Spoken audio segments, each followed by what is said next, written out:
Okay, and yep, we are back. Good. Okay, everything seems to be in order. So, second stream of the day. Let's continue on this, and fingers crossed that we will be able to wrap this up by the end of today. So, yeah, I get the feeling though, telling someone that her husband died due to a just random accident, I feel like I could have done more. You did enough. Can't save the whole world, you know. Can't bring the dead back. Okay, what now then? I'll call the station when we're finished with the day and let them know the name of the deceased. That's it. That's it.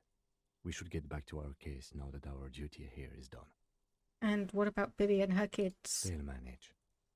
They have to. It's not your place to live their lives. Which is fair enough, all things considered. Okay, guess that is case closed. Let's go. You look south, over the crumbling balustrade.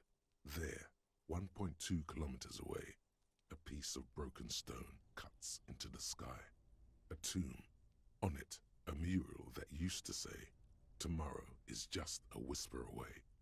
You cannot really see the felled building from here, but somehow you feel like you should return to it. Okay, and this is telling me that obviously doing some of these small quests will actually help in terms of getting information and getting us towards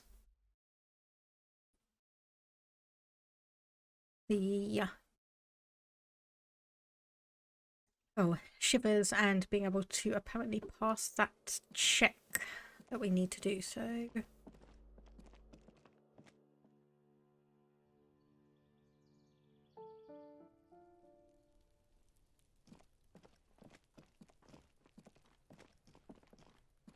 and we continue around along. Okay, so we did need to return to the church. So unfortunately we can only fast travel outside of the whirling in rags, so You think you have a pretty hot suspect right now, don't you? That ruby of yours? yeah, I do. Notice how it came together without casting too much suspicion on Clausia. It was nice and ruby-centric in the end. Yeah, what do you mean by that? Anything strike you a bit off about this mishmash? Well, yeah, the footprints didn't fit with Odd Soul. No, they didn't. No one has mentioned hearing the shot. Notice how this hasn't come up at all. Even Hardy and his boys didn't mention it. Neither did you. Yeah, the bullet was jacketed. Good point. It is rather rare these days. But do continue. But it was an antique. True. Strange how you conducted the whole advanced ballistics analysis and then hand-waved it. And yeah, it didn't have to come from the roof. It could have come from anywhere on the coast. Absolutely. It could have come from anywhere. But you're suddenly so certain it came from the roof behind the window. That's right. Finish thought. Just finish it and conveniently go on. She's watching you leave right now. You know that. Free as a bird on that roof, lighting up a cigarette and thinking, am I glad Ruby's in this shit and not me? Don't listen to this guy. The theory was solid. He's just jealous. Move on. It's no use harassing her further. Okay, well, anyway, we need to travel over to, yep, the Fisherman's Shacks. Because apparently we have a jacket that belongs to someone.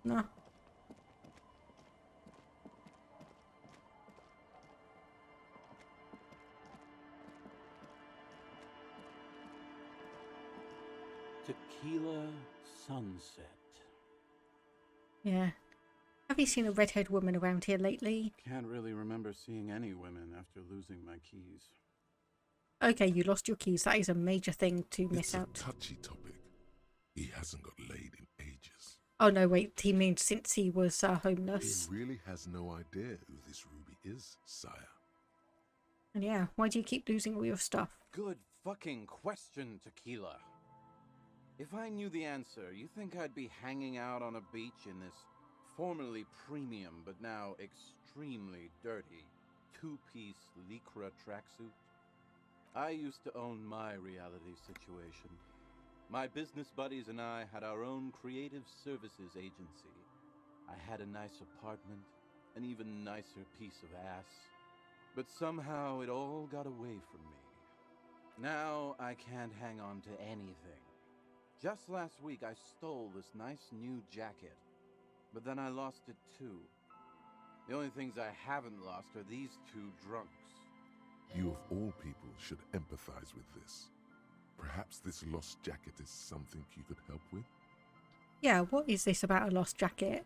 Tequila, it's a verifiable tragedy. It was practically brand new. Sure, it didn't really go with my lycra threads, but it did itch a lot less. Say, you're a detective, right? Maybe you can help old Boom Spiral out. Solve the case of the missing jacket. What do you say, Tequila? You mean this jacket I discovered on a boardwalk and had cleaned on a whim?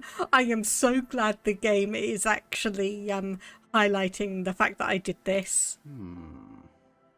The man examines the jacket for a moment, a look of consternation on his brow. Nah, this isn't it. Found? That's medium concept stuff. Totally not my style. So you're just saying there's another lost jacket out there? It's a big world out there, Tequila. A lot of lost jackets in it. Don't know why you'd think this could possibly be mine. Hey, Doom Spiral. Ain't that the jacket you stole the other week? Not on your fucking life, Rosemary. What's wrong with you people? Like I'd be caught dead wearing foul, like some low-concept bicycle courier. Well, if you don't want it, I'll take it. Tell you what, Tequila. Why don't you just hang on to that one? I'll get another jacket someday. At least you got a nice jacket for your troubles. Okay, Yep. let's step aside for a second. I have something I want to talk about. Okay, sure. Let's step over here then. I've been meaning to have a little chat with you about your sense of style. What's wrong with my style? I'm glad you finally started dressing a little more like an officer of the RCM. Keep it up. Your half-brother is proud to stand beside you. Yeah, regular cop, regular clothes. The lieutenant regards you for a moment, unsure whether you're making a joke or not, and if so, whether he should acknowledge it. Right, detective. You are one regular cop. You know the expression, the clothes make the man? The right outfit in the right situation can make all the difference in the world. Yeah, sure. We could be style buddies. Let's not get ahead of ourselves, detective. A warm smile. Anyway, we should probably get back to the case. Let's go. Okay, and there we go. That's another one completed. So we need to go back to the church and talk to Suna. Okay, apparently we need to be more exact. Like, right here. Yep, travel to the church. And back inside. I mean, I did pick up something, but I have absolutely no idea if it's anything that she actually wants.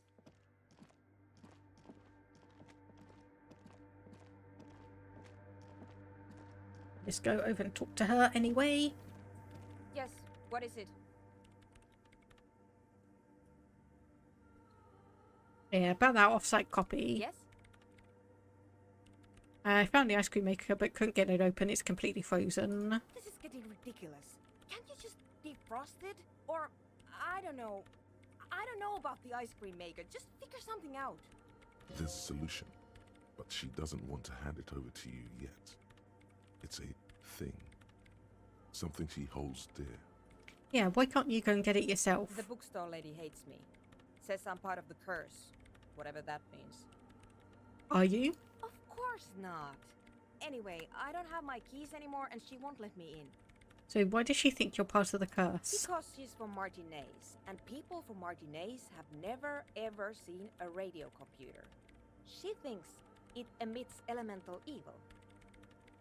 That's a bit biased, don't you think? No. She literally started praying for the higher powers when she first saw my rain civic. I'm not making this up. The lieutenant coughs like he's amused. Once I came in one morning, only to find that my terminal was full of those strange trinkets and amulets. Wards. It looked like some feminine magic. Okay, and yeah, we'll ask, is this the filament you're looking for? No, that's the production schedule you stole and accessed without authorization. I don't need it.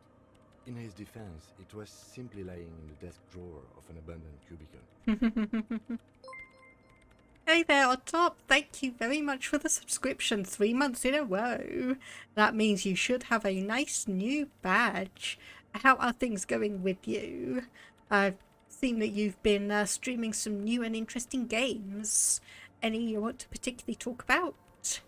Yes, should be very, very shiny. Okay, but still. This is getting ridiculous. There's a solution, but she doesn't want to hand it over to you yet. It's a thing. Something she holds dear. Okay, so yeah, I'm just going to finish off going through these and just have a look to see if there's anything that opens up more options. It's a backup of my former employer's project, the radio game we were working on. It's stored on a filament memory, just like the one inside this radio computer. She points to the glowing cube inside the machine. She's making it extra simple for you. The backup itself is destroyed now, but I'm hoping to use what's left of it to pinpoint the exact location of the anomaly. You just have to go to my old workspace and get the filament. Well, I mean, sounds easy enough.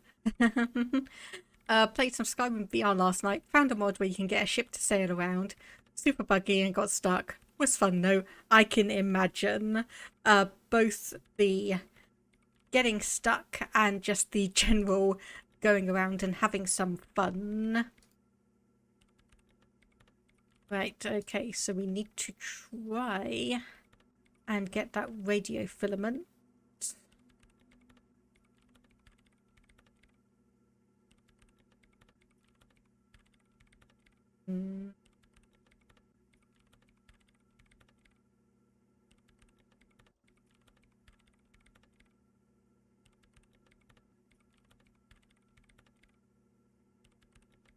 Right, okay.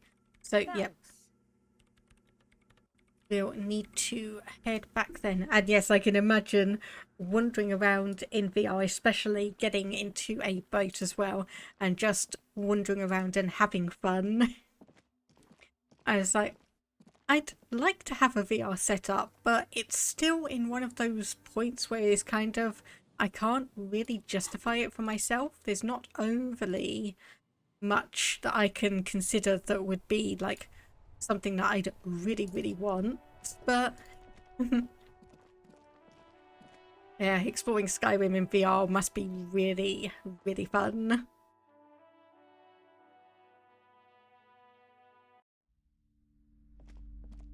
Okay, right. So we do have the multi-tool attached, and it says in the guide that it should be enough for us to get through. Okay, and yes, I know we need the torch. I'm on top of that, thank you, Kim.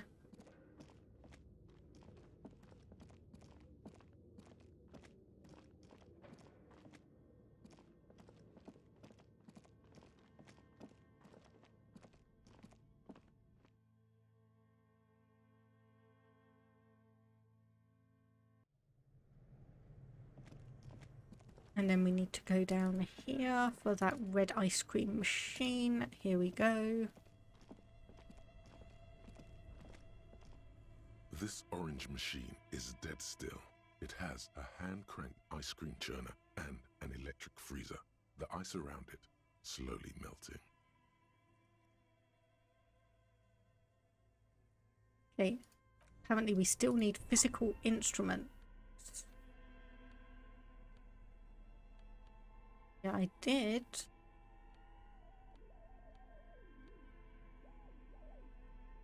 Do I need to have that in the other hand then? I just want to check. This orange machine is dead still. Nope. Hmm. Both cables are unplugged from the breaker box. Okay, I'll leave that. And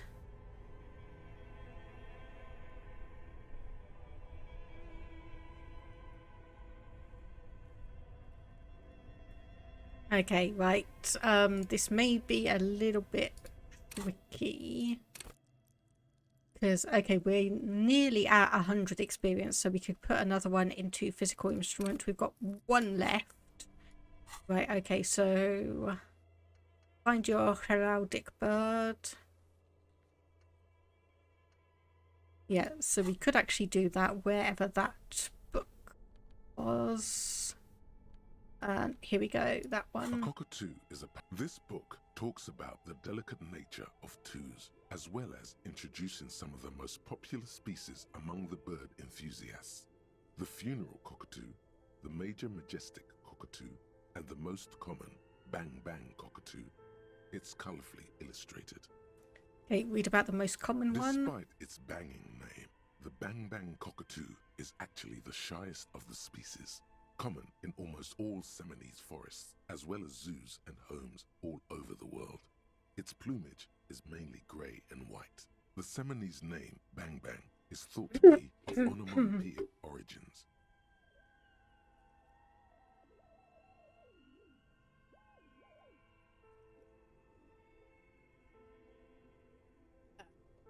It'd be a good idea if my body actually remembered how to how to drink properly. Okay, read about the funeral one. This is a yellow-tailed black cockatoo. Its specific name, Psittacus venereus, relates to its dark and somber plumage. This bird looks as if dressed for a funeral, 24/7. There is something indisputably ominous about it. And the major majestic. Perhaps the most impressive of all the species, the endangered major majestic cockatoo, is often described as the most flamboyant bird in the jungle. Its pink-colored wings and flowing crest embellishing its proud and bumptious nature. In the words of poet-explorer Sir James Fournier, few birds more enliven the monotonous hues of the verdant forest than this big, bold, and beautiful species. It must be glorious to behold, dark pink and snow white. And yeah, this bird does sound a bit like me. Yes, but all those cockatoo species are so different. Which one are you? What if I'm just a screw up and a cockatoo? You're right. You're a fuckatoo embodied. This sorry-ass bird belongs on your heraldry. It probably doesn't even have feathers and only screams. Okay, there we go. So we can now put one into physical instrument, accept changes in clothes, and then we can come back here. This orange machine is dead still. It has a hand-cranked ice cream churner and an electric freezer. The ice around it slowly melting. Okay, let's keep our fingers crossed. Ice groans and howls under the strain of your giant Gewaltsund multi-tool until the lid cracks open. Nice, okay. Darkness lies inside, but you can faintly make out an object, intricate and foreign, left there for a sub-zero beauty sleep, a filament memory with the words "off-site copy" written on its side. Disappointment washes over you as you stare into the almost empty ice cream maker. Yeah. What? No ice cream. A scoop of ice cream would have been nice, yes. The lieutenant agrees. Someone's stomach grumbles. The room feels very cold. You gently lift the cube from its frosty bedding, careful not to damage it. We should take it back to Miss Lukanen Kilda as soon as possible. I'm not sure how well unused filaments tolerate room temperatures. Yes, but aren't you curious to know what's on the precious filament? There's a radio computer upstairs. Nah, I think we're good without that. I think we are good. Okay, head up the stairs again. Hopefully this is going to be the last time we need to do all of this back and forth. Or back and toing and froing. Back and forth. That's the words I'm trying to say. All this back and forth and toing and froing.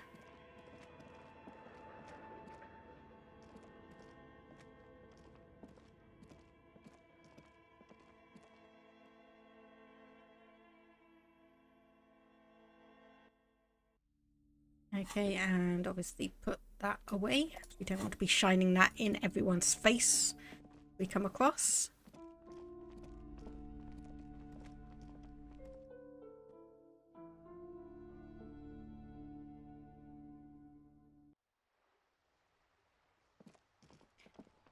Back to the whirling in rags, because that's going to be quicker.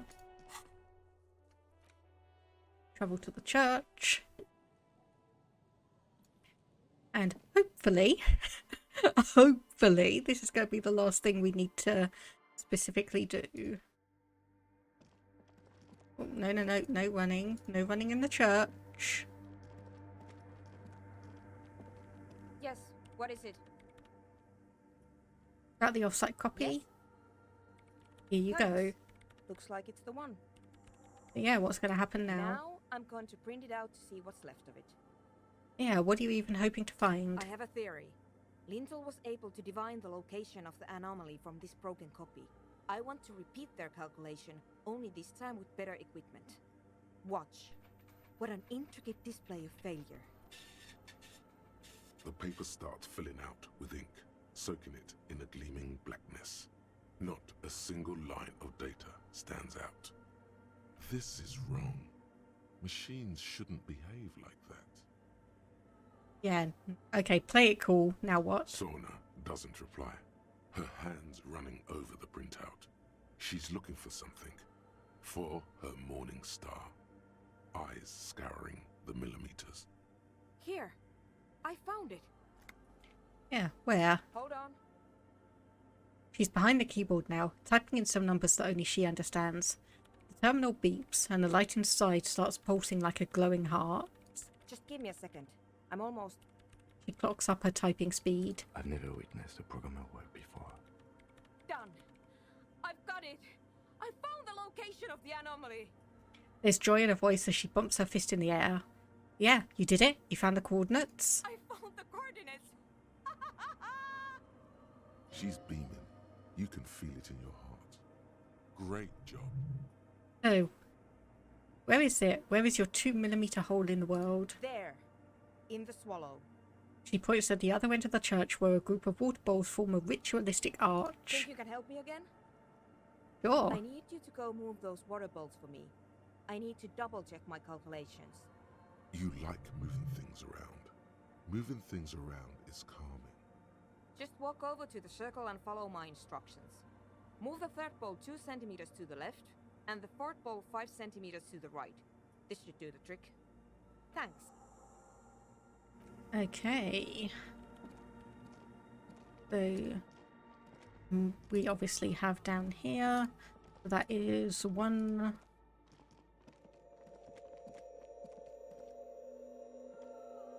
Okay, do we count it as 1, 2, 3, 4 or 1, 2, 3, 4?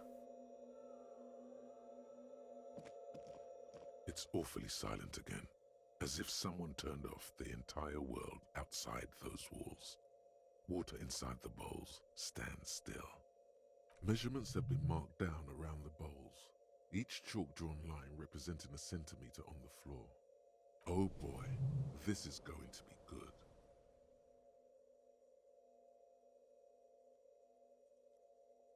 Okay, move the third bowl from the left 2 centimeters away. It moves like a ghost without creating a single trace of sound. And the fourth bowl from the left 5 centimeters to the right. Some water spills out of the bowl, wetting the floor. The lead programmer sends you an encouraging thumbs up from across the hall. Time to run back, or maybe walk. This is a sacred place after all. Okay. Let's head up.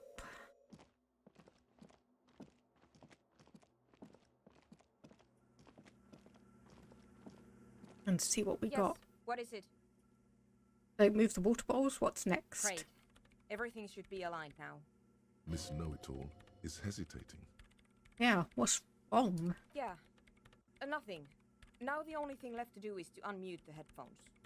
She's gonna get deafened. If we got the location right, we should then be able to hear whatever sound this anomaly makes. Yeah, why did you have your headphones on mute in the first place then? Honestly, I'm a little scared. isn't it just going to be silence? I don't know. That's what I'm scared of. I don't know. It could be anything. I mean, what sound does the nothing make? How can you even listen to something that doesn't exist? She turns to face you, the mainframe throwing shadows on her chin. What if silence is only what surrounds it, but the swallow itself is... Yeah, you're right. We should be cautious. Maybe. Maybe I'm just tired. It's scary, but we just have to face it. Yeah. You're right. Let's do it. She puts on her oversized headphones, ready to press unmute on the keyboard. The lieutenant takes a step back. And then, nothing. Nothing happens as Sona Lokanen-Kilda presses unmute on her keyboard. Nothing but silence. You can hear some small animal cross the floor in the chancel. It's that quiet in the sanctuary. She doesn't talk. Her eyes closed and brows knitted together in a state of deep focus. One hand cupping the headphone. Damn it. She lets out a loud sigh before tearing off her headphones. She's still avoiding your gaze. Yeah, did you hear anything? No, of course not. Nothing happened. Let's move on. Despite her fear, she was hoping for something extraordinary to take place. What do you mean, nothing happened? Didn't you find the swallow? No, She rests her face on her hands, massaging the forehead. no. My hypothesis was wrong. According to this, I should have heard something if I got the coordinates right. Like I said, silence is only what surrounds it. But this is just another failure. Silence sounds like silence. That's all it is. You can try on the headphones. See if you can hear anything. But don't get your hopes up. This can't be it. You should have a listen. Indeed, yes. So we got our 72% chance for perception, and it's a white check again. Everything disappears. You are draped in silence like a drowning man staring into his puny little headspace. And then the pressure changes. It feels like flying on an aerostatic, or when your ears pop, or like a subtle difference in the atmosphere, a weather change hanging in the air. What if the sound you're looking for is too low for you to hear it? Yeah, what if we just need a better sound system? A better sound system? Alright, but where would we get one? Suddenly, a rhythmic beat permeates the air, causing a small patch of decorative stucco to crumble onto the wooden floor. Okay. Okay, I got it the wrong way round, but I called it. I basically said, yeah, we need to get the ravers in here so they can pound out a load of music so we can identify where the swallow is. That's what I said. What's happening is we are going to be using their equipment, bring it in here to listen to the swallow. Okay, I had the right idea, just the opposite way round. They should really allocate some renovation funds to this place. No. What they really should do is shut down the disco men for disturbing neighborhood peace. Yeah, but they could help with the speakers. You mean the speed freaks? Yeah. Of course. The speed freaks. They have a fantastic sound system. And you think they would help me? They would if you wouldn't mind them moving in with you. I guess I could live through a week or two of peaceful coexistence. Great, I'll go talk to them. Sure. Let me know how it goes. Thanks, officer. Okay, progress. We are making progress.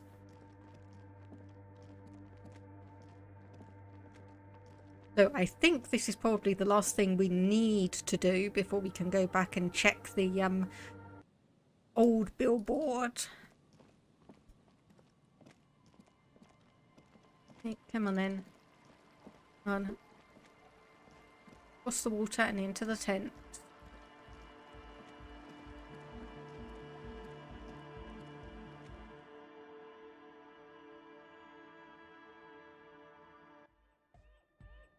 Hi again. So, how are things going? Yeah, here to talk about the church again. Yes? What's the deal? So, managed to convince Suna she's okay with you guys moving in, but on one condition. She needs your speakers for her project. We are grateful, Copman. You're a and the augury of a new era of the Nordic dance music. Yeah, you're gonna have to share space for a couple of weeks until she gets her research finished. That's fine. We can manage. And what about the side business? Have you made up your mind? Yeah, that's not going to Oh happen. man, really? You're a complete ballbuster. Look, I'm letting you go use the church. Fine, we can make do. It's going to take us a bit to move our stuff inside. A couple of hours maybe. Come check back later. Let's get moving.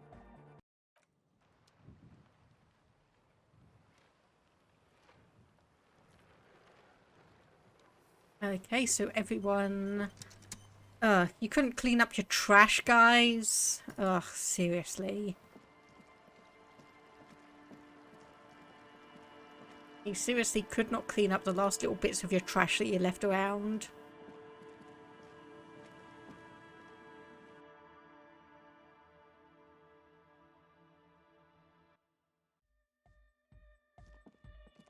Okay. See if this is going to work. Yes, what is it? Yeah, how's the project going? What? What did you say? I said, how's the project going? I can't hear you. The music is too loud. No, I'm not going to give up communicating. I'm going to keep going. Oh, the project! It's not going well. There's that guy. I need him to plug a 3.5 cable into the auxiliary input so that I can route the audio signal through the mixer into the speakers. He doesn't listen to me. He only ever seems to care about hardcore and Yekokata. A place to be, apparently. Okay, I'll speak to him. Maybe you can get through his magic rhymes. Let me know how it goes.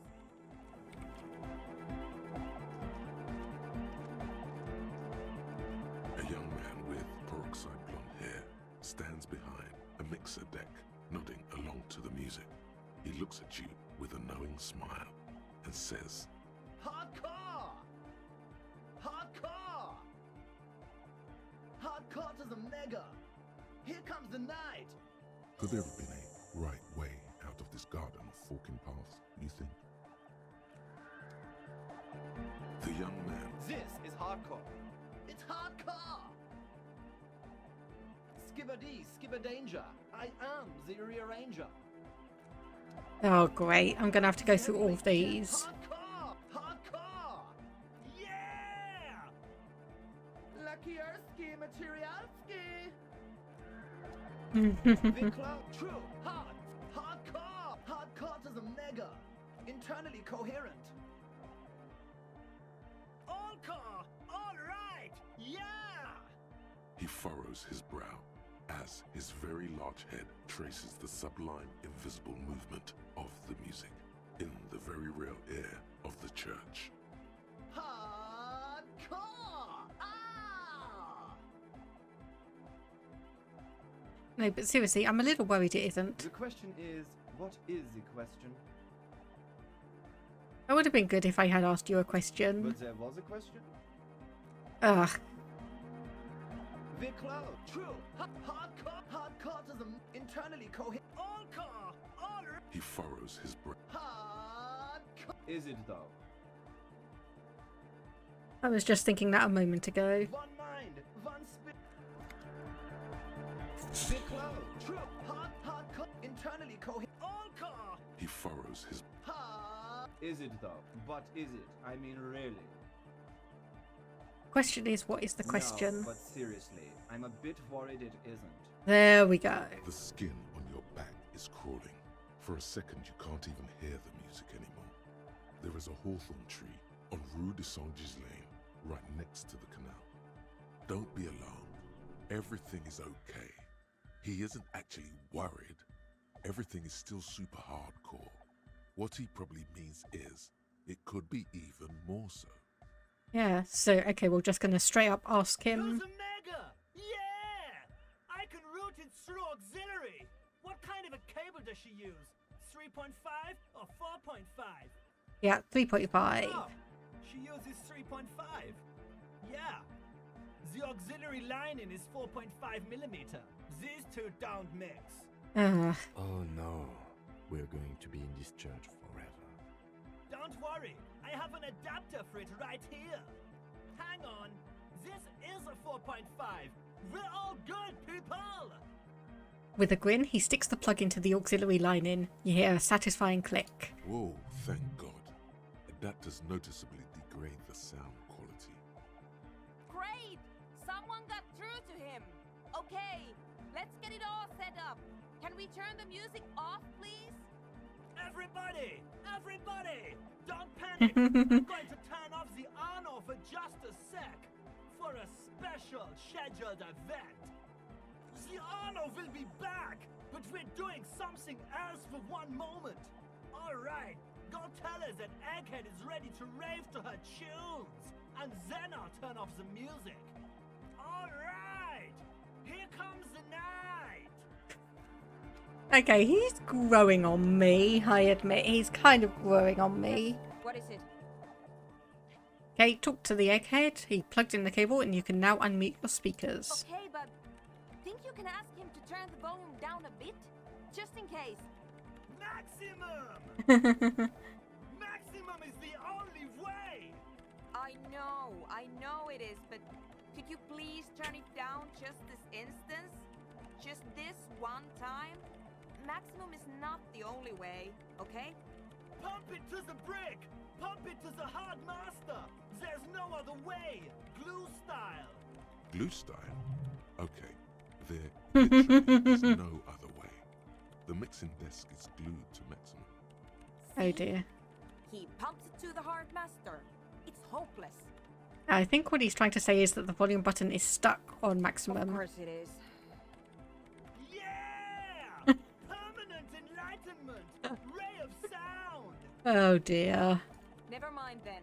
Let's get on with our project. I'm going to unmute the speakers on a count of 5. Everyone ready? Not really, but go ahead. Egghead pumps his hand up in the air, waiting for the beat to drop. Born ready. Ready. I'm ready if you two are detectives.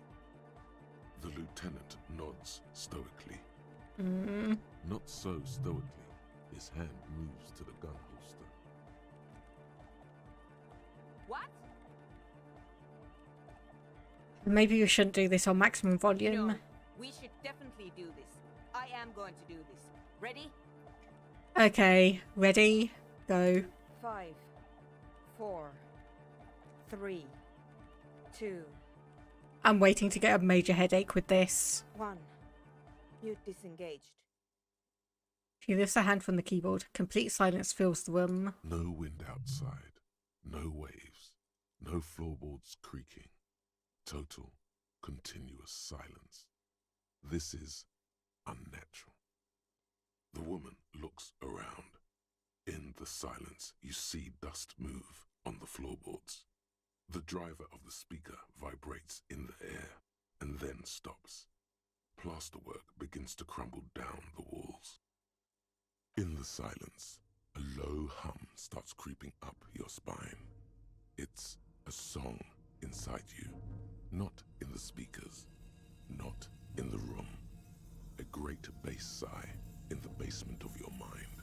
Slowly, it builds until the air around you starts to vibrate. It's out there now, in the world, made manifest. Was this a good idea? It will devour everything. Uh-oh. The floorboards, the glass, the streets and the people. Nothing will remain. Guys, what's going on? There's alarm in the man's voice as he steps back to scan the surroundings. A slight rattle, like crystal cluttering in the cupboard, fills the air, joining the chorus. This fragile world is about to break. It's getting louder. Says Noid, his eyes riveted on the strange circle of water basins. In the basins, the water looks like it's boiling. Hosiana! Mother of Mega! You hear Egghead yell, then something else, but his voice is growing faint. In his mind, a tidal wave approaching from afar, swallowing entire coastlines on its way. Salvation. He's peaking The worst high he's ever been on. Yeah, what's that weird rattling sound? The beauty and the beat! The future of dance! Planetary! No, Egg! It's the window! The glass shards around Dolores Day's vacant heart appear to be vibrating from the sound. It almost looks as if she's alive. In the corner of your eye, the lieutenant steps aside, cautiously, his eyes searching for a possible evacuation route. The window is going to come down. No, the roof! She looks up. A screech fills the air, a scream of wood and nails. The pillars of the church twist and creak above and around you. Cracks appear on the stained glass window. Cracks run up the wooden pillars in the dark. Come down to us! Love! It's shaking the building's foundation. The floor twists. A great pulse arises in your flesh. That's it. I'm muting it. Yeah, we should stop. Mute it. Shit! It doesn't stop. A seal? Have you? Yes, I've turned it off. She yells, holding the contact mic in her hand. Andre, pull the compressor! The place is gonna come down! Fuck! I can't shut it up. The signal's passed. It's not in here. It's... In the mixing desk now, building into a positive feedback loop. This is it. A great roar. The vault of the roof twists above you. Glass shatters somewhere near the door. It's coming down. Egghead, it's in the desk. And then it stops. Totally and utterly. As if there never was a sound. Only your ears still ring from the shock. Everybody is staring at Egghead, holding a dangling cable in his hand. A black 3-pin connector. Egg. I pulled the plug. It was getting too hardcore. You did good, Egg. Most of the place seems to be intact. Fucking hell. Programmer lady, tell me you were recording that. 4 years. 22 people. Millions of reals. All that time? This is what we were up against. Just erased it. Suliswolf isn't gonna believe this. Yeah, but did you record it though? It was dope. I think we can use it. Nope. Yes, Andre. I recorded it. Damn, I need to send some letters now. Thank you all for doing this. Eggman, you too. And you, officer. I don't know what we've discovered, but I know what it sounds like now. That's a start. Ouch. Yeah, Kim, did you hear that? It was very hard not to. I think you're right. There is something going on here. And you need to be very careful with it. I promise, officer. We will not play it again. Any idea what that was? It was mathematical information from the anomaly, presented as a waveform. That's what it was technically. Theoretically, I have no idea. I've never even heard of anything like this. A voice seems muffled in the silent church. It's your ears adjusting after the exposure. And yeah, you're going to write? Yes, our lead designer. And maybe some of the producers too. And some of the writers. If they're sober enough to open a transmission. They need to hear. That it wasn't her fault. Or theirs. They need to hear about this. Don't worry, I won't send the recording.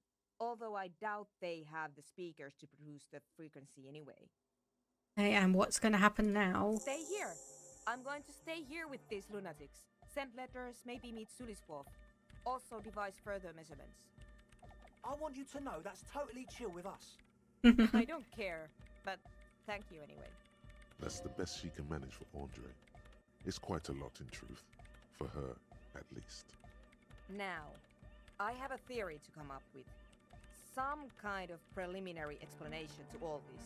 Or the letters sound like I've lost my mind. Okay.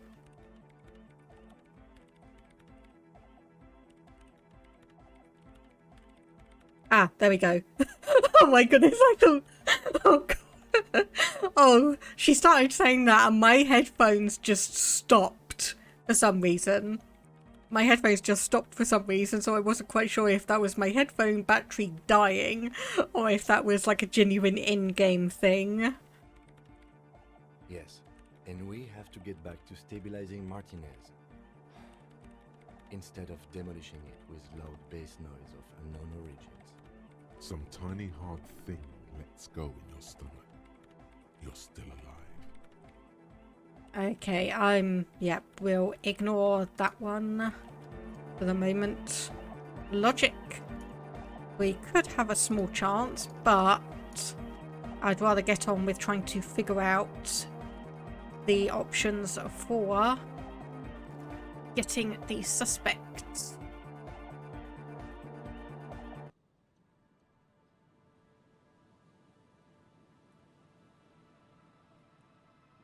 Okay, so I do know, spoilers, that we are going to need to pass some pretty severe checks to get through this.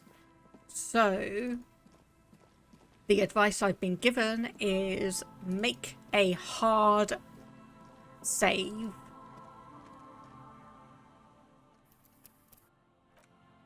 So make a hard save so you can always come back to this section. Bureau towers above you, saying, Feld Electrical, R and D.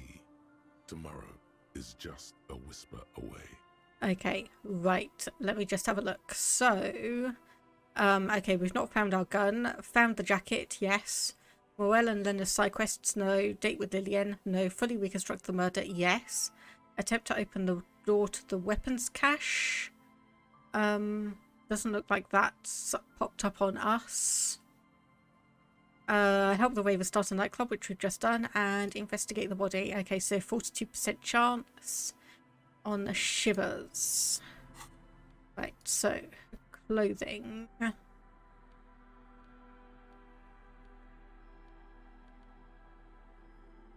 So we do have +1 at the moment.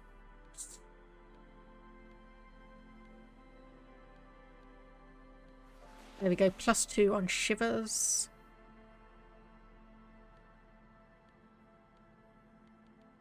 Any others? Drama, perception.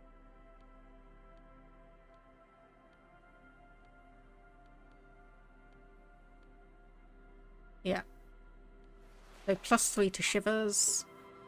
Let's have a look. Muro towers above you, saying, Feld Electrical, R and D.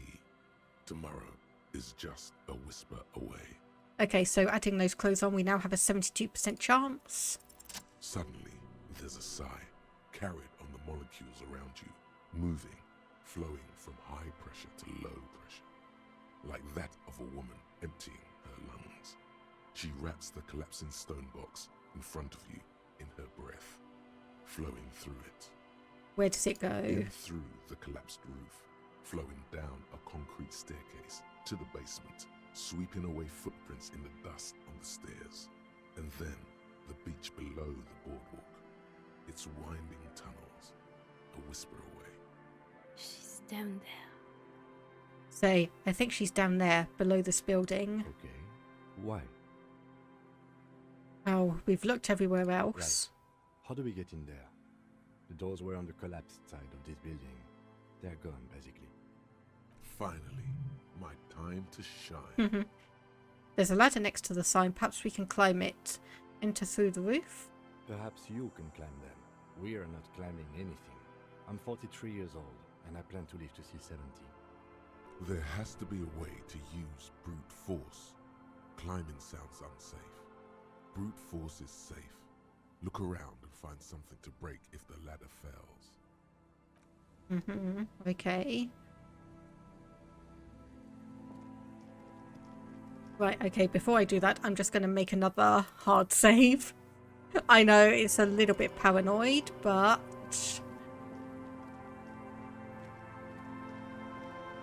we have this thing highlighted here. An old pipe peeks out from beneath the rotting boards of the boardwalk.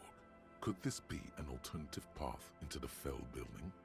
A building like this must have multiple doors serving various functions. Perhaps a basement access. come closer and look in. Your eyes slowly begin to adjust to the darkness inside the drainage pipe. The lieutenant looks over your shoulder. Yeah, what's in there? Ordinary drainage pipe. Darkness.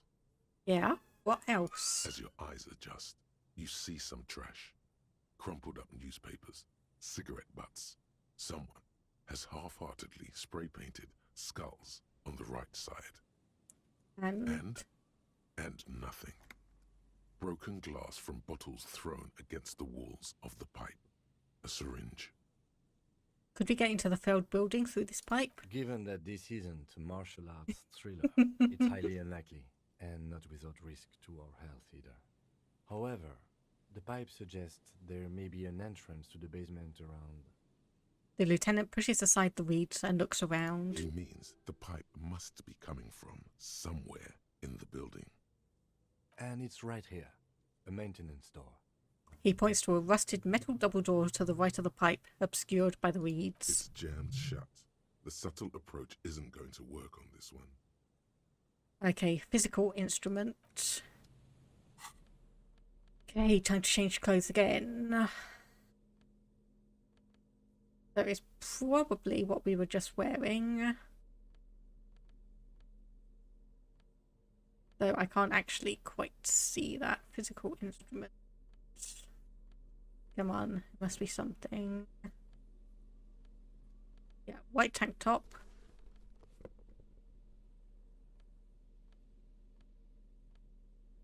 Physical instrument.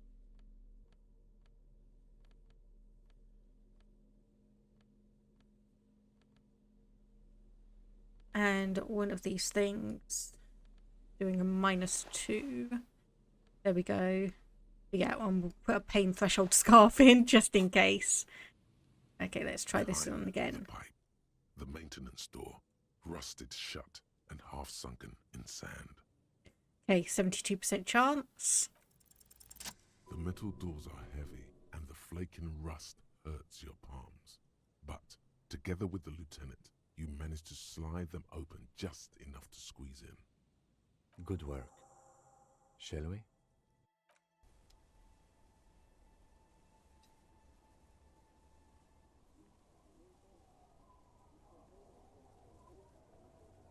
Okay, right. You should take out your flashlight. Okay, fine. Tools.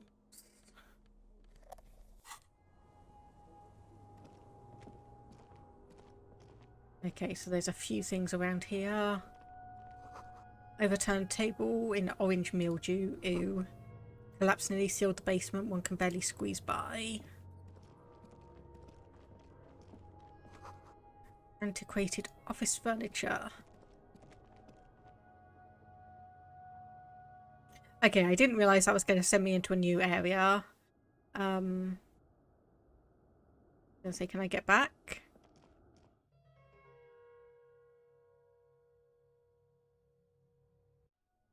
Okay, yes, we can. See, I want to explore old file folders. Dusty panes of glass. This isn't just glass. These are old computation components. Yes, filament memories. From the time when wires were cast in glass. Slides with an inlaid nervous system. Interesting. How'd they do that and why? The how was a closely guarded secret. Something that was locked in safes in human heads across the river where they were manufactured. As to why, your fingers don't know. Yeah, old cybernetics. So it is. I think it is used to form a single system, slotted in the wall. So this is all that remains of the failed R&D then. The rest of the building seems to have been picked clean. And yeah, could this be part of the failed play-back experiment? These? No. These are old filament memories. I hope you're not expecting to find a device here. You will be disappointed. Fair enough. What's in the box? +1 suggestion. Hey.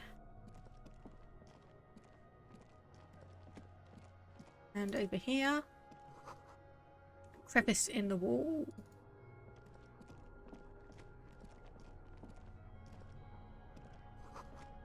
footprints. One of the souls appears more worn than the other.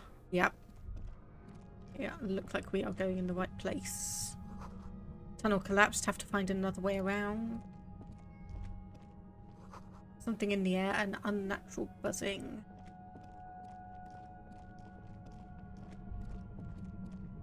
Oh, hang on. Go back. Getting louder. Okay, right. So is there any way I can get into this section here that I saw? Yes, there is. Yeah, okay, someone's been camping down here. Stale fabric, smell and dust. No one's slept here in months, maybe years. Okay, disprove me. Full of dust and spiders' webs. A poster. A mustachioed and mutton-chopped man, amateurishly depicted, gazes at you with sad eyes. The plaque reads, K. Mazov. There is a spider web in the lower left corner of the portrait. Years' worth of dust is shaken off. The full head of hair, matched by an ample moustache and sideburns, look a bit silly. Someone crouches, heels digging into wet sand. Hands sweep across the sand, grains sticking to the frayed skin of the fingertips. An old man sits on a slab of concrete and taps his fingers against the glass of a scope. You shudder. Yeah, here's that Mazov guy. Must have been the hiding place of some naive leftists. Some radical or radicals were hiding out here. They left a long time ago. How long? Half a century? This was probably part of the network of defense posts the communards built against the amphibious landing. I think the purpose of this bunker was to produce propaganda. It would have had radio equipment back then, but that's all been looted. Yeah, what's with all these secret weapons caches and secret bunkers? We have found a lot of those lately. I guess what most people think of as history tends to linger in rundown neighborhoods. Martinez being what it is, no one has gone through the trouble of cleaning out the old bunkers. Good hiding place for someone who's up to no good. Yeah, maybe I should move in here. Seems cozy. I won't stand in your way, but only after we're through with this case. And because someone have stopped through here recently. You mean like Ruby? No, I think we've stumbled on a piece of history. And yeah, that's probably the same slip window we saw from the outside. Revolutionary propaganda on the bunk bed, ancient flyers and brochures. And what do we have here? A revolutionary's hat. +1 to Mazovian socioeconomics. Right, okay. So there's a buzzing sound coming from over here somewhere, which means I want to go in the opposite direction. Which is paradoxical, but it is how I work. If the game's showing me that I'm going along the right path, or the correct path to get somewhere, I am going to go the opposite path. Glass is covered with grime and dust, can barely see out. Okay, we can't go up there. Can we go here? Yes, we can.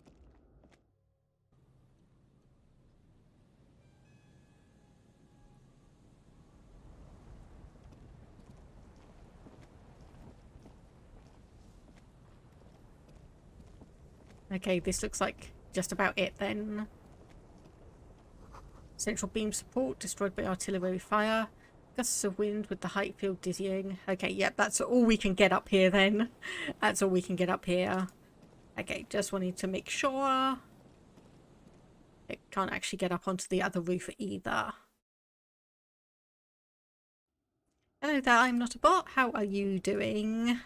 Obviously did notice you popping into the stream earlier. Hope your day's been going well. We look like we might be at the tail end of this thing. Might be at the tail end.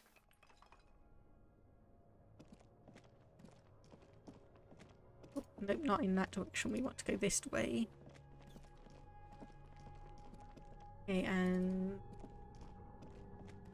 I am going to do another hard save here because I am absolutely paranoid and I just want to make sure that we are not... There it is again. Like a swarm of hornets buzzing under your scalp. A strange tingling you can almost smell. Yeah, Lieutenant, do you feel something? No, What do you mean? A pain, a strange tingling. I don't feel it, but we should still be careful. There were footprints back there, and I'm pretty sure they were fresh. Yeah, footprints with the white sole worn smooth. Looks like our suspect. If she's in here, we need to plan our next step carefully. What do you mean? Once we detain a credible suspect, who knows what the Union and the Wild Pines will do? We'll set in motion events we have no control over. You will upset the balance of power in Martinez. The deadlock between the company and the Union will destabilize. This part of town is a fine clockwork puzzle. Disturb its peace, and it will start breaking down uncontrollably. Keep calm. Go over the whole situation in detail.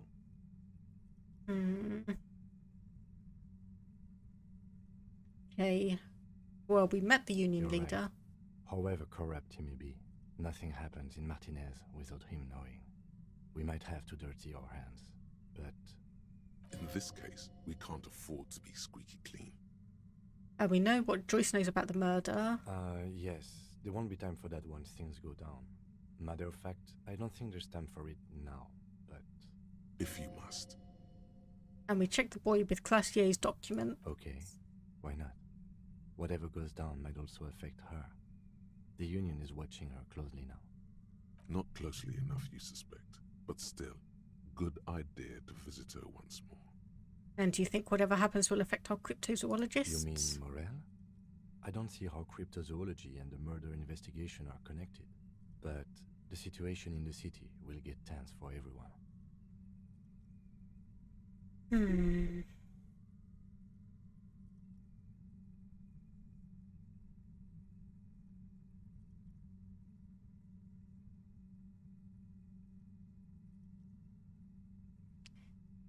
Okay, right. If it gets that tense, the amateur zoologists might not be able to do their job.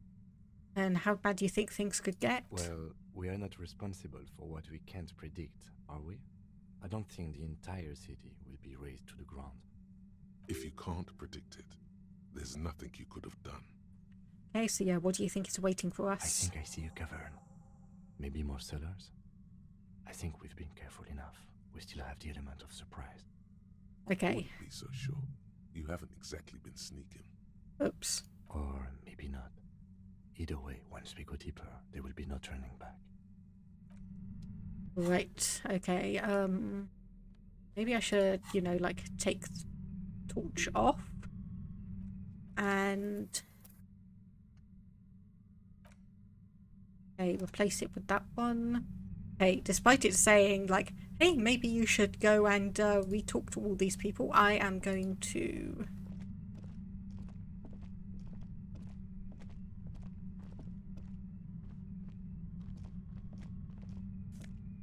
I'm actually going to just go straight in and hope nothing bad happens.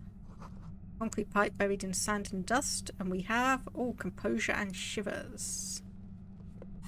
Polar anorak. That might be good, actually. So we're replacing spear decor and shivers with composure and shivers. Okay. Suddenly, your entire body is paralyzed. Aggressive white noise fills your skull. A strange pain, like you've never felt before. Through the static, you hear a woman's voice. It's like 1,000 radio stations are being blasted into your head all at once. But her words are the only ones you can make out. This is interesting. I know you're feeling pretty uncomfortable right now. Don't move too much or fight it. That'll just make it worse. Says the shadowy figure by the machine. Can't say it's a pleasure, officer. I was really hoping not to make your acquaintance. But here we are. As she says the word, officer, you feel a spike in the agony. It sounds like the entire radio frequency range is screaming directly into your neural pathways. Okay, so she said don't fight it don't move too much or fight it, so don't cover your ears. That's an awful decision. Why would you not want to shield yourself from it? It's an entirely new type of experience. Way worse than all the previous ones. Don't focus on the pain. focus on doing your job. Tell her she's under arrest. Really now? Check this out. She turns the dial in her hand. You're overwhelmed with a new surge of violent static. It feels like a blood vessel exploded in your brain. What's I'm happening? using a pale latitude compressor. You and your partner have been caught in its field. The explosion of static you're hearing is the ULAN frequency, blasted from that pale emitter that Angus mentioned. Saw Yep. my equations? You've been sniffing through my lorry, right? I expected as much. I am a bit surprised you knew what you were looking at.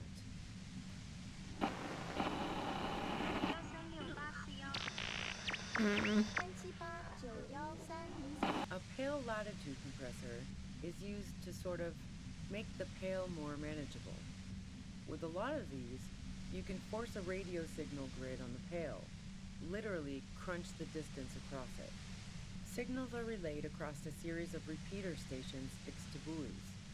Not a fun job manning those stations. All alone out there in the pale, people lose their minds in just a few years. So, what we are experiencing is a concentration of radio waves. He gestures towards something with great effort. Precisely. This is an industrial strength paraboloid. It's meant for forcing dimensions on something that doesn't have them. Needless to say, the frequencies used are out of this world. At the upper limit is the large prime number generator station. It's used specifically for pale latitude compression. That's why you may be hearing some numbers. But you might also hear, or think you're hearing, local radio chatter. Yeah, how did you get your hands on I this? built it myself. And she's proud of it too, as she ought to be. This is way beyond your abilities. That's illegal. I'm guessing it's patented. But we are beyond that, aren't we? Mm-hmm. Oh yeah, way beyond. Will I stay like this forever? No. Once I shut down the compressor, the pain will end. It may take a few minutes for you to steady yourself, though. It's a bit like waking out of a very confusing dream. This already feels like a very confusing dream. Hey, have you experienced the compressor yourself? Yeah, I stuck my head in there before using it on you. It seemed like the ethical thing to do. Can't say that I enjoyed it. The field was weaker, but I can imagine what you're going through. I guess that's fair. Yeah, let's talk about the man who was killed. Yeah, let's not talk about that shit. You were hunting me and fell into my trap instead. That's all there is to say about it. Could you turn it down so I could ask you something? If you've got something really important to say, you can do it through the white noise.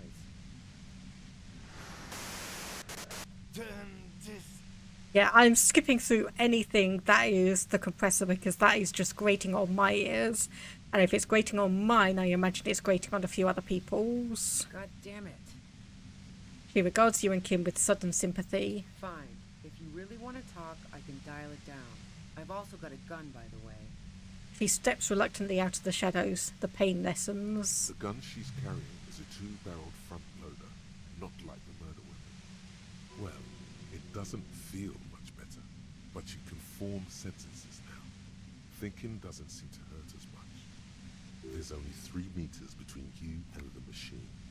If you keep her distracted for long enough, maybe. Be careful when you make your move. That'll be it for questions. Bide your time. Yeah, how did you know we were I coming? heard you in the passages, and I've been preparing for quite a while. By hiding bullets under floorboards? So you found my shack, huh? I'm not surprised. Her tone is bitter. She thinks she's been betrayed. She didn't rat you out, by the way. So nice. That's one knife I didn't want to find in my back. Why hide one bullet, though? This could have turned out pretty bad for me if you hadn't walked right into 25 bands of ultra-high frequencies. Did you shoot Lily? No, I didn't do it. I only helped stage the lynching, though I doubt that makes much of a difference to you. Who ratted me out, by the way? Was it Titus? No, he wouldn't have broken first. Yeah, when I threatened to arrest her, Classier broke. She told me everything. Oh. Well, I guess I always knew she was a survivor above all else. But she couldn't have known I was on the coast. How did you find me? Yeah, your own boys told us you were here. My boys? Yeah, the ones you poached from Titus, and Titus himself. What is this? I thought Titus and I had a decent collegial relationship. Oh, doesn't even matter. How could they be my boys when they're not even my friends? Those guys liked me, I know it. This is what happens to people whom people like. A dull despair is creeping into her voice. How the fuck do the rest of you get by? I do it by asking questions, and I've got some for you. Like what? I already told you I didn't do it. You've been running drugs for the Union. I've been through your lobby. So, Heart of Gold Tommy fucked me over too. Never trust a musician. That really comes as a blow to her. Yeah, I made him talk. Yeah, that figures. What now? You're going to arrest me for drug trafficking? Among other She's things. more upset than she lets on. You're a criminal. I can't trust anything you say. That's your prerogative. And yeah, you had a financial incentive to kill the merc. Man, it's to get away from all that murderous shit that I left Jamrock, my previous employer, for the Union. The lieutenant is unable to articulate his question. I got lucky being a dispatcher. Never had to do any of the really dirty work myself. This gun has only been used for self-defense against serious scum. And yet you're threatening us with it. Based on what I've heard about you, you are serious scum. Hey, would you say that Letty was a likable person? I didn't like him. Hardened mercenaries aren't particularly likable types. You don't feel sympathy for mercs? It's hard work. Plenty of broken people who don't come with that kind of body count. Besides, they're paid well for what they do. Nothing more personal that you had against him? You think I was envious of his conquests? Look, pussy's not a problem for me, and definitely not a reason to off someone. See her confident gaze, her toned arms.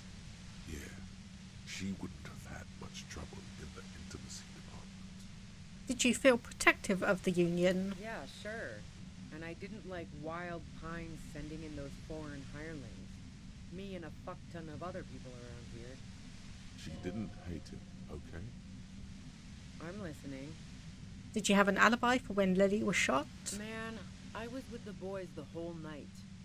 I hope they at least bothered to impress that upon you. But there were 10 minutes they couldn't account for. You mean the length of a toilet break? That wouldn't even have been enough time. No one takes a 15-minute leak. Look, fuck you, man. I might also have stopped by the bar. But our investigation has shown that 15 minutes was just enough time to commit the murder. Wow. Now I'm curious. Please, explain. You play pinball much? No. Not since I was 14 and hanging out in the only diner in Dardun. Haven't been into low-risk, no-reward games since moving to the city. Why? Some mysterious pinball machines in some pretty mysterious rooms in the whirling. Yeah, and probably some ghosts from the time of the suzerain. I'm not really interested in supernatural mysteries. Huh. What kind of mysteries interest you then? Not murder mysteries either, if that's what you're thinking. She looks you in the eye impassively, making it clear that she's not planning to comment on the matter any further. Oh, that's a shame because I happen to be a paranatural detective. They sent a ghost cop after me. Congratulations. And you like What the elevators. fuck do elevators have to do with anything?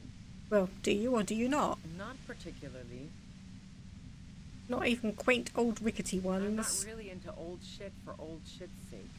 God damn it! So you know she's not an antiques enthusiast. Not my jurisdiction, man. But it also doesn't sound like she used that secret route at all. Yep, there's a secret way from the ground floor of the whirling to the roof. Don't know it. But also, Evaluating your competence as a police officer. the shot couldn't have come from the roof. or we would have all heard it downstairs. Yep, that's what I've been trying to say. Burnt there. No one mentioned. That didn't go super well. You've got to lay something better on her. Did you leave any flowers for Classier on the roof? No. Gifts of flowers and candy aren't really my style. Not even wildflowers? Nope. Classier was mourning. I never did understand why, when someone dies, a hothouse's worth of flowers has to die too. Okay, so you didn't leave No, Maybelle's. I did not.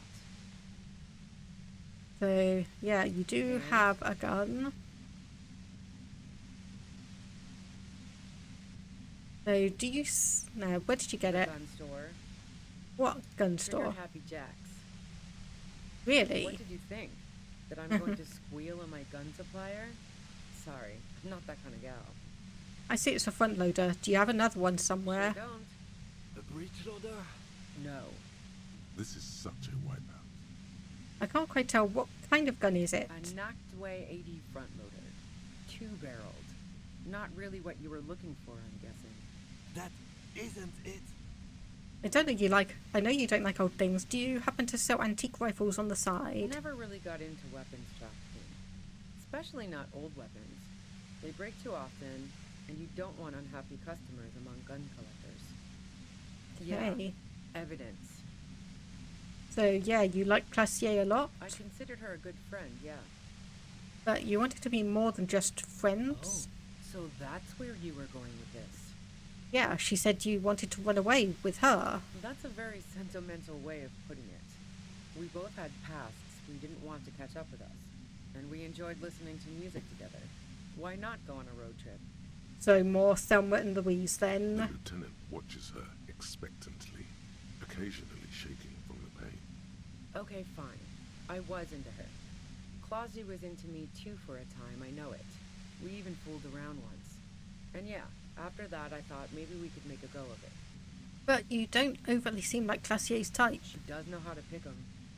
So what happened? She rejected me with some wishy-washy bullshit about how she was confused because she felt so close to me and valued my friendship so much, and how guilty she felt for leading me on. I knew that wasn't the whole story, but thought, fine, I'll take it and move on. No ill will there. It wasn't a problem for her. So yeah, you're into women? What the hell, man? Yeah, why not? I've gotten worse. Her hand slipped from the dial of the compressor for a moment, almost turning it down. Then she put her hand back. Not yet. Not yet. And is peeping one of your hobbies? Wow. Pissing, pinball, and now peeping. I'm just not following your insinuations, detective. There's a hole in the wall. You can see into Classier's room. If I want to stare at a pretty girl, I can pick one up at a bar. Or, worst case scenario, look at a naughty photo. Who has time to go skulking about the whirling, drilling holes in walls? Yeah, but Classier seems to be your type. My type? She's everyone's type. She's your type. Are you sure you're not the one who was excited about the peephole? No. Nope. Look, she has an effect on people. That je ne sais quoi that makes it impossible not to look at her when she walks into the room, and very difficult to look away. But travel enough and you realize, for the same reason that she's everyone's type as an object of desire, she's not irreplaceable. But Classier said you got very angry when she started seeing Lily. Yeah, one time when we'd both been drinking, I said some heated things about how dangerous her patterns with men were. I was a little worried she'd blow it out of proportion in her head. All the drugs she was doing can make you feel like you're living in a DeLorean tragedy. And despite everything, you helped her by staging the lynching. Yeah, the girl seemed terrified. The merc was beyond caring what happened to his mortal coil. It was a no-brainer. And yeah, other Go things. ahead. It's your body. And mine too, he thinks. But keep on. This must be done. And yeah, do you like to hang out on Who rooftops? doesn't? Oh, you probably mean Claudia's rooftop. Sure, I've hung out there. She's got this great antenna. Is that the only reason? The view's pretty bomb, too. But you might say the antenna was the main attraction there, yeah. Along with Claudia. What's so great about the It's antenna? very powerful. I used it to tune into RCM frequencies. That's how I knew to be prepared for your arrival. Yes, I'm sure. And anyway, as I said before, the shot had to have come from afar. Okay, let's take a step Yeah? back. Where? More questions before doing anything. Okay, who killed the merc if it wasn't you? How should I know? As I keep saying, he already had a bullet in his head when I got to him, and there hasn't been any useful gossip over the radio. Those rings around her eyes, her tired voice. She's been staying up late, listening in on the conversations crisscrossing Martinez. Police radio? You've been following the case? Who hasn't? You know, I can still see him there, in Claus's room, lying on his side. He was still warm, but the bluish light coming through the broken window made him look as though he'd been dead for a good long while. Hey, what happened on Sunday night? She eyes you warily, as though gauging your sincerity. It's okay. We just want to... He struggles to finish the sentence. All right, don't kill yourself over it. I was shooting the shit with Hardy and the boys over a few beers, like always. Then Klasha comes in, all pale and shuddering. She sits down with a drink, trying to steady her nerves. So I grab a seat next to her. Yeah, Glacier said you knew something was wrong immediately. No, I really didn't. She's not that easy to read. I just assumed she'd done too much blow. It wouldn't be a first for her. But no such luck. She was in some deep shit. She asked me to come upstairs. The merc she'd been going with was lying on the bedroom floor, dead. I knew she couldn't get the authorities involved, so yeah. You made it look like he'd been hanged. It said you seemed to have a plan prepared for when you got there. What? No. Faking a lynching was her idea. Yeah, in cold blood. It really surprised me how quickly she was able to get a hold of herself once we got up there. It was like she was another person. The party girl was gone. She asked me to help her drag him into the shower so she could wind the shower head around his neck to fake lividity. Then she dressed him while I went to get the Hardy boys. Yeah, the showerhead, resourceful. But would it really hold up his weight? Yeah. I wasn't sure whether to admire her or be disturbed. Do you think she killed Lily herself? As I keep telling you cops, we didn't hear anything downstairs. No gunshot, nothing. But even if this is true, weren't you worried the lynching might lead to... War? The thought crossed my mind. But the mercenary's death was going to have repercussions either way. Although the way things are going, fuck it. I'm not responsible for these people after what they did to me. And yeah, if you didn't kill him, why would you I hide? saw you roll into town. I wasn't about to stick around for questioning by a goddamn La Puta Madre agent. So this is what she was scared to tell Titus. This cop. What do you mean, La Puta Madre agent? Yes, you. Everyone says you're his peon, his human can opener. Oh. He'll... Through the sudden sharp pain in your head, you hear the lieutenant mumble something to himself. There better not be any more health checks because I'm running low. Fucking hell. And why me? You hear through the white noise. It's especially bad suddenly. Felt like a vein exploded. Who's everyone? How do you know this? Everyone in Jamrock. The cops, the criminals. Why do you think I'm holed up in here with a goddamn death ray waiting for you? If she knows that about you, she must know your real name too. Harry Dubois. One corrupt motherfucker with the disco pants and a funny tie. Agent to La Puta Madre. So she knows your name. That doesn't mean you're on the tape. Criminals make up bogeyman stories about cops all the time. Yeah, I've heard about La Puta Madre. He's dangerous. Is that a joke or a threat? I'm guessing both. No, that was a real question. Yeah, sure. She doesn't believe you. I'm sure La Puta Madre himself will explain it all to you soon enough. And what did you do to this Madre anyway? You've been to my lorry. You think the biggest player in Jamrock appreciates competition? And now I have Harry Can Opener in my lair. Fucking Titus. She's not going to change her mind that easily. She still perceives you as a threat. And did you know about the bunker next door? Bunker. The communist hideout back there. Don't know anything about it. No one's been around since I set up camp. But I'm sure I'm not the first vagabond to... Her voice trails off into white noise in your head. It feels like an aneurysm approaching. Keep calm. Breathe in. After the pain recedes, it's a little clearer. Okay, 92% chance. Red check. We can only do this once. Let's hope. There we go.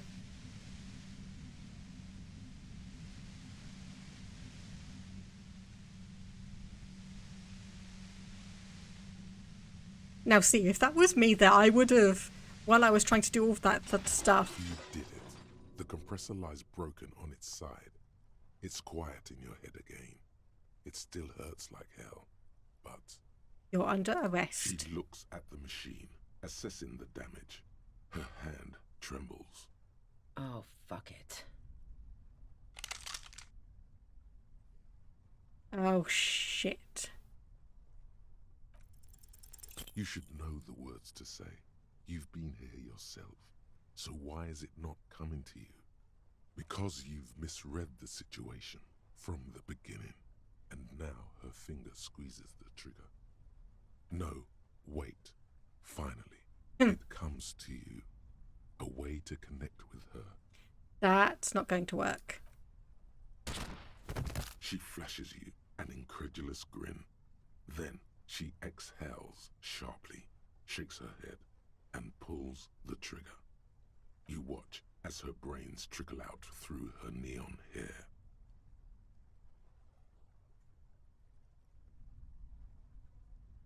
Yeah, I failed to talk her down. Lieutenant Yefreitor Dubois, control your emotions. We did our job. This won't be the worst thing that happens on this case, believe me. You can't let this break you. There is no coming back from this one.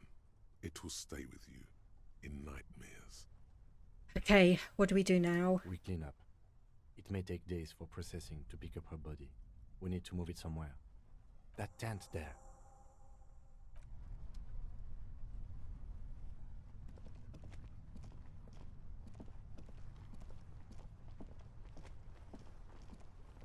Okay, cooking utensils is all around here then. Dark water trails into the distance. Oh good. We get some health items back. Thank you. And 8 we out, and that is, yeah, looks like it all. The plain red tent stands by dispassionately. It was pitched by practiced hands. She was used to camping out. You see a rolled up sleeping bag and personal belongings. We should put her in the sleeping bag, so the rats don't get to her. Okay. The lieutenant nods.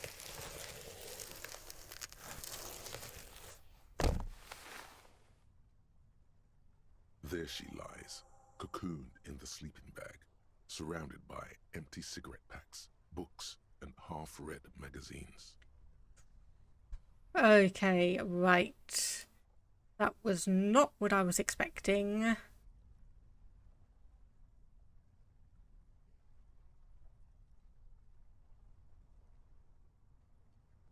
Okay. Magazines. You should look through them. Assorted soft covers, mostly pulp horror. A motor carriage lies buried in the snow on one cover. On another, a ghost airship. You also see a collection of radio enthusiast magazines. See anything? Rager Monthly, Journal of Material Science. More Technological Digest. One of the magazines doesn't have images on the cover. It's not a magazine, it's a leather notebook. Yep, take the You notebook. pocket the worn brown leather journal. We should read this immediately, like right now. I was planning on it, thank you. The 15th Indo tribe. Because there was. The 15th Indo tribe was comprised of 8 kids from Forberg and North Jamrock. running from wild dogs in the valley, hiding scents under rocks, and stealing clothes off clotheslines, and sometimes even the copper wiring of phone lines. You may have been one of them. This must be a childhood memory. The 15th Indo tribe was your Indo tribe, set to rule in Cylinder. The rest of the kids are dead now. Car accidents and drug overdoses. Only you remain. And what bonuses do we get that? 10 cents for every green orb clicked and learning cap for savoir-faire raised to 6. Well, that would have been useful, like, much earlier on in the game. That would have been much earlier, or much more useful earlier. Okay, so we have 1 skill point. Oof. Yep, found Ruby's journal. Read it. A thick journal. The cover is worn like someone used to carry it around in their back pocket. Examine the It's cover. made of full grain leather. The lower left corner of the back cover sports an embossed brand name, Schneller. This was important to her when it was still hers. The journal falls open. About 2/3 of its ruled pages have been filled. The large cursive of someone who writes quickly and confidently. Perhaps too confidently. Many phrases and even paragraphs have been crossed out, with tiny corrections scrawled above and in the margins. It's a mix of logistical notes, diagrams, and personal reflections, all dated. We could learn a lot from this. Okay, what kind of Hard logistics? to tell exactly. It's mostly noted down in code. Looks like contact information, quantities, directions. There could be useful information about local operations in those notes. We have a junior sergeant at my station who's good with codes. I can give this to her after we finish this. Professionalism is his coping mechanism. What are the diagrams of? Esoteric radio technology. The most recent ones probably pertain to the latitude compressor, sketches, calculations of distance and density. You make out a familiar spiral shape. Anything personal? Short, wry observations of people and places. Probably a way to pass the time on the road. Also, what appears to be attempts to sort through some difficult decisions. There are a few passages with many questions in them.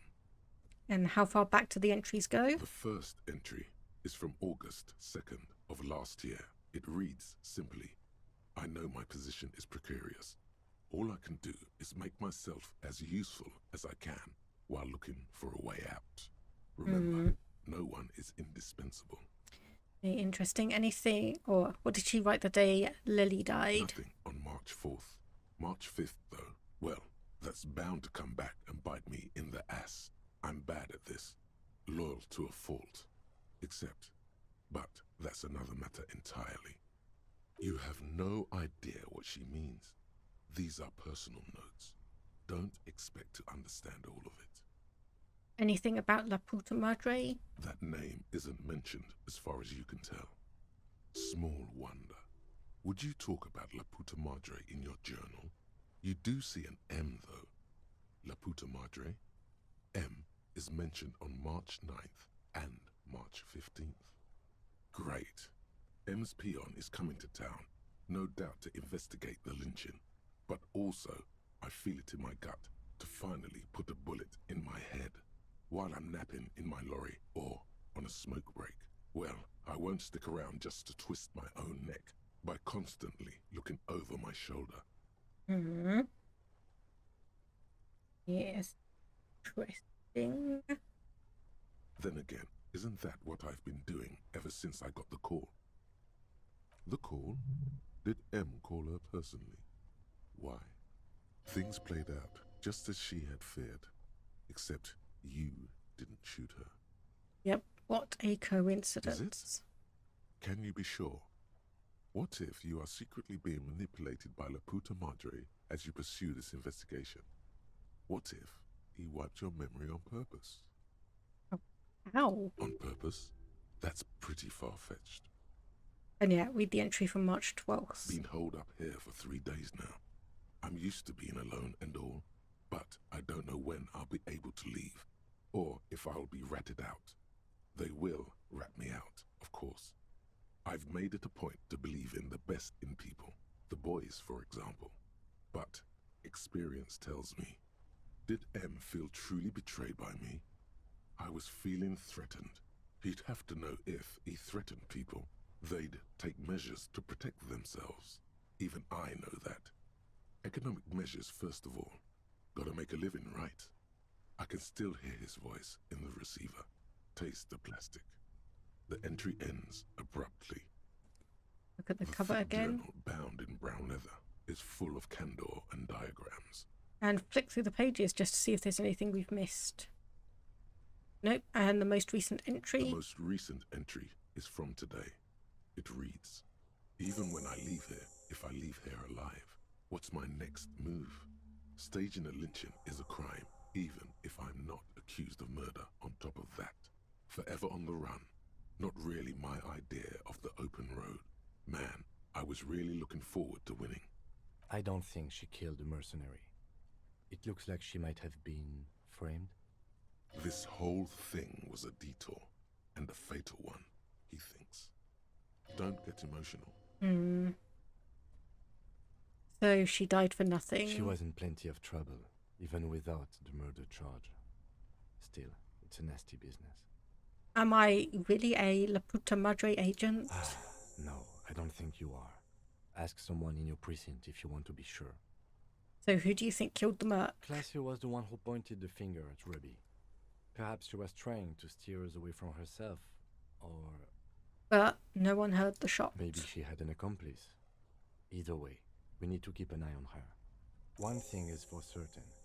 We have business back in the whirling in rags. Questions to ask. We should get to it. Okay, right. This is definitely getting interesting.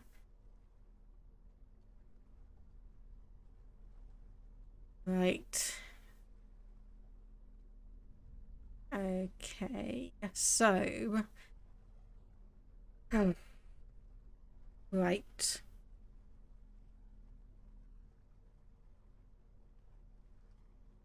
Okay, so make another hard save. Just to be sure. And then we need to get ourselves out of here.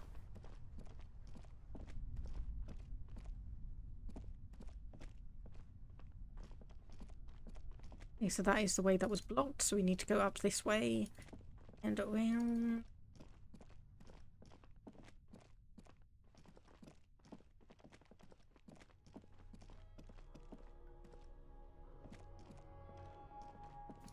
And does not look like there's anything else around here. Okay. So... How am I? Where does the satellites? I'm getting stressed. I think we are in the final approach.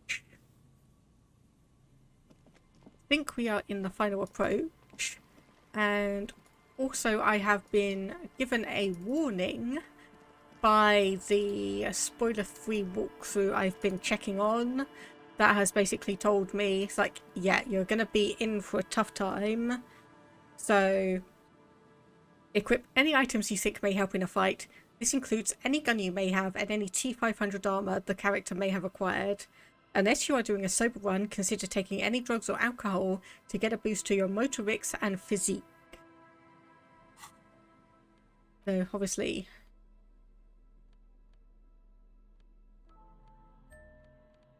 shirt and gloves, so we need motorics obviously and physique if we can find those.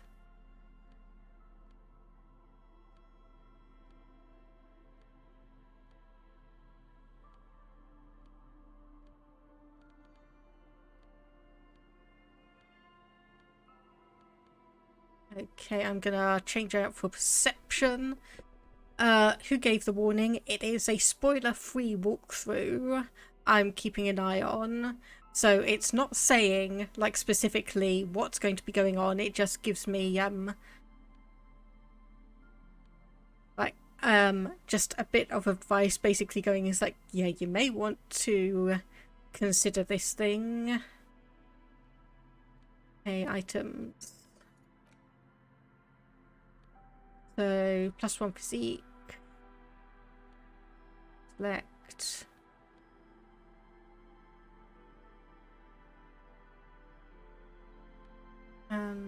Okay, so that's healing. Okay, can I actually hold that? Yes, I can. Okay, so +1 Inland Empire.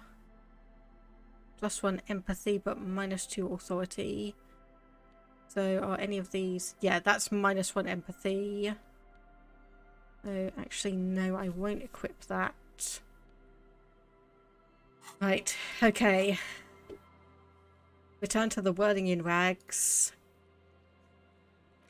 Okay, apparently we need to be a little bit closer to the church. Pretty much right outside the door. Oh, no, we can't actually. Oh dear. Okay, yep, that is a scary notion. The fact that we do not seem to be able to quick travel now. Oh dear.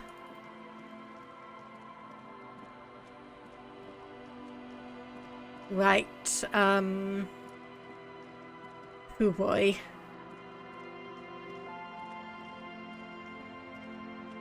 Okay, so the good thing is I have adequately and appropriately...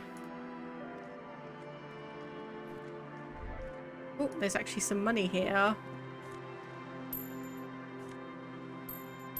This is it. The scene of the party. The fire pit. Cigarettes and empty bottles all evidence it. That you mean the scene of crime? Not as such. I'm talking about what came after the party scene. Looks like they were here a while, judging from all the bottles. The sunken motor carriage provided them a focal point, like a goose ice sculpture or a chocolate fountain. Looks like it.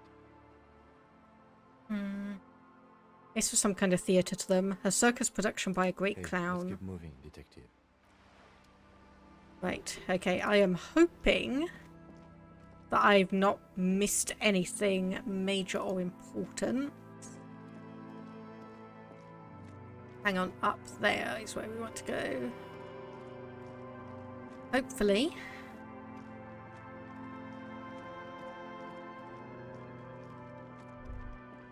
Stop. Just up ahead. Danger. What you have isn't enough. You'll need more firepower. A ranged weapon. Your Kvalzun KR2 multi-tool looks impressive, shining in the cold spring light. But what can it do against military-grade weaponry? Yeah, I'm not sure I feel ready for what lies Then ahead. you'd better get ready. Whatever happens, I've got your back. Okay. Ah. Right, that's closed. That is closed. Okay. I'm all out of shits to give, loincloth. Welcome to the fucking reckoning. Yeah. Hello.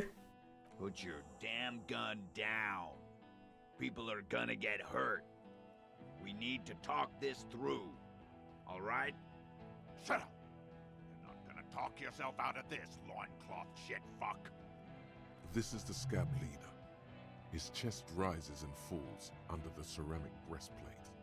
His fingers reach for the butt of his sidearm. Don't say anything. Don't draw attention to yourself. It's a misunderstanding. Nothing irreversible has happened yet. You can just return to your unit and forget all about this. The Kipt is merciful, willing to spare us if we just forget about our murdered and humiliated commander. I think we should just kill everyone, Corty. You are all drunk. Come to your senses. You won't gun down 7 people in the middle of the street. This isn't a frontier town or a jungle outpost. Yeah, I'm keeping my fingers crossed that I've not missed anything major and I'm not going to screw myself over. Easy, Lizzie. Let me handle it. I know guys like this. I'm sure we can come to a peaceful agreement. Ain't that right, fellas? Peaceful. It sounds like the armored figure is weeping. Nest in your abdominal cavity like a little wild mouse.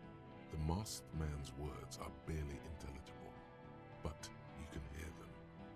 Fuck. There's a third one. How did we miss something like this?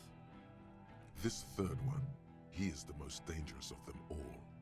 Heavily armed. Yeah, the big one is the scab leader. If this turns into a firefight, we should take him out first. A sound strategy. He's the leader. Yeah, we're out of time. Mercenary tribunal. What do we do? My plan is not to get killed, but we have to intervene. Okay, here we go.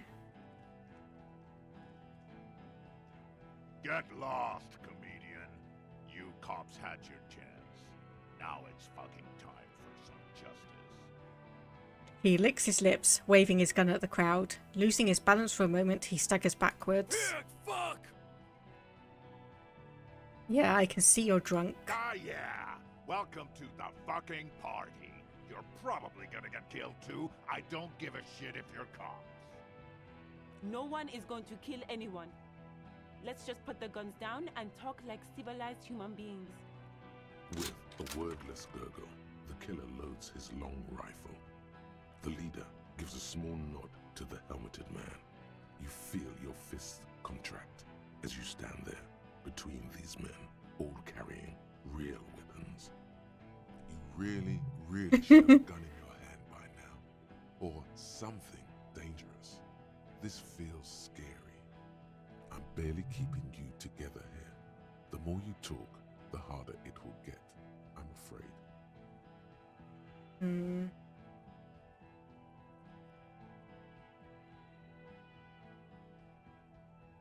Look, you're all drunk. Look at yourselves. Yes.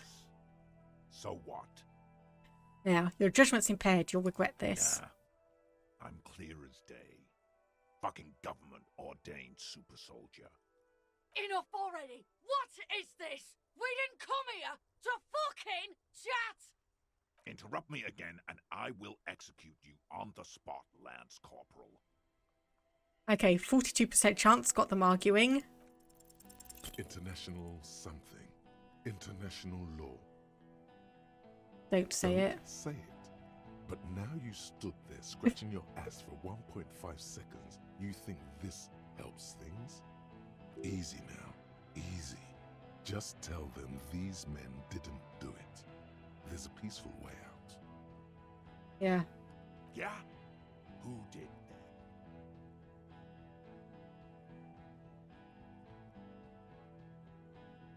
then? Right. I think it was someone else, someone who's not here yet. How fucking convenient. His fingers are twitching. That's a draw reflex. He's about to draw. You think I'm fucking stupid, cop? What if I just shot one of your pals here, right now, huh? How about the kid? Tell me, it's a magic fucking sniper one more time. Listen, please. This cop and this drumhead court marshal won't decide who... 58%. The Hardy Boys confessed to hanging him, all together. Titus said we took him out back and hanged him. He said it loud, in a public place. Yeah, listen, he was shot. He wasn't hanged. Listen to me. You're lying. DePaul heard it. A Kiel Model 40 revolver, 8 rounds in the barrel. The gun slowly sways in his hand from the inebriation. You heard wrong. She and these men have been helping us find the shooter. The hanging was only a cover-up. Listen. Fucking liars. Who got shot? The shot rings in your ears, a low, tinny ring. Then the Hardy Boys yell something. The young woman stands and looks behind her. The shot has flown over her head, crashing a small pane of the glass window behind her. I missed. The man looks at his revolver and smiles. Not true. He purposefully over-aimed and shot the window. You had him second-guessing himself, only for a second. Do not assume he will miss the next time. I know what I heard, Corty. They said they killed him. They said it was a good way to end a Sunday night. Okay, 28% chance. Of course, nothing bad will happen. Talk about his dead friend. He seems stable enough to take it. Even better, it will further destabilize him, cost him time, and maybe even lives. I don't think so. Don't fucking talk to me about my brother, loincloth. He squeezes the words out from between clamped lips, his hand on the pistol. Okay, yes. Immediate failure. Things are worse now. He's observing your every motion carefully. Yeah, where is Classier? Who the fuck is that? Glacia, the woman upstairs, where is she? She left! Oh no. Unarmed, hunched, but keeping it together. God, what the hell are you doing here? What am I doing? My fucking establishment is under fire! You know how much windows cost? Yeah. What do you mean she left? She left! Her room's cleaned out! Right before these assholes showed up! We should have arrested her. Hey, Bushman! Your little cunt isn't gonna help you out of this one! And yeah, we'll point to the third guy. Rude. Rude is the killer. Rude, the killer, Owen Cloven. He doesn't talk much. All of you cunts inside out. What was that, Runt? Rip you open. The killer? Gunner. The raddest. The killer. He points to the figure clad entirely in ceramic plate. What do you think he does? There, on the rim of Owen Cloven's helmet, you count little stick figures. 19, 20, 21. About 50 little stick figures. All of them black, plus 2 little white ones in the end.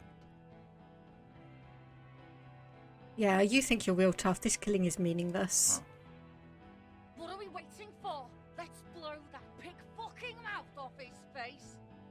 Lance Corporal, just fucking shut up and wait for your order. Yeah, the Wild Pines rep does not approve of this. You think I care what that company cunt thinks? Yeah, no, I'm not going to forgive you massacring a bunch of innocent people. The man stares at you with bloodshot eyes, a bull ready to charge. He's not listening, but looking for an opening. Now is not a good time to strike. He's looking right at your hands. Do something else. Get him distracted. Hey, let me just say one more thing then. Waste this fuck!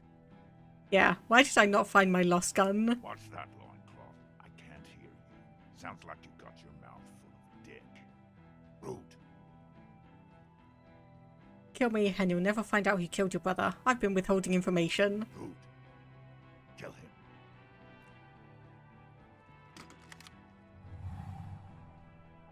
The porcelain man raises his rifle and takes aim at you. His hands are steady, and the long barrel of the rifle sways slowly. Dodge the shot. You leap left. A swarm of angry lead passes mere millimeters from your side, tearing fabric off your coat. Feels like the lightest of tucks. Yeah, I'm just gonna yell. The man tilts his head, trying to see through the clearing smoke for the next shot. Watch out. To your left, DePaul is about to take a shot too, at Kim. God, please. The lieutenant says quietly, without trembling. He aims, face pale. He's aiming for the eye slot in Rude's helmet. An extremely difficult shot. 2 shots ring at once. One from the lieutenant's pistol, and the other from DePaul's. It's aimed at the lieutenant, but it misses. You hear a scream behind you. Oh boy, did he hit the rifleman? Blood gushes from the helmet's eye sockets as Rude staggers back, disoriented. The sounds coming from his helmet are not human. An unbelievable shot from the lieutenant. And who screamed? Glenn, dying in a puddle of blood behind you. His mangled torso has 2 gunshot wounds. Blood gushes out of them like red geysers. You see 2 cold eyes looking at you through all the smoke and panic, and a pistol raised, aiming at your chest, point blank. Then the man squeezes the trigger. A look of happiness. His eyes seem unnaturally bright, shining like stars. Something in the fear must distort him somehow. He is evil, and the end. Here it comes. Death. Okay, 3% chance on reaction speed. Let's...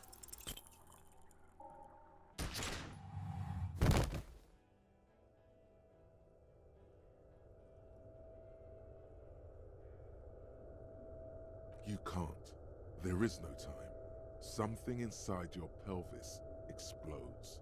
Your entire lower body is on fire, and your legs can't support you. You fall down like a rag doll. The pain is too immense to scream. It pushes the air out of your lungs. Everything goes dark. A distant blur as you recede into it. Okay, I'm just gonna listen. The Hardy Boys are yelling. Someone is running, jumping over you. In the background you hear gunfire shatter glass, and then a man in pain. A familiar sound. It's Titus with a splat like meat. You hear bullets rip into him. His voice, still giving orders, grows fainter. A gurgle. Nothing. A persisting darkness. Dancing lights of pain. Distant shadows cast by them. Like a hellish play. You're bleeding out. Out of it, a silhouette appears, crouching over you. You hear a familiar voice filled with urgency and fear. Yeah. There's a white shadow that smells like apricots. It's always Stay there. with me. You said I had a vast soul. Do I have a vast soul? Yes, keep talking. You hear me? Stay awake. But you can't. It's so hard. Your eyelids grow heavy, and the sounds ever more distant. And the cold comes over you. The lieutenant, too, is somewhere far away, almost gone, when suddenly you sense something behind him. A shadow towering. Someone stands there, raising his pistol at him. The lieutenant does not see it. He's pushing down on your wound with both hands. Oh dear. Scream immediately. He's gonna die. The lieutenant trusts you. +1. Kim truly trusts you. +2. 83% chance to save our partner. No, you scream. Behind you, from your bloody lips, your eyes are full of fear. There is no room for hesitation. The lieutenant turns around and fires, his body falling on yours in the course of the motion. You hear a roar of pain, a death scream. The sound disappears like someone pressed stop on the tape. The hulking figure, too, is gone. And so is Kim. And the whole world. Now, I get the feeling that this was not how things were meant to end. This is death. One more door, baby. One more door. I get the feeling this is not how things are supposed to end. Brother, you already were a ghost. Up there screaming along with all of them. Scaring each other. Haunting each other. It's the living who are ghosts. The dead are silent. They don't rattle windows or write letters in blood. The living do. Leave them behind. Rest.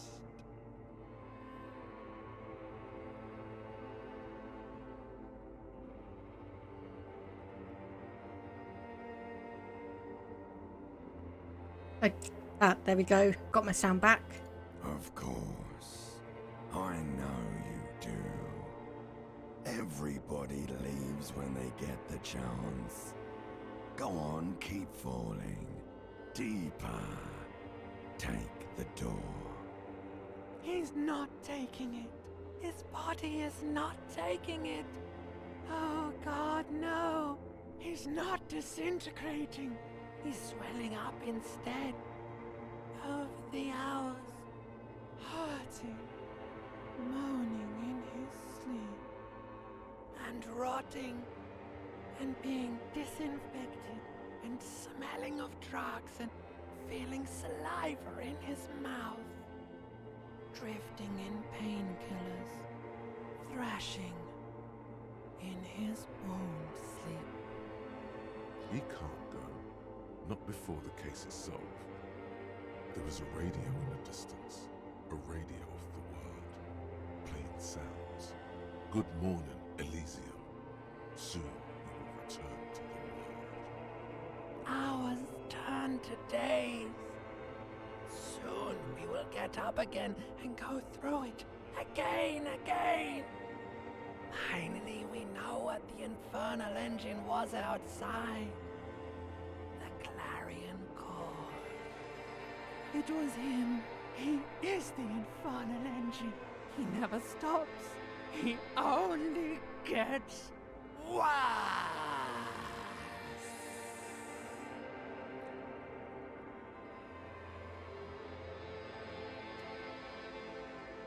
Right, okay.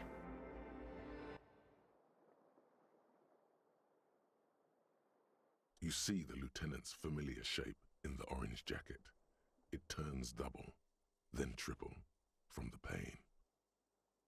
We're alive? Okay. Sunrise, Parabellum. The lieutenant says.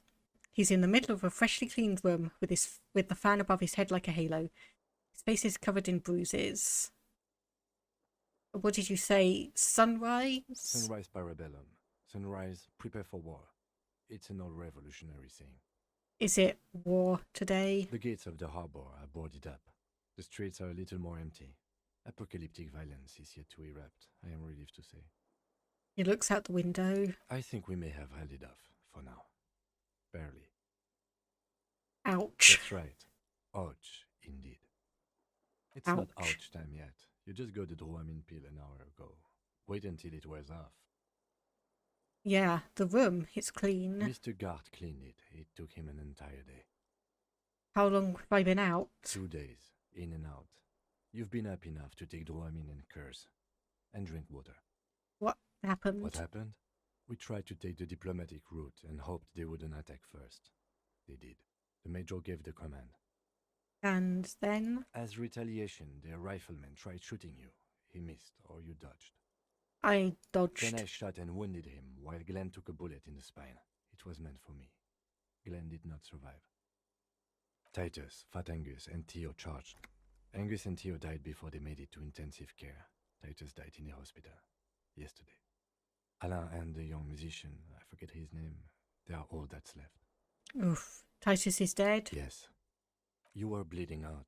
I think you said something about your wife, and you warned me. I was able to disarm the major before he got a jump on me. Thank you, although... I was not able to kill him, as I should have. Crenel took him. A stray bullet killed the Pole, though. And that's what happened. And the major? He's in a private hospital across the river. Crenel claimed him from the local butcher shop where Titus died. Turns out he's insured. Of course he would be. We won't get to him anymore. The good news is he's not coming here either. I did some damage. How many casualties on the Union side? Total? 5.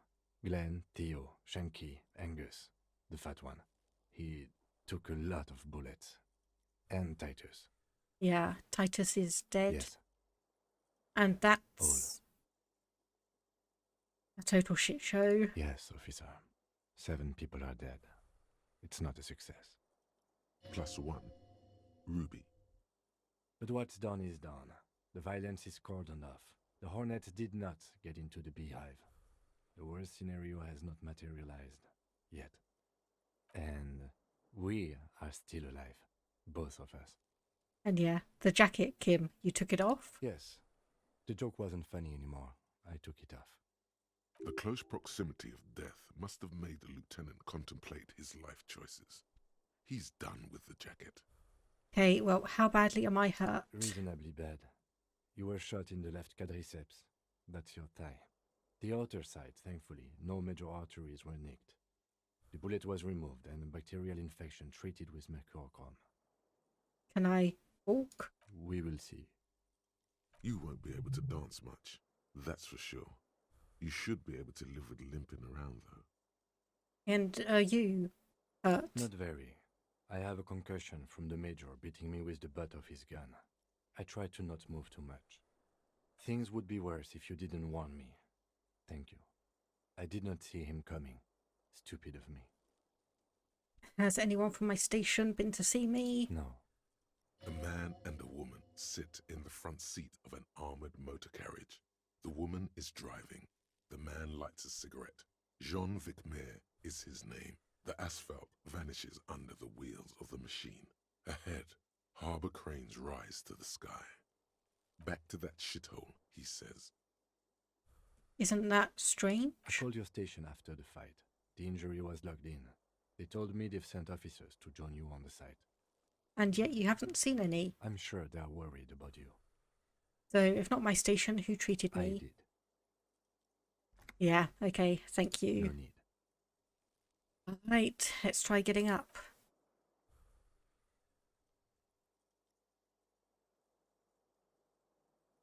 And I'm gonna hover my mouse over here just in case.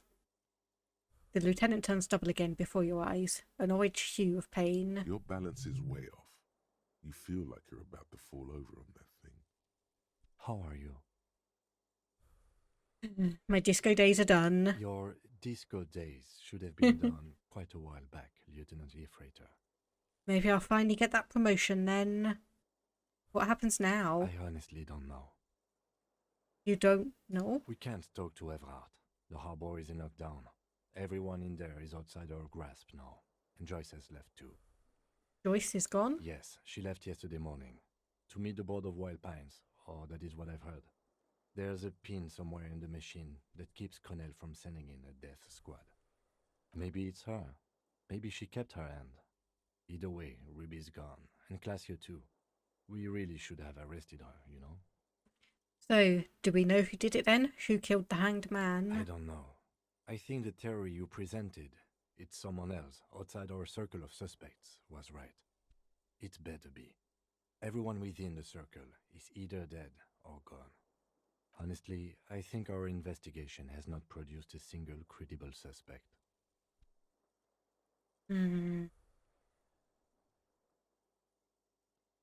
Yeah. The hole in the wall. Someone was checking her I out. don't know. That's been there for years. The footprints. Yes, God cursed the footprints, not solving the case for us. Au diable. And yeah, a 28% chance the shot came from a distance. We should go upstairs, rethink the ballistics in situ. I agree with this. What else? An antique bullet. How hard can it be to find one? It's extremely easy. There are thousands lying around. We found one, all completely unusable. It's precisely how easy it is to find one that makes the bullet useless. Yep, something is creeping around out there. I sense What it. is? Something. And you know what? He arches his brow. The ceiling fan patiently spins overhead. Yeah, solving crimes is hard. It really is very hard. That concussion must be making him dizzy.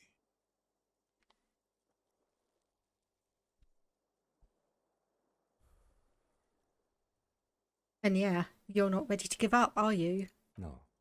Are you ready to limp? Yeah, I'm ready. Good. Where do you want to limp to? The bar. I think I deserve a goddamn drink. A gust of wind blows in from the bay. The duraluminium box around you vibrates imperceptibly. A familiar cold, a red thread on the roof upstairs. Taut, plucked like a string by the gust. And yeah, we should check out Classier's room upstairs.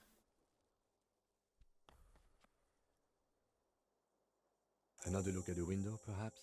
The one he was shot through. I don't know. I can't think of anything better.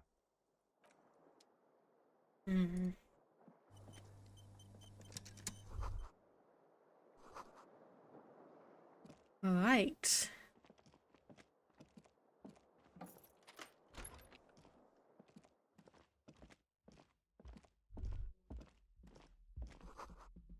Yeah, I was thinking is like, yeah, I can't run.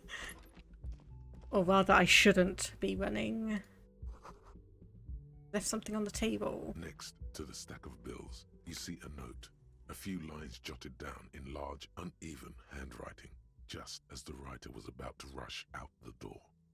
I'm sorry, I fucked everyone over. P.S. I didn't kill him. P.P.S. Gift upstairs. A gift? What could it be? I am not drawing my gun yet, but I don't like gifts. Fair. He says he's not, but his hand moves instinctively toward his holster as he studies the note. Relax. Not everyone is out to trap you. And yeah, she did indeed leave in a hurry. Surprising. You look at her rough, jagged handwriting on the note. She was in a rush, but not panicked. Deliberate. Focused.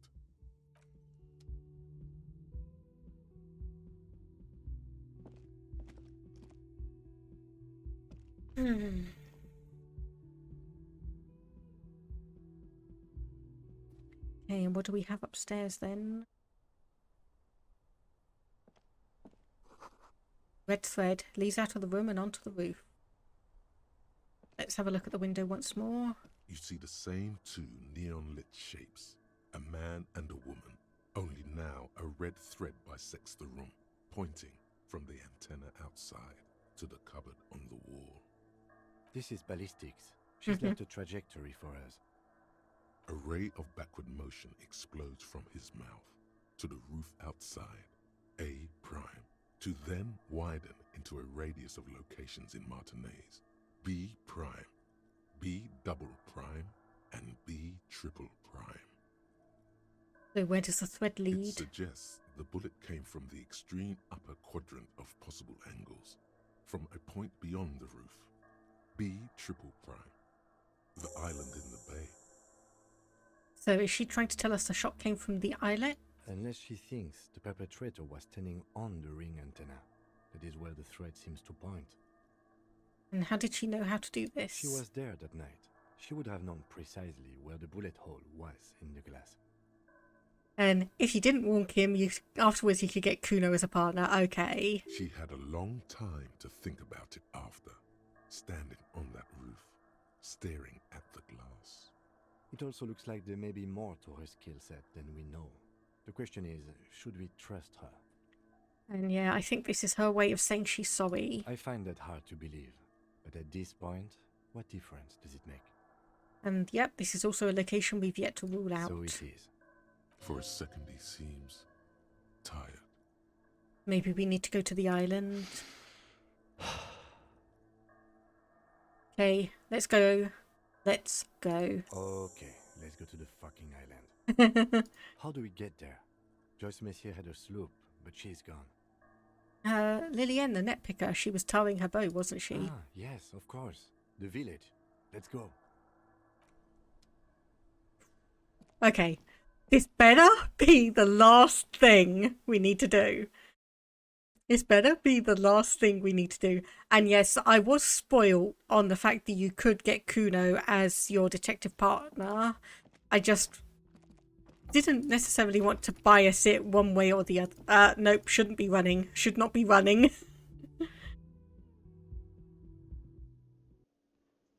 And yeah, this is going to be very, very quiet now.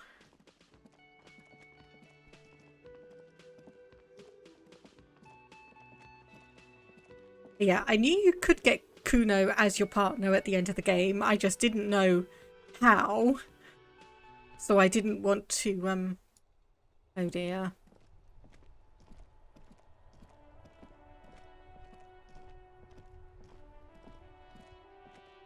The graffito has been painted over the traces of the fight that took place here. It smells of blood and heavy fuel oil. This was Cindy the Skull. Yeah, looks like she finally found the words for her The masterpiece. lieutenant crouches, touching the fuel oil with his finger. Looks like it. Yes. This is still fresh. It wasn't here yesterday. And blood. Some of it is even yours. Heavy fuel oil. Isn't that flammable? Yeah, step back. The fuel oil catches fire immediately with an ominous hiss. A bright orange flash across the surface of the letters. Black smoke rises from the burning message. Say nothing, just stare grimly into the The flames. lieutenant has taken a small step back. He looks at your face illuminated by the flames and nods silently. Then the fire falters. Let's go to that island. Slowly, the flames subside, the fuel burning out. The air still smells of mazout and springtime.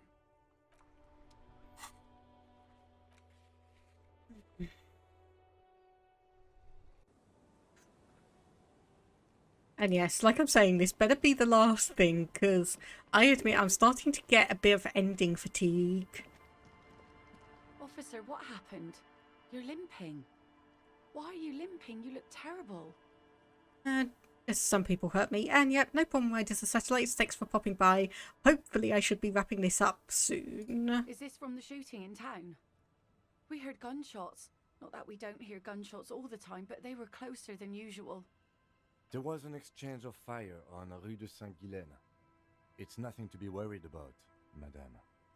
You didn't only get shot. Yeah.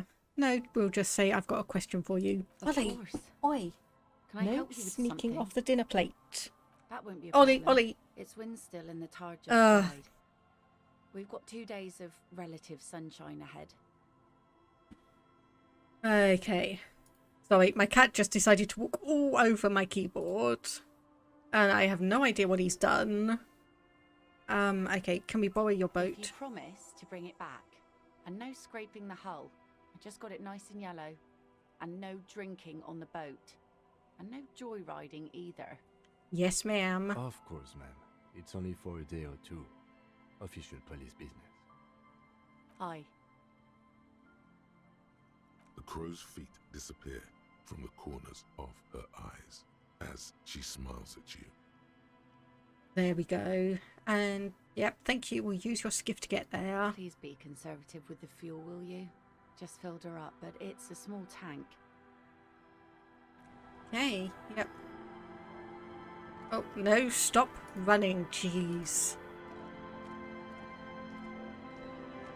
Please, stop running. I don't A have... skiff with a small steering engine in the back floats on the calm mirror of the sea. Its 2 seats are empty. The boat's belly is a shiny yellow color, industrial paint over fresh tar. You see it reflect off the water, along with the factory number, A72. Okay, I don't know what's going wrong with my headphones, but I'm going to turn them off and get to my other ones. Excuse me a moment. Bye.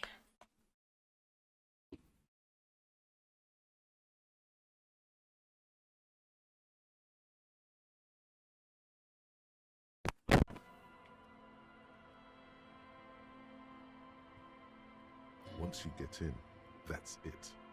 One pull of the starter handle, and you're off into the bay. A strange trepidation comes over you. Are you sure you want to go now? Have you made all the necessary preparations? Closed all your accounts? Ollie, come on, stop nuzzling my microphone, okay?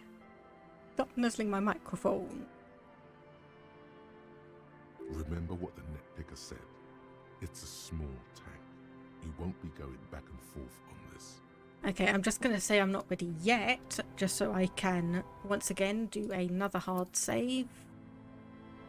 And we can check, are there any other major things? So we still haven't found the firearm. Still... Okay, well we need to check the island. We are just going there. Pluto Madrid and get to the island. Okay, it looks like we don't have too many things. The skiff Yeah. float once you... Have you made... Remember what the netpicker said. Get in and go to the island. That's not a stable position to be in on a boat. That's not a stable position to be in at all. Want to be free. Want to be free.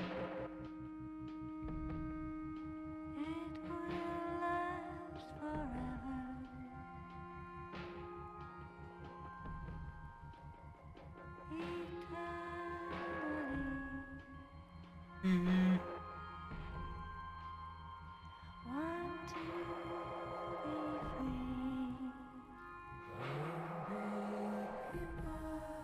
Want to be free.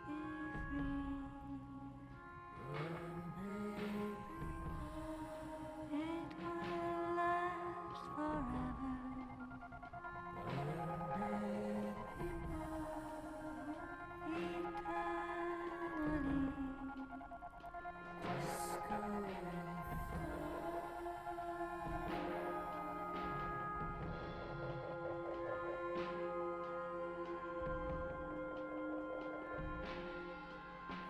Okay, this definitely feels like they're using this as a very long loading screen cover.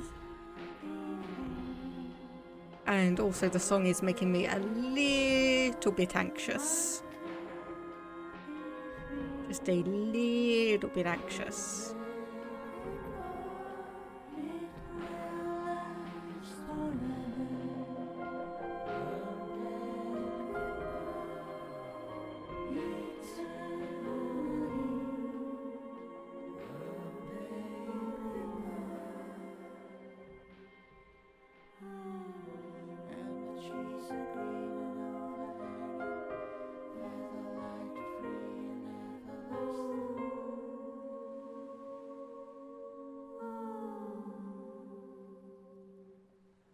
Of course, I am slightly wondering if I'm going to get an achievement for going through the whole game without actually finding my gun.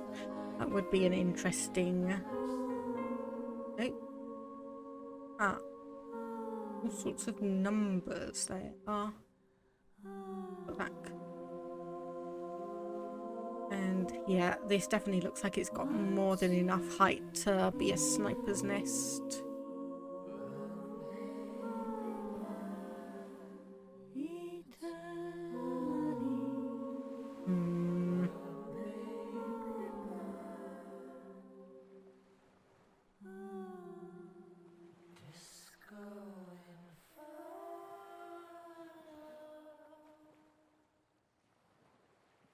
The boat comes to a slow stop. The lieutenant turns the engine off. Then there's silence. In the silence, a sputter of wings. A flock of quails takes off in the distance. Let's go. Mm-hmm.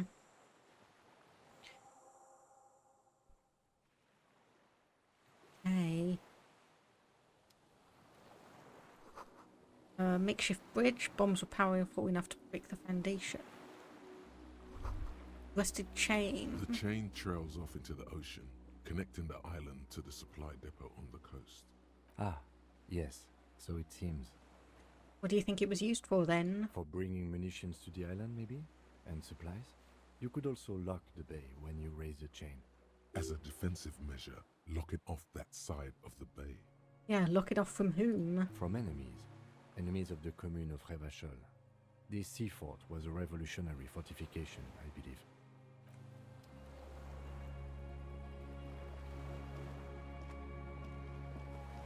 Okay, I'm going to do a round on the island as far as I can go.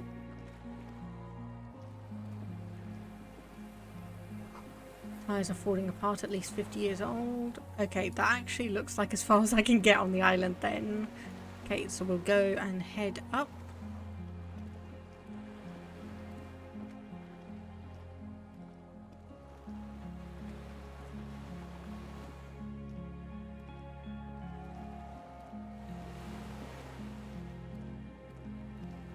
Okay, so what do we have here? Attention, inflammable. Fuel has leaked out. Lingering trace of mazout. But nothing overly to investigate there. However, over here...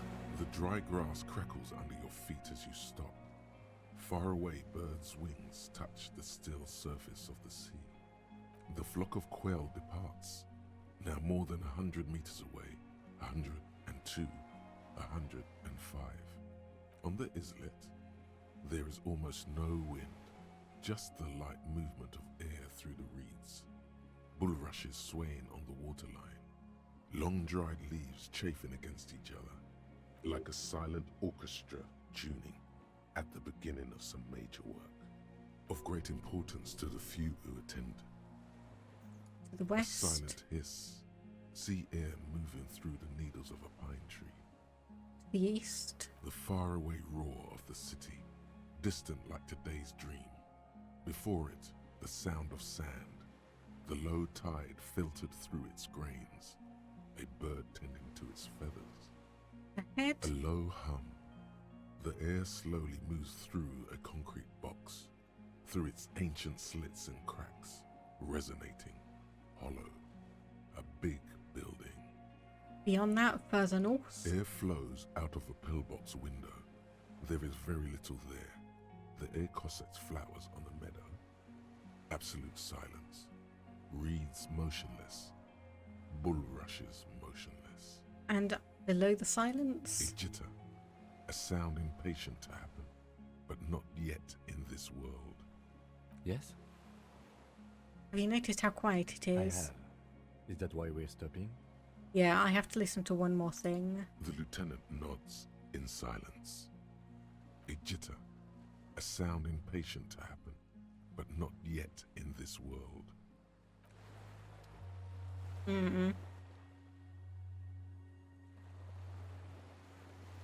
Game? Oh. Game, why have you just completely weirded out on me? Why have you just completely weirded out on me? I can't get anywhere. Okay, right. Okay, I don't know why the camera has just suddenly gone all weird like that. Let's load.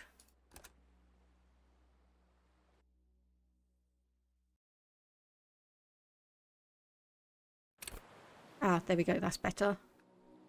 That's better.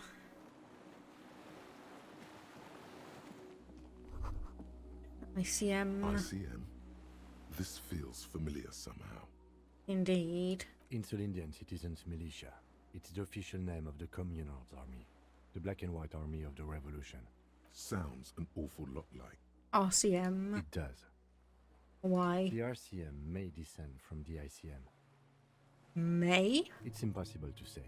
It was chaos after the war. The name was good for getting people to join us. Revachol West was mostly workers and criminals. No, an upside-down star. with its horns in the sky, the symbol of the commune. Hmm. Are those speck stars too? No, that's the uninhabited archipelago. A DeLorean-era symbol of Insulinda, known as the face in the sea. Yeah, what's it still doing here? After 44 years? That's not nearly enough to hide what happened here, Lieutenant Gefreiter. One of these barrels was still leaking fuel, as you saw. The city is full of things like this. Old bullets, guns, fuel. Why? Okay, I don't know why the camera is doing this.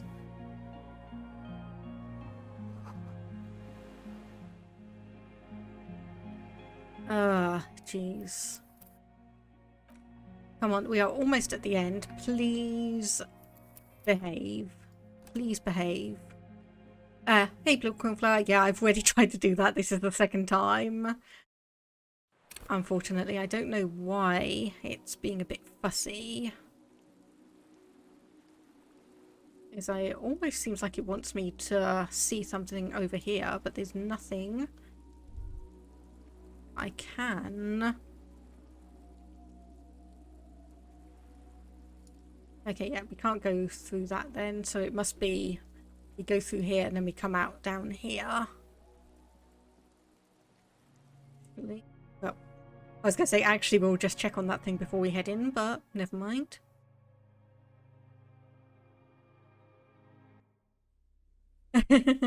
I may have already got to the point, Blue Cornflower, if you're talking about the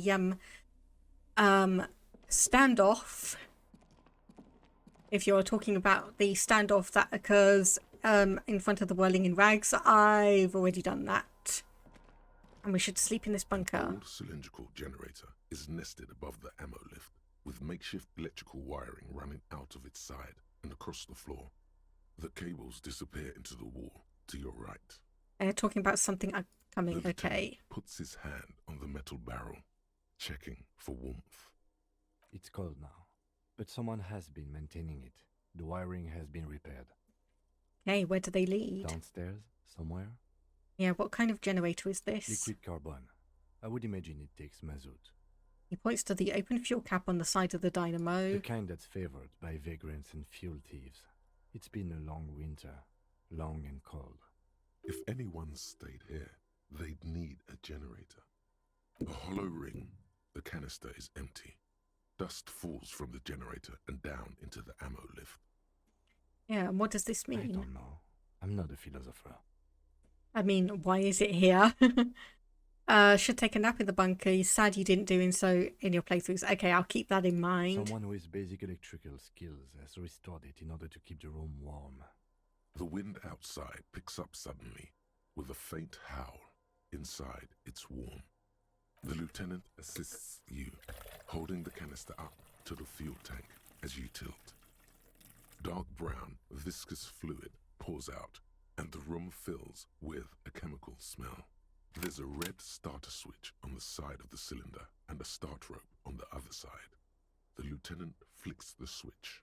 Okay, pull the rope. The recoil start wakes the old generator up.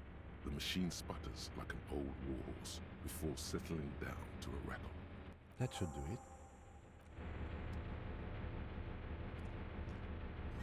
it. Okay, books, fantastic and historical fiction.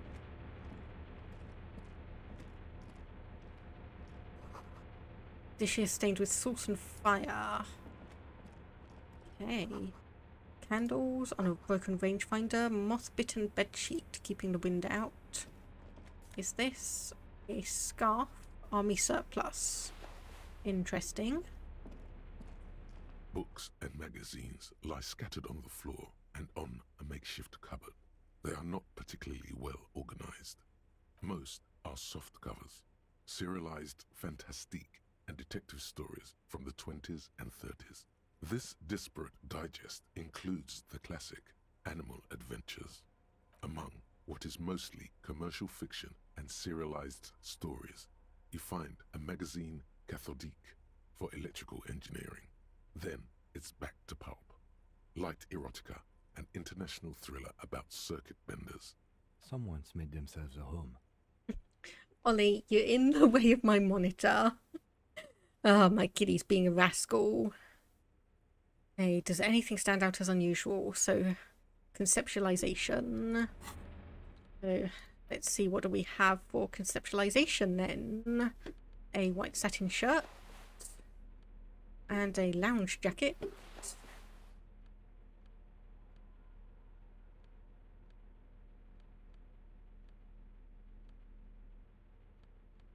Don't think any of these.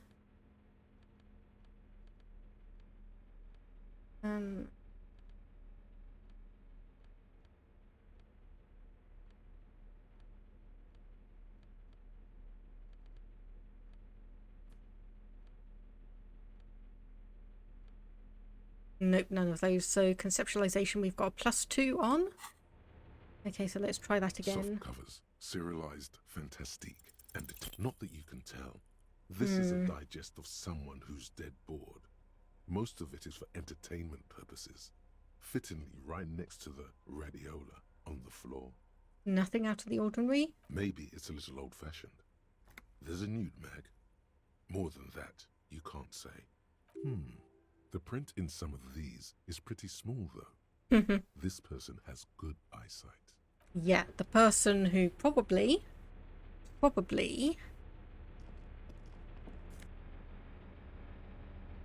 is the one who's responsible for all of this. No, stop running. No, I don't want to accidentally injure myself. Okay, what's over here? Wants an armament rest.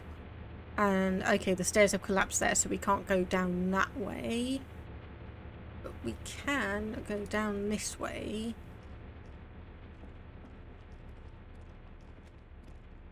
How many points do we have? We've got 3 skill points. Okay, so I could actually put one into Conceptualization.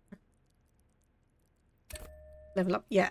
I think the game is breaking for me at this point. It's breaking for me. Okay, let's try this again. Soft covers, serialized, fantastic, 58%. and detective stories. Oh yes. There we go. There is a rather extensive collection of critical theory, that is, dour, life non-affirming left-wing literature, published by small imprints such as Abattoir Firm and Ouzia. It's not exactly like reading. Yep, powerful communist theory, rigorous and truthful. Ouzia. I agree. Humanitarian sciences. It stands out. Not a lot of critical theory around in Revachol West. Wasn't there some in the communist students' room? Mm-hmm. Well, yes. That one student did. The little books seem inconsequential next to the big pile of frivolous entertainment covering them. And yeah, critical theory books, what do you think this means? Again, I am not a philosopher, but whoever has lived here, they have some education and a certain set of interests. Hey. Psst. Psst. Hey, you. Yes, you. Word on the street is you're ready to start building communism again. Again? Yes, you're ready to start building communism again. You've built it before. They've built it before. Hasn't really worked out yet. But neither has love. Should we just stop building love, too? Can't argue with that. So, what about all that communism you've promised to build? Word on the street is you've woken up from 1,000 years of slumber, promising to erect a version of communism many times greater than any attempted before. Is that true? Well, how come there's word on the street? You keep saying things like, down with the bourgeoisie, eat the rich, sodomize the landowners, impale all people who have more than 25 real in their pockets, literally murder all human beings regardless of their political beliefs. That kind of stuff. Yeah, sounds like me. Funky style. Very funky. So tell me, do you have any questions before we fire up the big communism builder? Or do we get right down to it? Yes, roll up your sleeves and start building communism. Oh yeah. Get the firing squads and the animal wagons ready. Yep, there we go.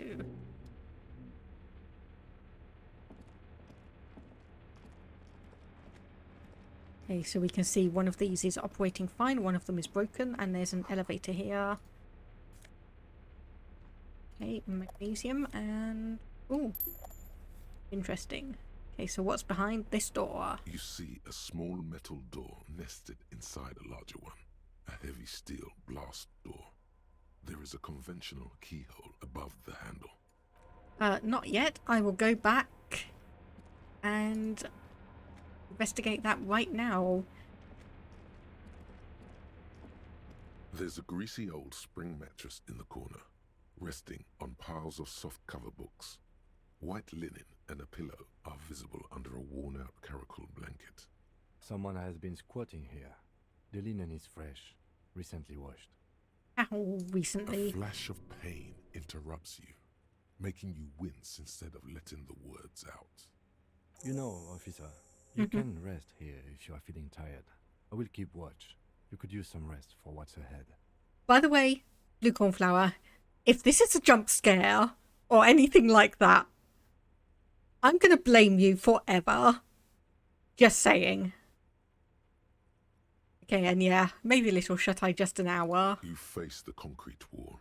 There's less light there, in the dark corner. Like a dog, you lie there. Curl up with your knees close to your chest. The blanket feels cold. The entire room does. Concrete and cold. Minutes pass. Half an hour maybe. The sounds of the sea beyond grow distant. Your eyelids close. Until... I'm gonna... Blue Cornflower, I do not like horror games. I especially do not like jump scares. So if there is any kind of jump scare here, I'm putting the blame solely on you because you're the one that told me to do this. You feel yourself standing up in the darkness, right next to the mattress. Slowly, the world begins to hatch from the blackness. It's evening. No jump scares. Okay, good. Though I will be needing to quickly pop off and give my cat his supper because he is getting anxious about it all. He's getting seriously anxious. Sleep.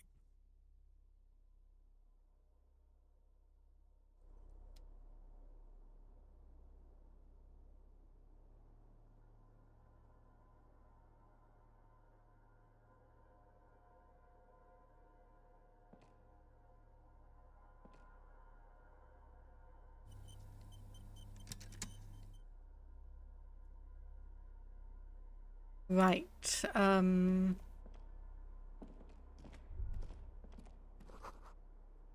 Lieutenant's no longer here. Go outside to the beach. Okay,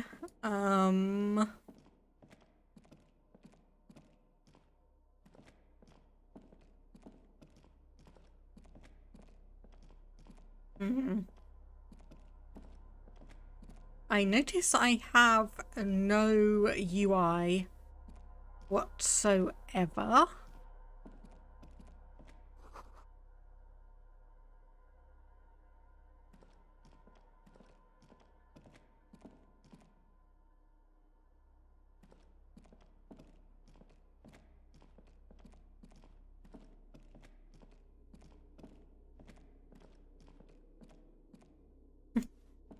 I know, my cat's still got about 10 minutes left before his designated supper time.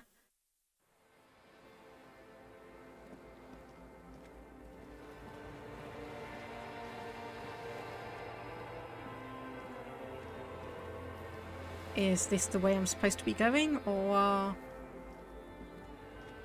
I can't go anywhere that way.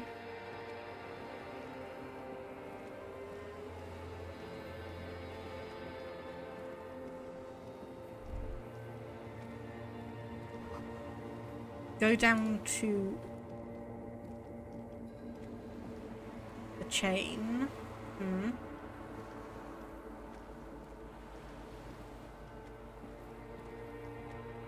Oh, can I not actually go back in there? Right. Where am I supposed to go?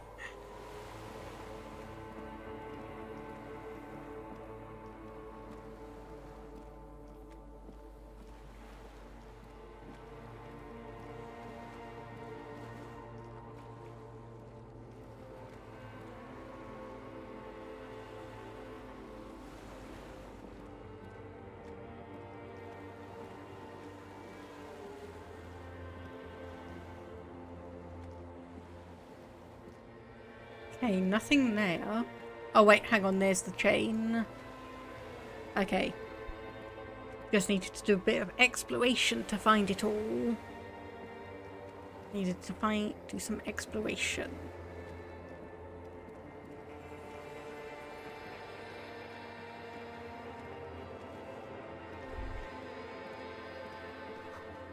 Walk in.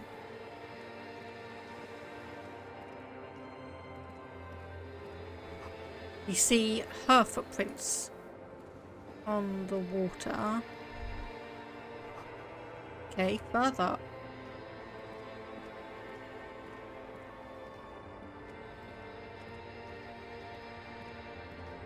Dolores Day, the innocence of humanism, internationalism, and the welfare state turns around to face you. She has an airship airbag in her hand. She seems to be in a hurry. Off to advise the Queen of Shest, most likely. This is the Holy Suzerain of Mwindi and Insulinda. Definitely not your wife. You need to talk to her. Think of the historical knowledge you could glean. I don't know, man. What is the Holy Suzerain doing here? Something seems off. Okay, I'm just going to open up with saying hey. Hey. How are you doing? I'm doing really good, actually. Both professionally and romantically. I've come to a fulfilling and peaceful period in my life. Well, how are you doing, Harry? Not very well. Don't say that. I know this positive thing sounds stupid to you, Harry, but it works. We all have an obligation to be happy. You too. And you will be. Now. Yeah, where are you going? I'm going to Morova. To live there, in Grad. It's 1 million kilometers away, Harry. Might as well be another lifetime. What's in the bag? Just my scepter, my globe cruciger, a spare silk gown, a toothbrush, travel documents, the crown of immortality. But aren't you already wearing that? Oh, this. She corrects the wreath on her forehead. This is just a wreath. The crown of immortality is made of rarefied light, mana and raw palladium. It was passed on to me by the rulers of late antiquity. She looks at the suitcase, not knowing what more to say.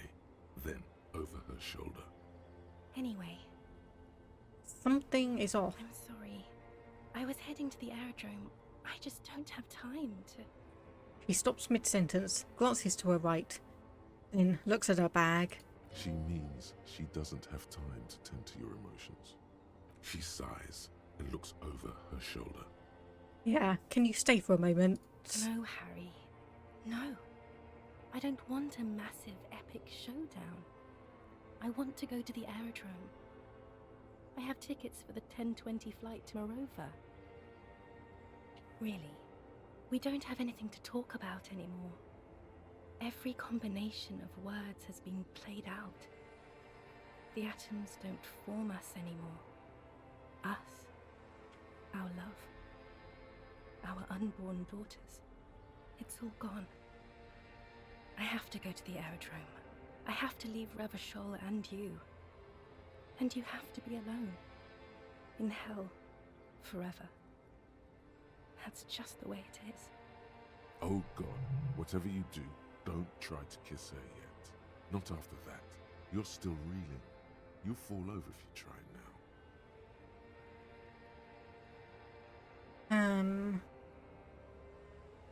Okay, yeah, I'm going to offer the figurine. I don't want it. It looks expensive. I don't want it. I thought you liked figurines. That's not what figurines do, Harry. So they don't do anything? She looks at the headless Found Rider between your fingers and doesn't know what to say. The figurines don't do anything? Anything at all. But I thought the historic figure she had. She liked war games and figurines, didn't she? Yes, I thought it would be good. Yeah, what about dice? I had some custom dice made in this area. Harry, I don't want things. I want to go to the aerodrome. I didn't ask for things. It's too late to give me anything. I would have liked the headless Fallen Rider back then. I get the feeling you're not really Dolores Day. I don't know what you mean. Dolores Day? She looks at you quizzically. It does not seem like a mystery she wants to get into. Wait. You're the morning. The morning? I don't understand. No, I mean morning. Breathing, but you're not even dead. Oh my God, Harry, stop.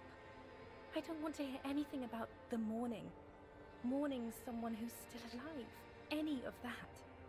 I can't do that anymore. I'm not 80 years old, I'm 32. People my age are not supposed to mourn. She breathes out. It sounds more angry than a sigh. You're the ex something. Wasn't I Dolores Day just a second ago? Now I'm the ex thing? You're confusing me. Look, I have to be at the Lausanne aerodrome at 10:20 p.m. I still have a light rail to catch. I haven't even bought the tickets yet. I should have stayed down. My friends are waiting for me on the platform. I can't let them wait. It's impolite. Cool, your friends. Say hi to them for me then. I will. You're Dolores Day, Queen Regnant of the territories of Mundi and Insulinde, and nothing else. Yes, Harry. I am. Things have gotten much better for me, now that I am the ruler of the known world. Oh God, it's already so late. I have to go, Harry. Okay, this is just majorly confusing Tiny me. golden watch with red straps around her bony little wrists. This is really, really confusing me. This is seriously confusing me. Okay. So it's good enough. I'm going to go and get my cat his dinner. I'll be back in a couple of minutes.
Right, so seriously getting so confused here.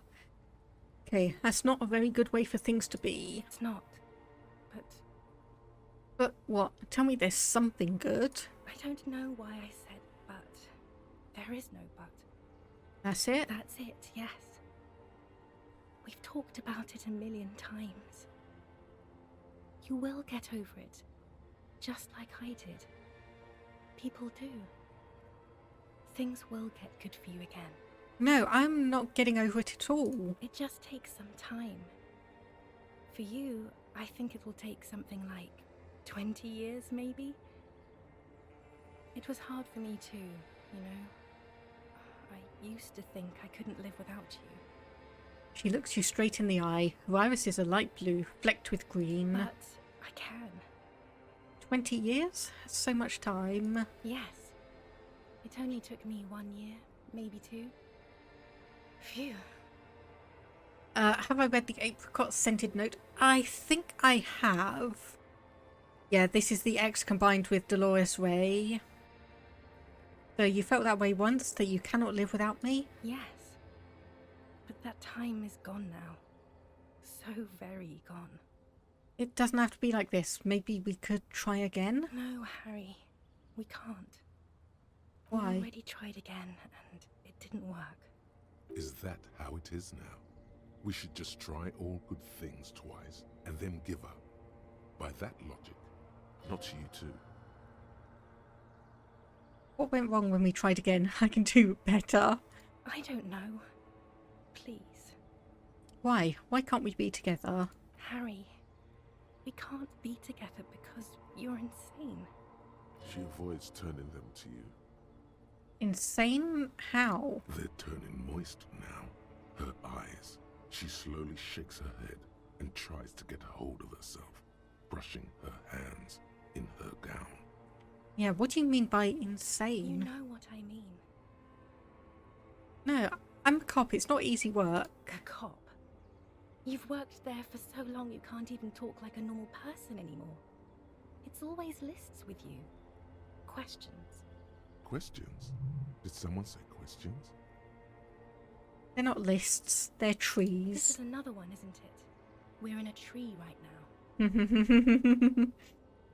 Yeah, but it's not possible to talk without It's trees. not just the lists or trees or whatever. You get sad, Harry. Too sad. People can't get that sad. It's impossible to watch. Other people get sad too, but not like you. You stayed down for too long. You only communicated with encyclopedic trivia. I was so alone. In conclusion, you're ill. You're an old, insane man. And you have to be in hell until the end of your life. And I have to go to Morova. But you said I have a vast soul and you will always come back to it. We both said a lot of things. We were very young. It was her. I can feel it. I can see it in her tender, long fingers, in her wrists. Her hand wrote it, said those things. No, you didn't say it. You wrote it in a letter. A handwritten letter. I keep it in my paperwork. As Queen Regnant, I write a lot of letters. I have it right here. Let me refresh your memory. Let's take a trip down memory lane. Please, Harry. I just don't have time for this. No, you do. Every morning, when I step out and you're asleep behind me, I find a little piece of sadness in me. I carry it in my chest down Voyager Road. Every step I take, it grows, until by the time I reach the fuel station, it has filled me completely. I step on the light rail and look back, something bow collector. I know it will be like this until I walk back to you. You. Every step I take will get lighter.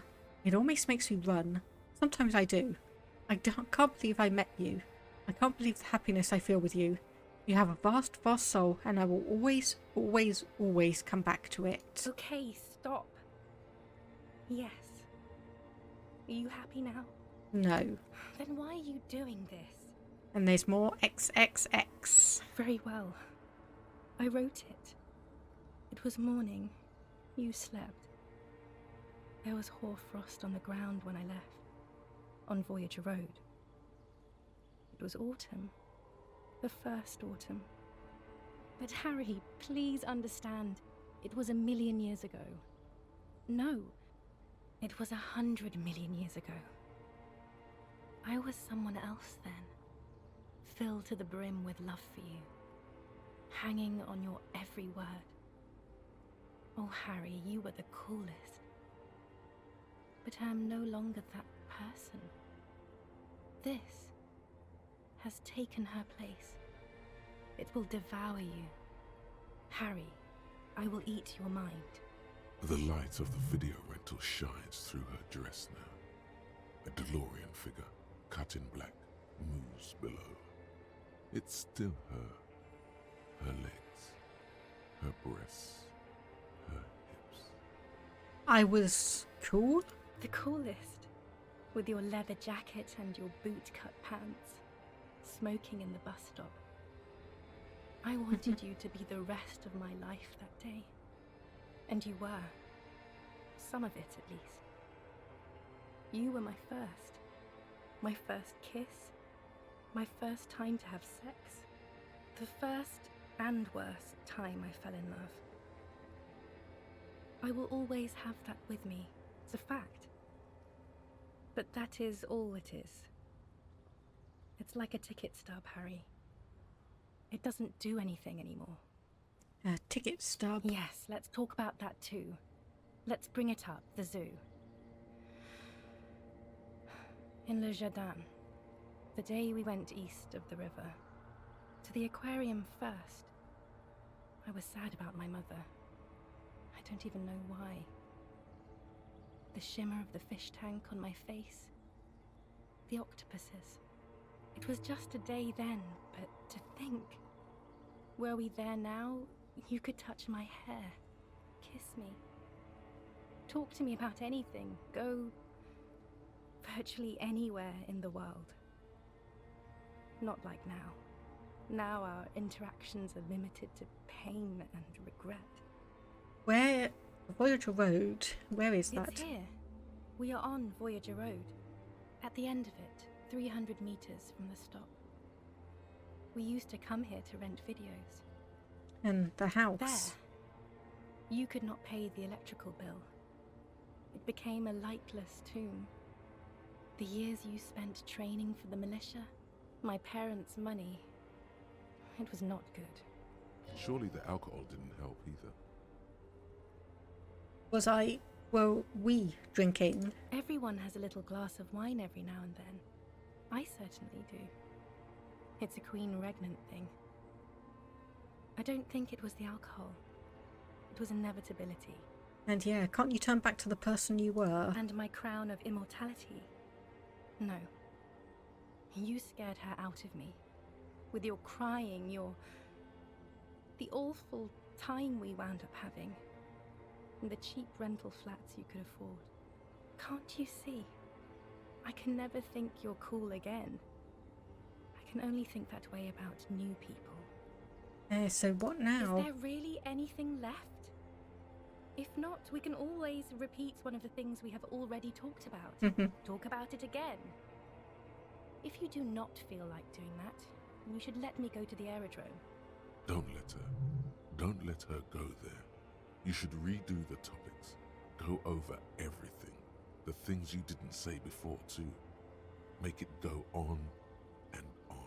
And if I keep talking to her, she can never go. Oh, I'm gonna go for this one. Nope. Not at all.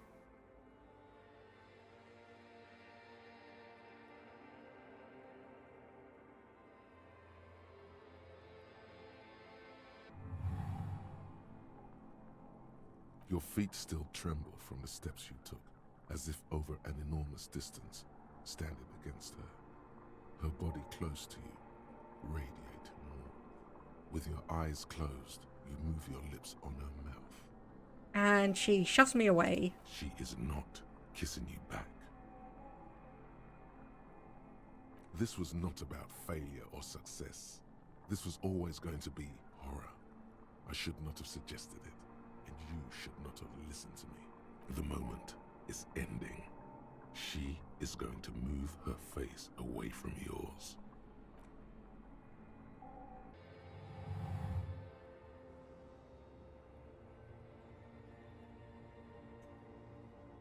Oops.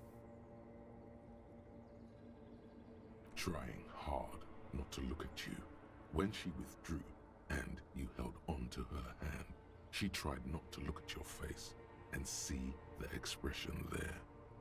Brother, you should put me in front of a firing squad. I have no words for how I failed you. Okay then, I guess that's No, it. Harry.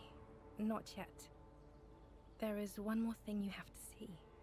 She slides her hands down her chest and onto her lower stomach and smiles. I'm pregnant. Yeah, I'm not going to say anything. You know what this means. Okay, I know she referenced like unborn daughters early in the thing, but Of course not. yeah. She looks down her belly, then up into your old eyes. I terminated yours. Don't you remember? You poor fuck. Poverty-stricken fuck. Now, go ahead. Ask me more questions. Let's talk about something else. More questions. Ask more. Okay, well, we've got one option to call her a war criminal. Who says that?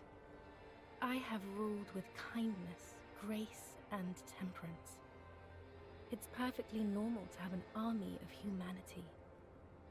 I am the innocence of humanism. I call it whatever I want to. Besides, you're only saying this because things didn't work out between us. I really have to go to the aerodrome. I don't have time for this. Would you say you didn't behave like a war criminal with me? You were very bad to me too. We've talked about it like 7 million times now. I don't want to do that anymore. Hey, and we can just say don't go? I have to, Harry. Really, I've already missed the 8:30. I'm gonna go now. Yeah, she keeps on changing her mind about what time she needs to leave. I swear first it was like 10:30 a.m, then it was 10:30 p.m, and now it's 8:30. Oh, can't we sit down and have a coffee first? No. That would only be painful and dull. At the aerodrome, life, love, and laughter are waiting for me. At the cafeteria, dust, hell, and tragic comedy. And what is there to do in Mirova? Light, life, culture. It's so much better than here. Everything here reminds me of you and the horrible times we had. The nights we stayed up fighting for our dying love. I have to wipe it all off me and be clean again. I want to be a good person again. Not this. Not what you made me into. No, you don't want me to let you go. Not really. You asked me not to. That was someone else. I betrayed her, overwrote her, and I'm happier for it. And I'm really going now. The time is up. I must be on the 10:20 flight. Will we ever see each other again? I won't see you, but you will see me. How could that be? Oh, Harry. This is a dream. Can't you see? I'm already in Mirova by now. Who knows how long ago this happened? A year? 2? 5 years ago? Well, how will I see you again then? Right here, tomorrow night. Once this dream starts happening, it keeps happening. 3 times a week, at least. And Harry, it really, really looks like it started happening again. There's the video rental. I'm suffocatingly beautiful and young. And I smell of tutti frutti chewing gum, like I did that time when I asked you for forgiveness. After leaving you the first time, so long ago. But this is intolerably bad. Oh yes, this is real darkness. It's not death or war or child molestation. Real darkness has love for a face. The first death is in the heart, Harry. See you tomorrow.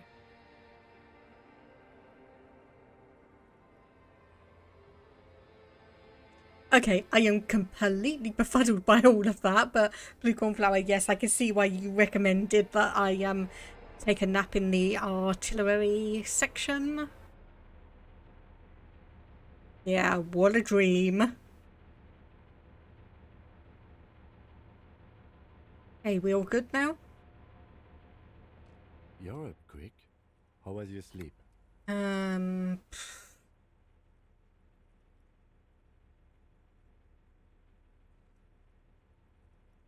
Yeah, it was deep and invigorating. Of course. I was just thinking maybe you've torn your stitches. Are you ready to move on? Yeah, let's go. Are you sure you're okay? You thrashed around and you bolted up, half covered in blood from your wound. Fine, it was total annihilation. I did not want to wake you. Perhaps I should have? Was it a job dream? No, an ex-wife The dream. lieutenant nods solemnly. I understand. We've all been through similar things. It can be overcome. Yeah, come on, let's go. He's still worried. You must have really thrashed and squealed in your sleep. Right, okay, so what else do we have to investigate? You'll see we've got all these things down here that we also saw.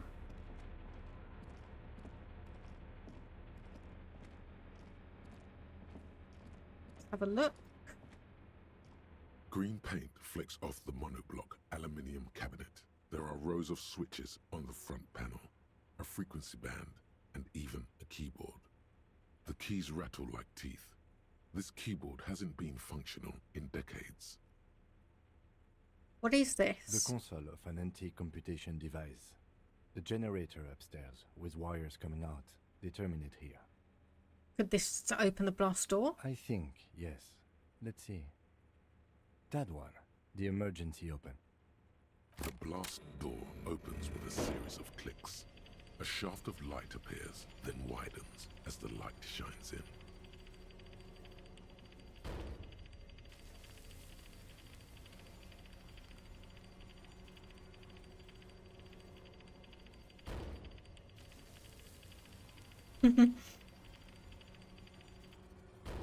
Oof, okay. After you. Okay, right, let's go then. Couple of other things. Jammed, she's jammed shut, and here we have some more real and magnesium.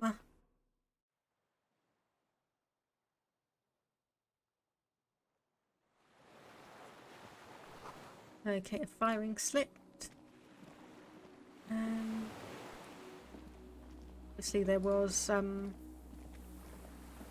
stuff here. Taken direct hit. Let's just have a look around, because obviously we were wandering around here in our dream. See if there is indeed anything. Could be.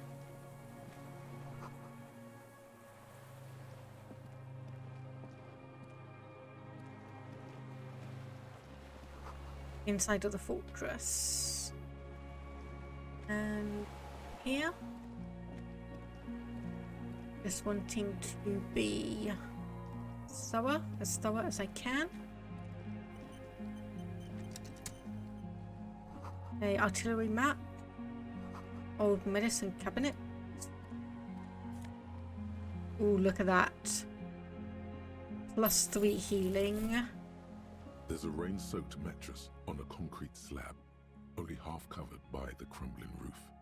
At the head of it, double embrasures, firing slits like 2 eyes in the wall.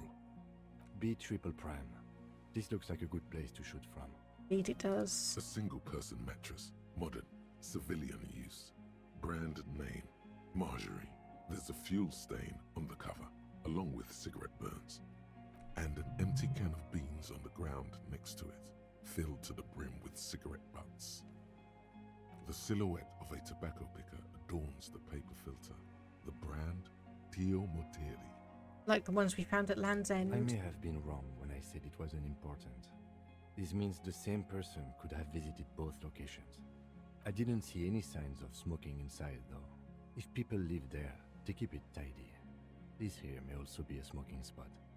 There's a firing slit in the wall in front of you, like a little window. Touch the concrete first. Quite old and grimy, from years without cleaning by anything other than the rain. And look through the hole. The springs screech as you lean on the mattress and crane your neck to look out. A small piece of Martinez coastline opens up in the square in front of you, like a tiny landscape painting. 1 kilometer across the water. The ruins look familiar. On the left. A towering skyscraper, its top floors shaved off by artillery fire. Capeside apartments. Rue de Saint-Ghislain, 33A and 33B. And on the right. The red chimney and collapsed back of the 4-story tenement in front of the whirling in rags.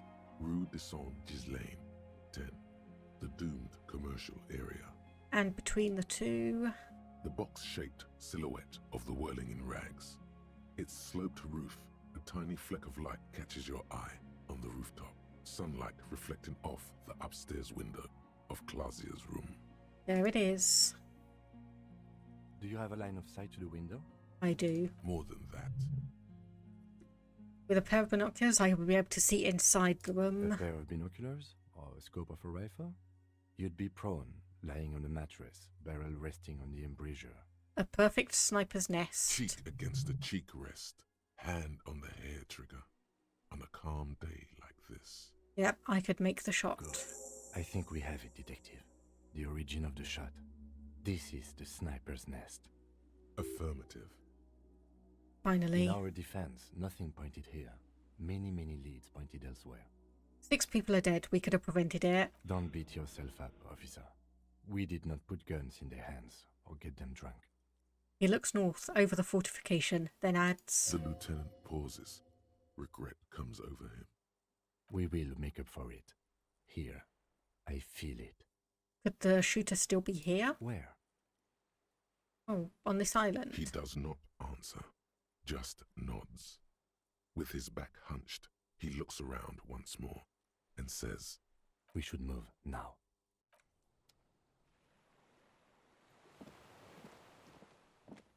Oh, hang on, we forgot to check the fuel can.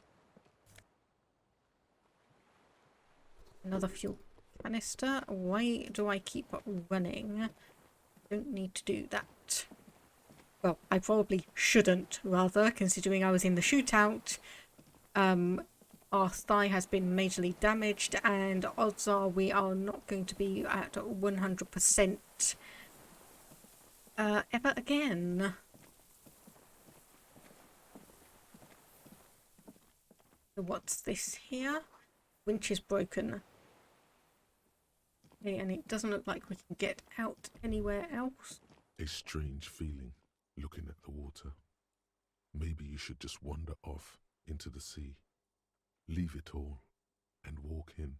Why? Perhaps there's someone there, under the water, waiting for you, where it has always been, smelling of tutti frutti and betrayal.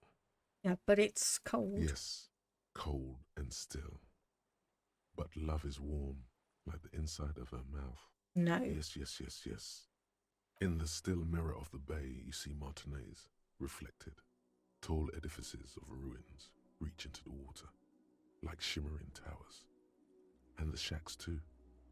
Pine trees and motor lorries, upside down. Islets and posts, like stepping stones, lead into the water in front of you. Go. Step in. It's been too long. Okay, nope, we are not doing that. Thank you very much. So we need to get all the way back up here.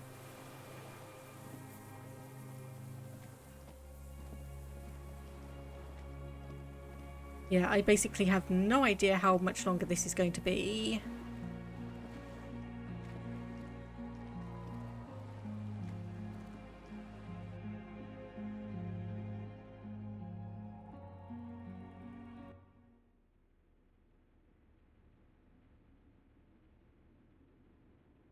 Maybe 30 minutes at most. Okay, so if I not necessarily push through, but if I focus on things, then I'm probably going to be able to get through it. Okay. Right, so obviously we now need to... I'm just going to check through this. Oh, hang on, that's going to take us all the way upstairs. Okay, no. So we want to go in here then. Up here. Okay, so maybe 30 minutes. So I'm going to try and push through as much as I can then. Something that's got our attention over there.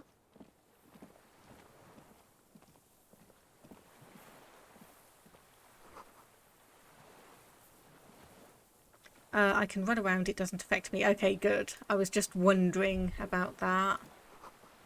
Small white flowers. So yes, the hello. I'm going to save.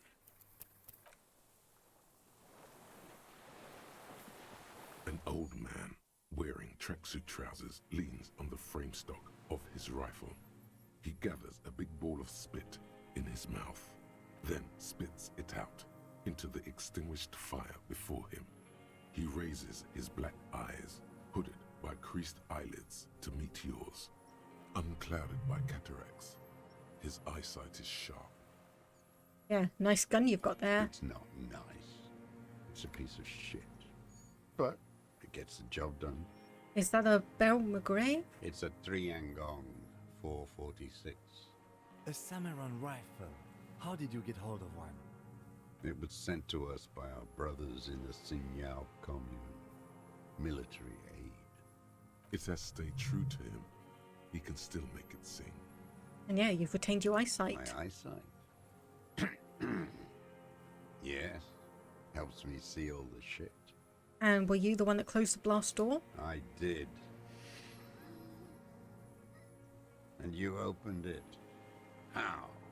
Fueled the generator, then used the console. I should have burned that console down. And how did you know I was coming? The boat engine. on the water. Yeah, the Sinyao commune. You heard me. It's good now. Like chalk, wiped from the board. Okay, I'm with the police. You can keep the gun, but keep it down. Not one move. No. The lieutenant aims his pistol square at the man's head and says, Put it down now, sir. okay, we're doing the good cop, bad cop routine then. Or you're gonna blow my brains out before you question me. To hell with it. It's a walking stick anyway. It's out of bullets. The old man lays the rifle down carelessly, then looks at it lying there. He stares on, his wrinkled mouth moving without a sound. A strange sadness, like a song. What did you say? Well, he said it's out of bullets. The future teaches you to be alone. The present. Let him say it. The present to be afraid and cold. The old man pulls back the hood of his plastic cape and looks up into the sky. It's blue-grey, the same colour as the sea. Those words, the future teaches you. Real music. It's La Revacholière, you shit-licking bougie dog. Chanson de soldat of the black and whites. And La Revolutionnaire? It is the anthem of the world revolution. One of 3. In Grad, they sang Brave Children, favourites of history. And in Sinyao, it was some Samaran shit, I guess. How does the song go? How did it go? He looks at his gun on the ground and shakes his head slowly. Something about shooting rabbits. I don't know. I can't remember. It doesn't matter. It's gone now. He waves erratically with his hand, annoyed that he can't remember. A little tremor passes through him. It was dear to him. He resents forgetting it.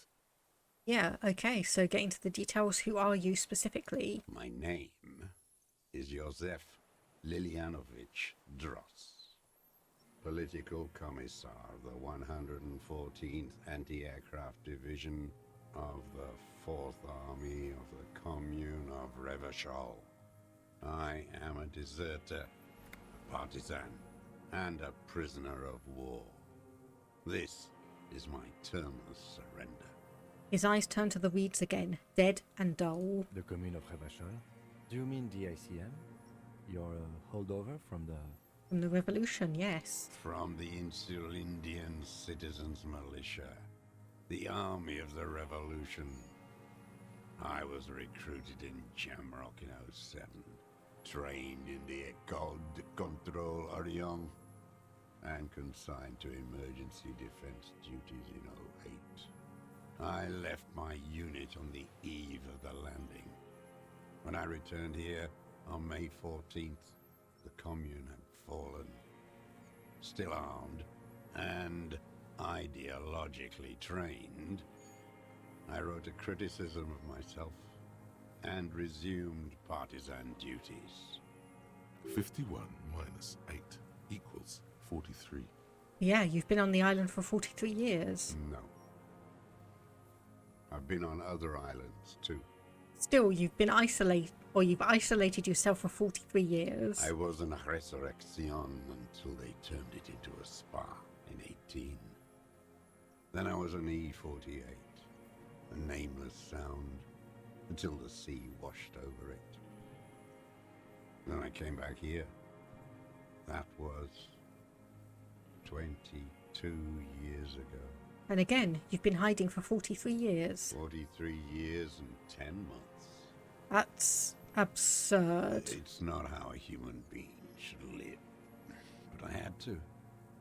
I couldn't just forget. I couldn't just forget what I saw. What have you been doing during all this time? Hiding, fishing, waiting. He looks across the water. Where the afternoon grows late, on Rue de Saint-Ghislain, people walk home. Street lights will soon be lit. Further inland, the streets are alive with workers, men, women, children, street hawks and migrant laborers. The temperature is steady. Alto cumulus clouds form above Precinct 41. Always waiting. For what? For her to return. Her who? Girl child. Revolution. Girl child revolution? Always.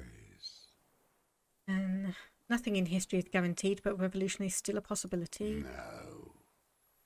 The material base for an uprising has eroded. The working class has betrayed mankind and themselves.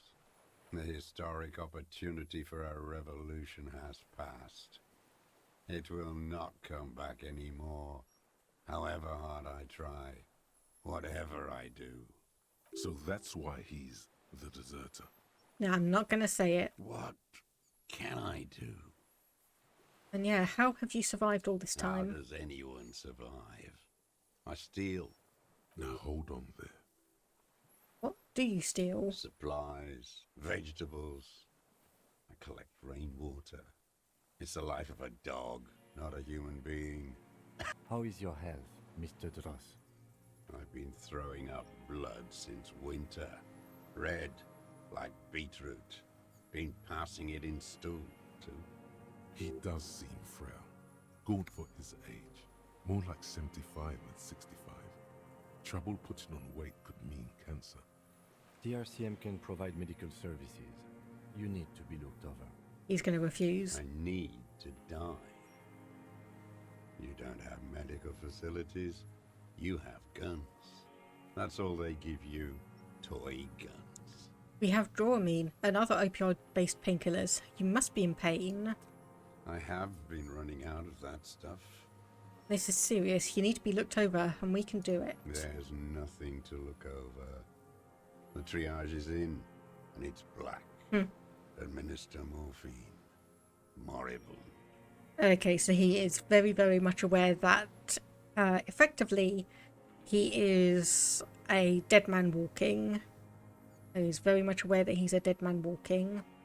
But yeah, how have you coped mentally? Because 43 years, you really haven't had anyone to talk to. I haven't. I have holes in my brain. Years missing.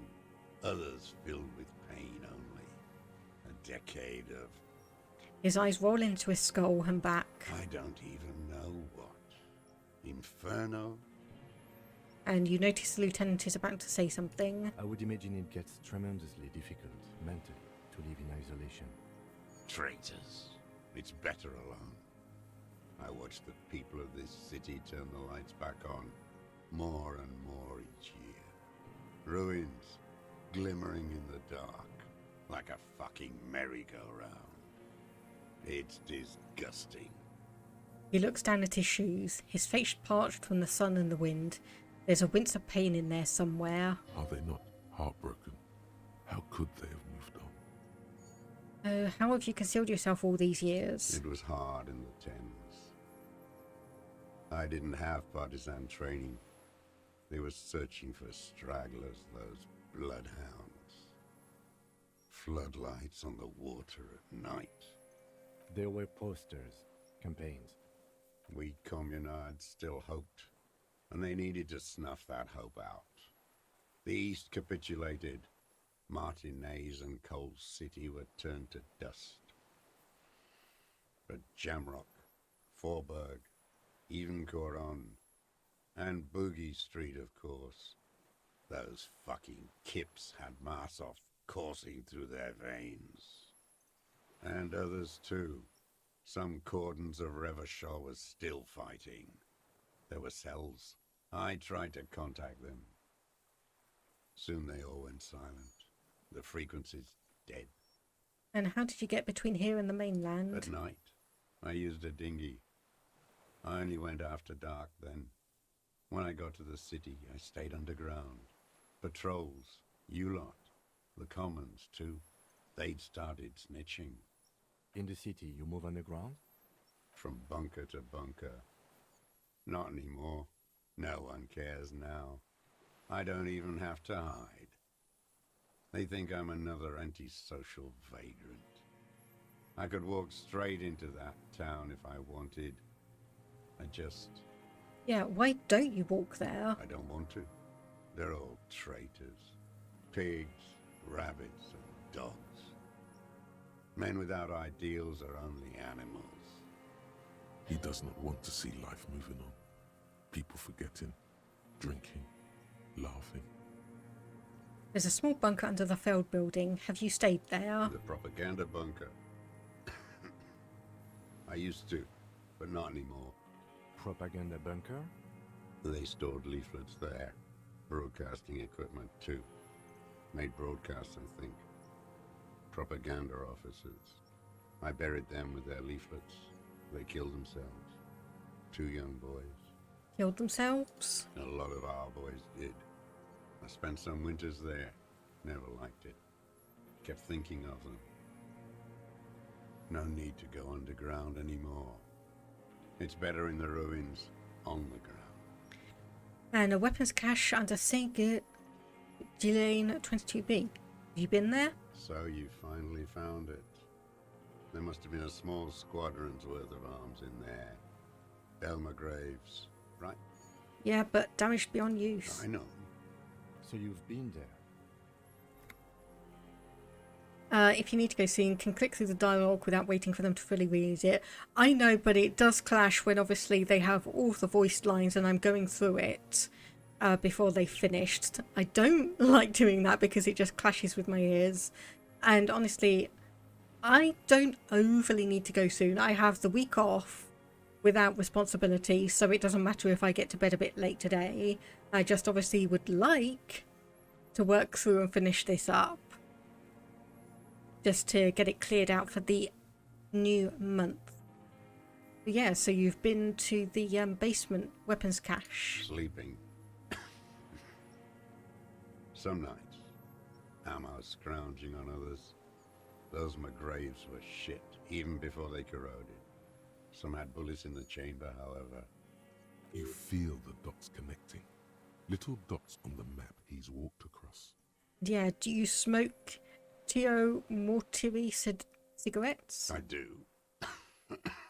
Ever smoke them on the mainland? They're good. Plenty of tar. I like that boy on the pack, too. Reminds me of the last century. Okay, tell me another The thing old then. man looks across the water, at the city, the ruins, the motorways rising above it. And yeah, you said you deserted your unit? I was just 16 years old. 15 when I volunteered. I had a lapse of faith. And of courage, too. Yeah, a lapse of faith? You could say I misunderstood the historic role of the proletariat and thought Mazovian socioeconomics were fallible. For a second, I doubted the irreducible laws of historic materialism. A second is all it took. What? I presume the doubts? For reaction to take hold. What's reaction? Petty bourgeois terror. It's in all men. And when was this? May the 13th, 08. 44 years ago. The horizon was black with coalition airships. Their petroleum rose to the sky, and it looked like it formed the clouds. Storm clouds. When they started shelling, it was dark magic. Yeah, dark magic? The combined might of international capital. All at once, all the greed and terror in the world tore into Revachol. It lifted streets from the ground and turned houses into ghosts. We were in the flak tower. He gestures towards it. Huddled on the floor. The artillery was 80 kilometers away in Ozon. But I knew the commune would fall. We would all be turned into ash. So I said I was going to the map room. What then? I ran. I climbed the chain link across the water and hid inland. In the bunkers underground. Like the weakest of the weak. A mouse. Frightened of the ordnance all night. And the sound of the rotors in the morning. Whirring. He looks at the sky. What was that? Airships. I climbed out, into hell.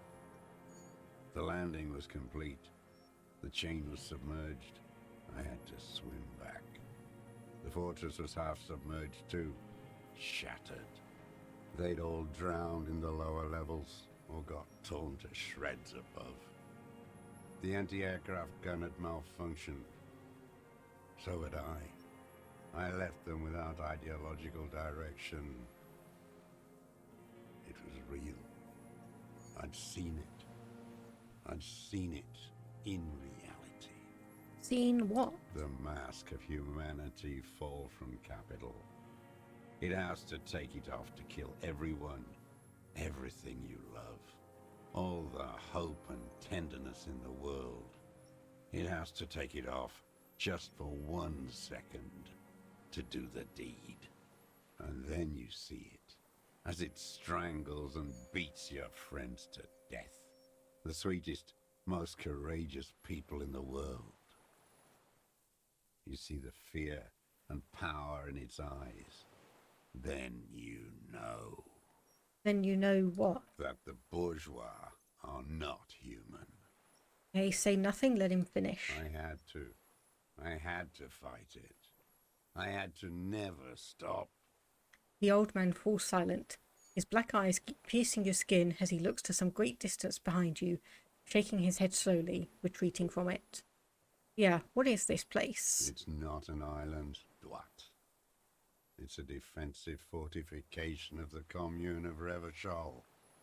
And I am its last surviving defender. Oh, what was it used for? The congenitally deformed King Philip II built it to restrict access to the Bay of Revachol. We captured it in '02, retrofitted the fort with an AA gun to defend against an airborne landing. Against the whole world. You mean the landing, the retaking of Revachol? Coalition military called it Operation Deathblow. I later found out on the radio they called it Deathblow. You're one of them. Tell me, who speaks like that? We had 50 million people on Caillou alone. Murderers, I know what you mean. You don't know. You haven't seen it. Iblis. Iblis? The black-eyed angel. Shaitan Ahura, the darkened one. Interesting, okay. And you said this is your termless surrender? You're with the RCM, the coalition-appointed mob that enforces bourgeois morals in Revachol. Yeah, well, we are with the RCM, but let's leave it at that. Let's. You represent the Moralist International, the enemies of humanity who took this city. I represent their adversary, the Parti Communiste d'Ancelonde. Take me to them as a prisoner of war. I have relinquished my weapon. I can no longer serve. No superiors can relieve me of my duty. You bulldoze them all to a mass grave for trying to free humanity. His hand shakes and he breaks into a coughing fit. A spray of blood Oh from dear. his mouth on the black charcoal in the fire pit. And yes, you're a communist soldier from the communist army. No, I am not a soldier.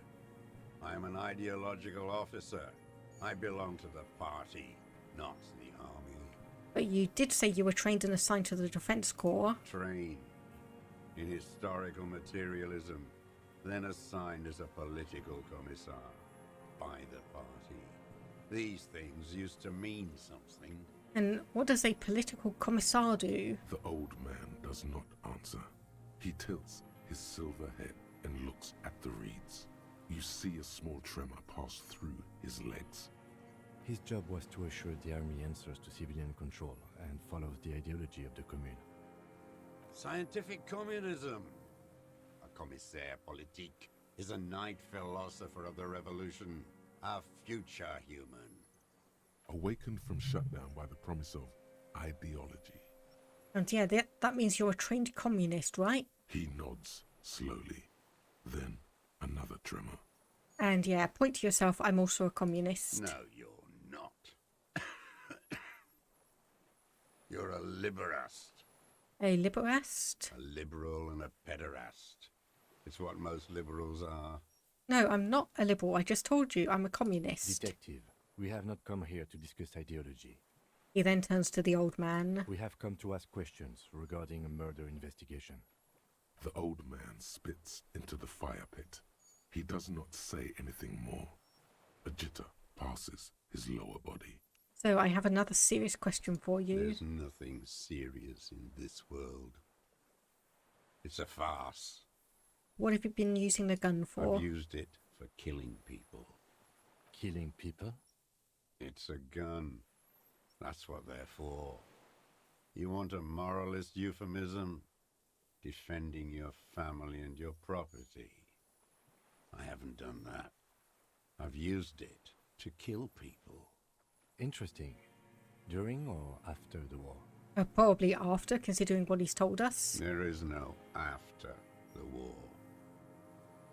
Class war is never over. So he's continued killing after hostilities ended. Okay. This is it. You can feel it, like battery acid on the tip of your tongue. Something you haven't felt in a while. But what? This is what you live for. This is the shit. The great serotonin jackpot. The solution. Go in straight. No euphemisms. He doesn't like those. No. Be careful now. Slow and steady does it. Make him repeat it first. Don't mess this up. Remember, he wants to tell you. Get personal.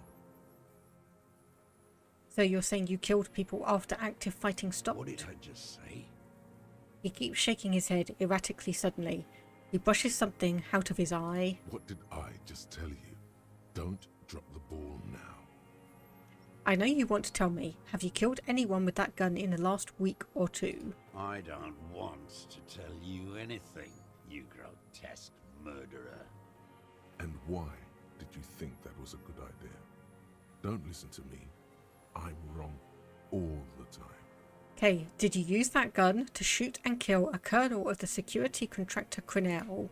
The who now? He leans in and cups his ear. He heard you. He just wants to hear you say it. You're in. The corpse in ceramic armor hanging behind the whirling rags. Did you shoot him? Oh yes, that one. Ugly piece of work, that boy. Did you kill him? The lieutenant takes a sudden step toward him. I am a son of a welder and an officer of the commune of Revachol.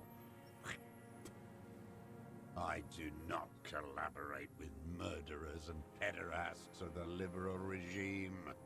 A drop of blood in the saliva. Exhaust him with proof. Pile it all on him. Get a confession. He said the gun doesn't work, it's out of bullets. And whatever condition he's got a tremor. I don't think he would be able, and he's also like 60, I don't think he'd be able to sit in the sniper's nest waiting for the opportune time. I don't think it's him. The scent of blood in the air. But what else? There was something you can't remember. Something about the tracks. Suddenly, all those tracks are so confusing. Go with something else first.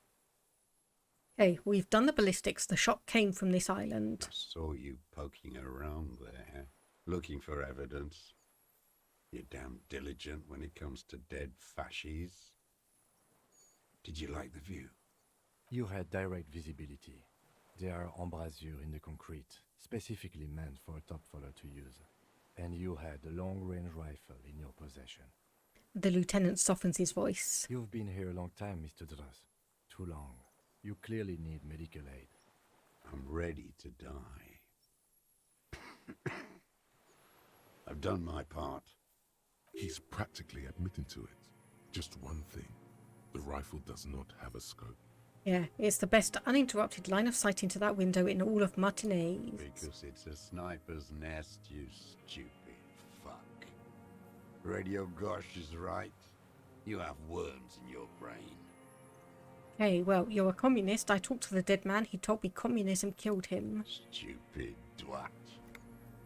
The lieutenant looks at you with worry in his eyes. Not this, he seems to say. Anything but this. Okay, it was intuition. Intuition is an aberrant psychologism.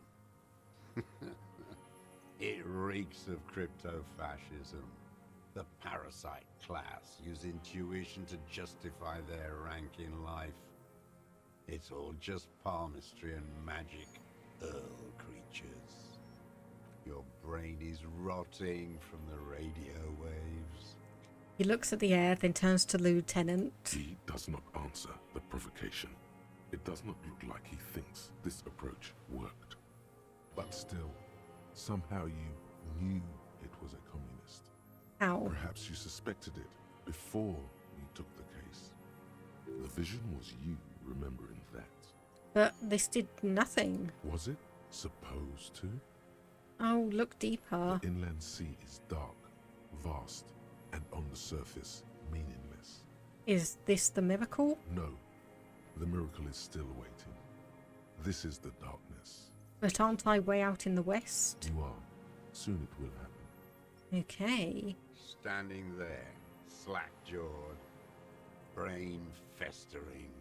Alright, what am I missing? Wait, here it comes. The goddamn Maybells. The dried Maybells on Clausia's roof. Oh, yes. There were Maybells in the grass when you got here. They're revolutionary symbols from the war. Nowhere else, nowhere in all of Martinez have you seen them this spring. Wait, don't forget the footprints. The diagonal prints in the dust in the secret space behind Clausia's bedroom. Now, they're gonna come up. Of course. Thank you, Head. Thank you. You got it. Remember, the boot prints were like no modern soul. Nothing else comes up. You see the lieutenant watch you try to stimulate thought processes by hitting yourself. Well, it worked. Officer, a word? No, I'm almost there. Just let me have a few more punches. Almost where? Almost ready to bleed to death. He looks at the bloodstain on your pants leg. No, come on. A word. Let's go. Okay, fine. I think we may have this. So you think he did it? From nothing to this in a day. This is good, Lieutenant Jeffreiter. We just need a confession first, and then maybe a solid motive later. Yeah, what am I missing? What haven't I done? Well, I can think of one thing. The gun. We should pick it up and discuss it in front of him. Make a show of it. Yeah, we're trying to get him to confess. Yes, good going. That should be our first priority. And yeah, I'm slapping myself to get ideas. I can see that, yes. I'm not judging. And how do you think the questioning's going? Good. We are doing very good. He wants to confess, I can see that. We just need to pile it on a little more. The more we have on him, the closer he is. You hear that? He thinks you're this close. Okay, let's do Remember, that. He wants to tell us, but he doesn't want to help us. It needs to look like we already have everything. There is palpable excitement in his tone. He likes him for this. A lot. But there's something more, too. He thinks the deserter has more than just this case in him. 44 years here. Yeah, I mean, 44 years, it would track if there are other issues that have happened. Oh, yes. And he hasn't spoken to anybody in a long time. If we get him open, who knows what will pour out. Alright, okay, so we'll go back and talk. Minions of capital. What do you want? Pick up the gun lying in the sand. His gaze follows your motions. The rifle feels surprisingly light in your hand. Frame stocked and patched in places with tape and wire. Still warm from his parched hands. Not the metal. The metal is ice cold. This weapon has been modified several times. The rifle's in a shabby state, like a crutch that's seen too much travel. Hieroglyphs are embossed into the forearm, made of walnut. On the butt, you see Vespertine writing, burnt into the wood. Triangle, 4.46mm, made in Sinyao. Yep, it's as he said. No one said it has to be a Belma grave. We were just guessing. From ballistics, it could easily have been a triangle, too. It doesn't matter if it was made in Shanti Shanti. All it has to do is use jacketed ammunition. And it does. Yep. The right type and the right calibre. He's liking this. And the rifle's been patched and modified several times. I wonder how old it is. The old man does not answer. He just stares in front of him. Yeah, okay, stow the gun. The old man keeps following your motion with his gaze. His right arm twitches suddenly. Some kind of involuntary response? Something is slightly off with his motorics. This looked very much like the murder weapon. It can be used against him later. Okay, right, one more time. The Colonel, we need to talk about you killing him. Petty bourgeois law. This is all you care about, right? The only thing in the world for you types. A drop of blood in the saliva. That's right. Pile it all on him now. 3 should do it. Maybe 4. And I wonder what brand of boots you're wearing. Everything is brands with you individualists. Who cares what brand my shoes are? Sansa? Some shit. Show me the soles, please, Mr. Doras. Fucking imbecile. The old man stretches out his leg. A black and white spiral pattern covers the sole of the worn-out old running shoes on his feet. The maker is Sensorique. The model is Corbeil, and the size is 43. These are not the unusual horizontal pattern soles you saw in the dust on the floor of the hidden room. They do, however, seem to be about the same size. The size fits, but not the sole. Maybe it's simpler than that. Armor. Okay, where is armor? I'll do 1 level up. Okay, 83% chance. Sire, he doesn't have to be wearing them right now. Yeah, people change shoes. It doesn't mean you weren't there. Racking those brains, are you? Desperate to report something back to your masters? They must have really loved that dead fuck. The lieutenant gives you a quick sideways glance and nods to acknowledge. The prints were his. You can see it in those eyes. He can't keep them from flickering, looking for something. The old man stares at his own prints in the ash around the fire. Silent suddenly, some strange process within him. A gush of wind. Seagulls in the distance. And yeah, there were Maybells behind the victim's window. Damn Maybells. The whole island is turning white with them.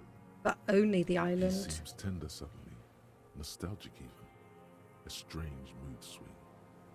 So many this year, too? The spring is coming.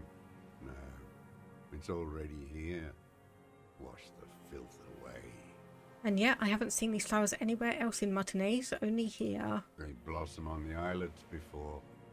We fertilize them with our blood. Resurrection was snow white in May, before they ruined it. South, the Bay of Martinaise is dotted with little freckles of islets, turning green, with white flowers in white snow. The coast, too, before they piled their containers on top of it, filled with broken, useless trash for fat-fingered bourgeois children to play with. You must get around a lot to stay undetected all these years. Do you know any secret paths? Pinball workshops? I may. Yeah, a young woman called Classier. Ring any bells? Classier. You know her. She had intimate relationships with the victim. With the victim. He turns his sight from the whitening field of flowers and falls silent. Then the muscles in his jaw twitch, a spasm. There is a small tremble. Looks like a smile. A crooked smile. Yet isn't quite voluntary. He's about to burst. Don't leave any loose ends. Get him on everything. But yeah, I don't need your cooperation. I've got your gun. Not a lot of guns around that use military-grade ammunition, are there? It's a real gun. Not like your musketeer pistols. You look like imbeciles. Why don't you ask them to give you real weapons? Going against automatic rifles with these toy guns. Of course you got those boys killed. Damn, he saw you. He's watched it happen. He would have a good view of the tribunal from here. It's not just empty boasting. So he saw you. Okay. So what? Don't let it divert you. Stop changing the subject. We've got the murder weapon. You know what? You're right. I'm convinced this made the shot. Should we call it? I'm calling it. Good. The lieutenant takes out his notebook and draws a single line. This feels good, doesn't it? Tearing things up like this. When you have the murder weapon, you have the killer. Murder. The old man does not say more. He just glances into the reeds and then twitches once more. You know who he was. A coalition-trained murderer. Armored and armed. He wasn't human. The blunt end of a hammer. Dripping with blood. Yeah, he was a killer, but he was still under the protection of the law. Beating us to the ground. Moaning with joy. You hounds get so thorough when a company-trained killer dies. I haven't seen you on this coast for 40 years. You know, maybe I should have killed one sooner. Got your attention. Now you stop beating druggies and prostitutes in your basement. Now you come to investigate. Not when they die by the hundreds. So you're confessing that you killed him? Oh, the inhumanity. One paramilitary less in Revachol. You can almost see him squeeze a tear out of his eye. His fists begin to tremble from the anger. The lieutenant raises his right arm to hush you. Hush. He does not need to be pushed anymore. The ball is rolling. While the lieutenant listens, holding his breath. They just nod. I had them in my sights. Both of them. Him and the whore. I was breathing with them. In phase. And I pulled the trigger and flew on the air until I landed in his mouth. He begins to smile. I didn't think I had a shot like that in me anymore. I did. I saw him kneel there with his mouth full of death. And that stupid look on his face. And his dick still in her. Then what? Nothing. I went to sleep. Next morning there were Maybells everywhere. The world was white. Or what's left of it anyway. My last spring here.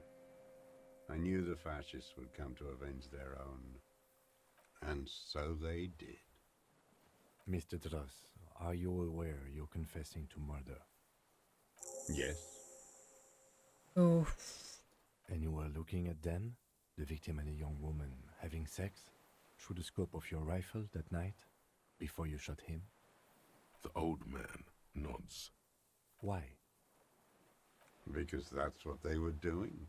He shrugs, then smacks his lips. The motive. This is where the motive is going to come from. I don't understand. Do you, detective? Why were you looking at them? Yeah, why were you looking at them that night? I'm always looking. He cocks his head to the side, then turns his eyes to the city. Another tremor passes his right side, lower in intensity. Are you always looking through the scope of a rifle? I'm just trying to understand. A rifle scope has the best magnification. And if you don't like it? Click. You pull the trigger. Yes. Think of it as a form of critique. He will not stop now. These dialectical materialist types never do. Exploit it. Okay. You got him going.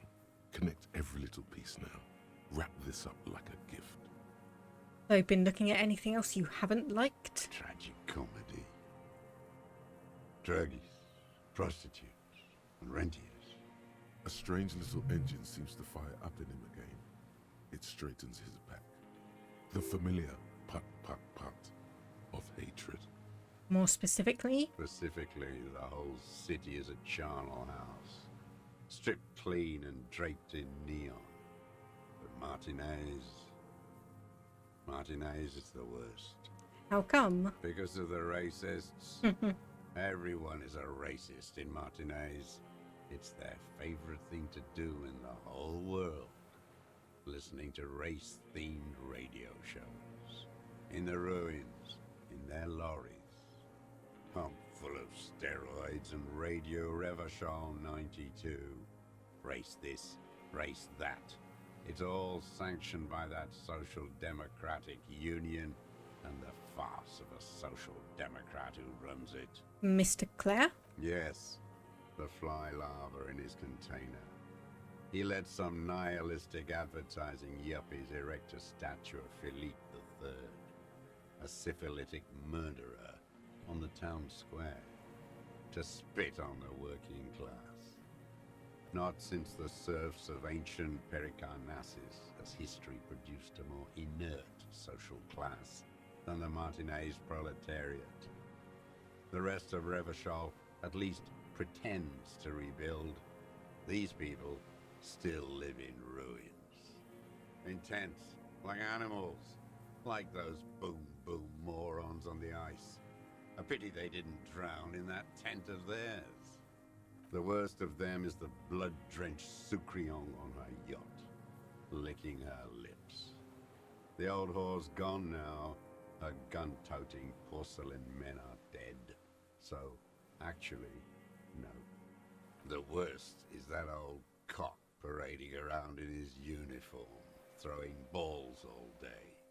It's not enough that the racists and liberals are dancing on our graves.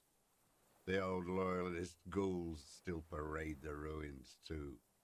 Every morning he's there, while the parasites he fought to protect are off in Ozon, or Koyamoran, or some other island they built their palaces on, feeding on drugs and having sex with their own children.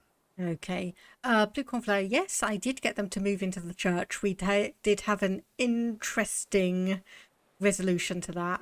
That's all the rich really want. Sex with their own children.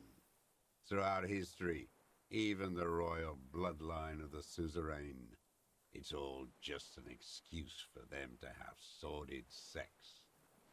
At least that old cunt, Frisell, is now dead. We did good when we pushed him under that horse car. If only, in the 30s, those disco whores...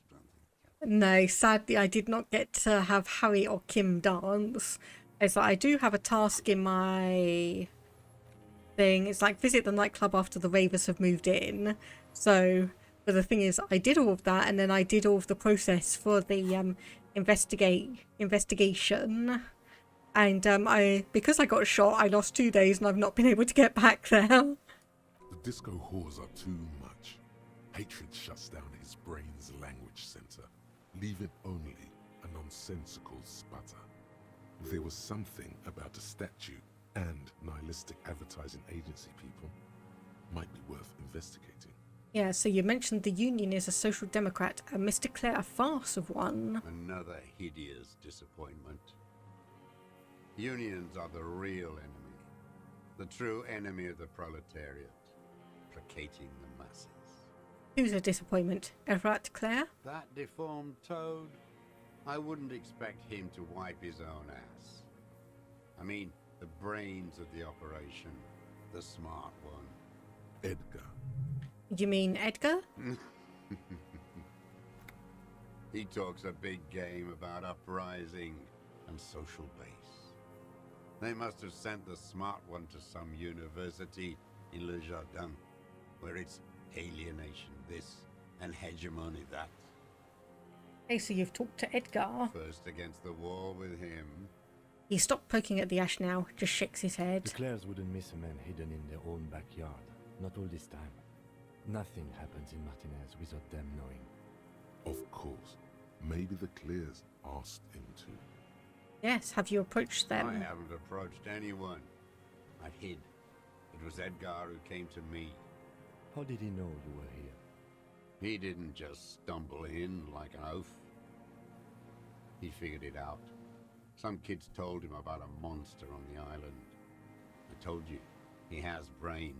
He points to the path leading to the tower. Stepped right off the boat and walked down where you came. I even kept the door open for him.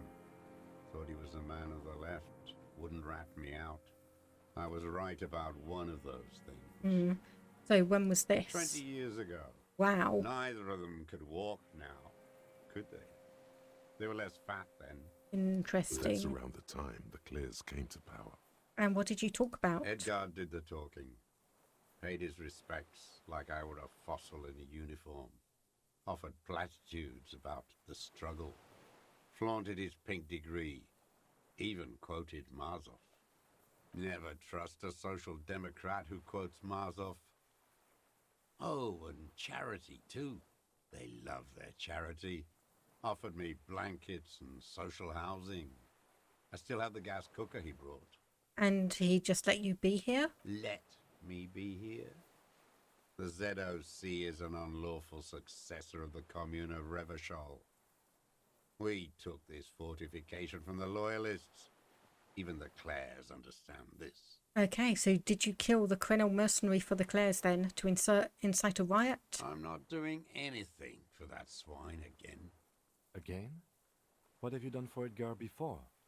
Tried teaching him some Marzovian socioeconomics. They didn't stick. We parted ways. Okay, so the disco whores? Whores. Is all he says. Even that word has to be pushed through his teeth with great force. The rage seethes too hard. And the statue on the roundabout and syphilis? Syphilis is a disease Philip III contracted in a whorehouse.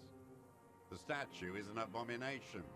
The bacteria entered his brain and made him squander trillions on sparkling wine, cocainum, and monuments of himself. His son, Philip IV, the insane, contracted syphilis in the womb. And he still went on to govern Revachol for 25 years. We lost 2 million lives toppling that mode of government. And those grotesque statues too. Hundreds of them. But it's still there. What a keen remark. Yes, it is, isn't it? It's still there. Do you know why? Because the king is holy and his statues are indestructible? No, I'm just going to say I don't know. I do. Some advertising cockroaches use their accumulated capital to erect a new, ironic version of it. We tore it down with honest, working-class plastic explosives. But there it is again, grinning. Art is a bourgeois establishment. It's an affront to humanity. Every gallery should be bulldozed, and the artists should all be given 30 years of hard labor in Yekokata. Wait, the bullet hole in Philippe's heart. The statue had been shot. That was him. It had to be. He's already proven capable of taking a far more complicated shot from here. Yep. I did. A needless, sentimental gesture. I should have spared the bullet for a deformed monster of liberal capitalism. Shameful, really. Yes, shameful.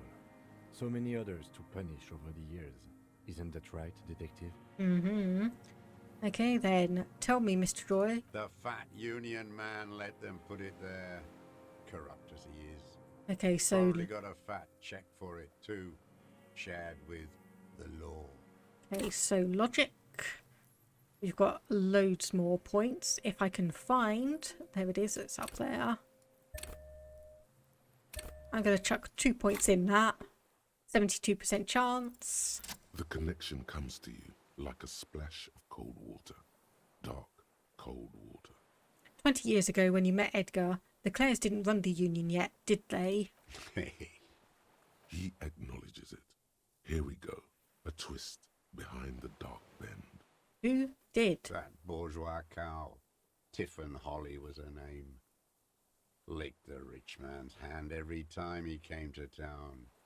Never seen a labor leader so hot on mutual cooperation. And money.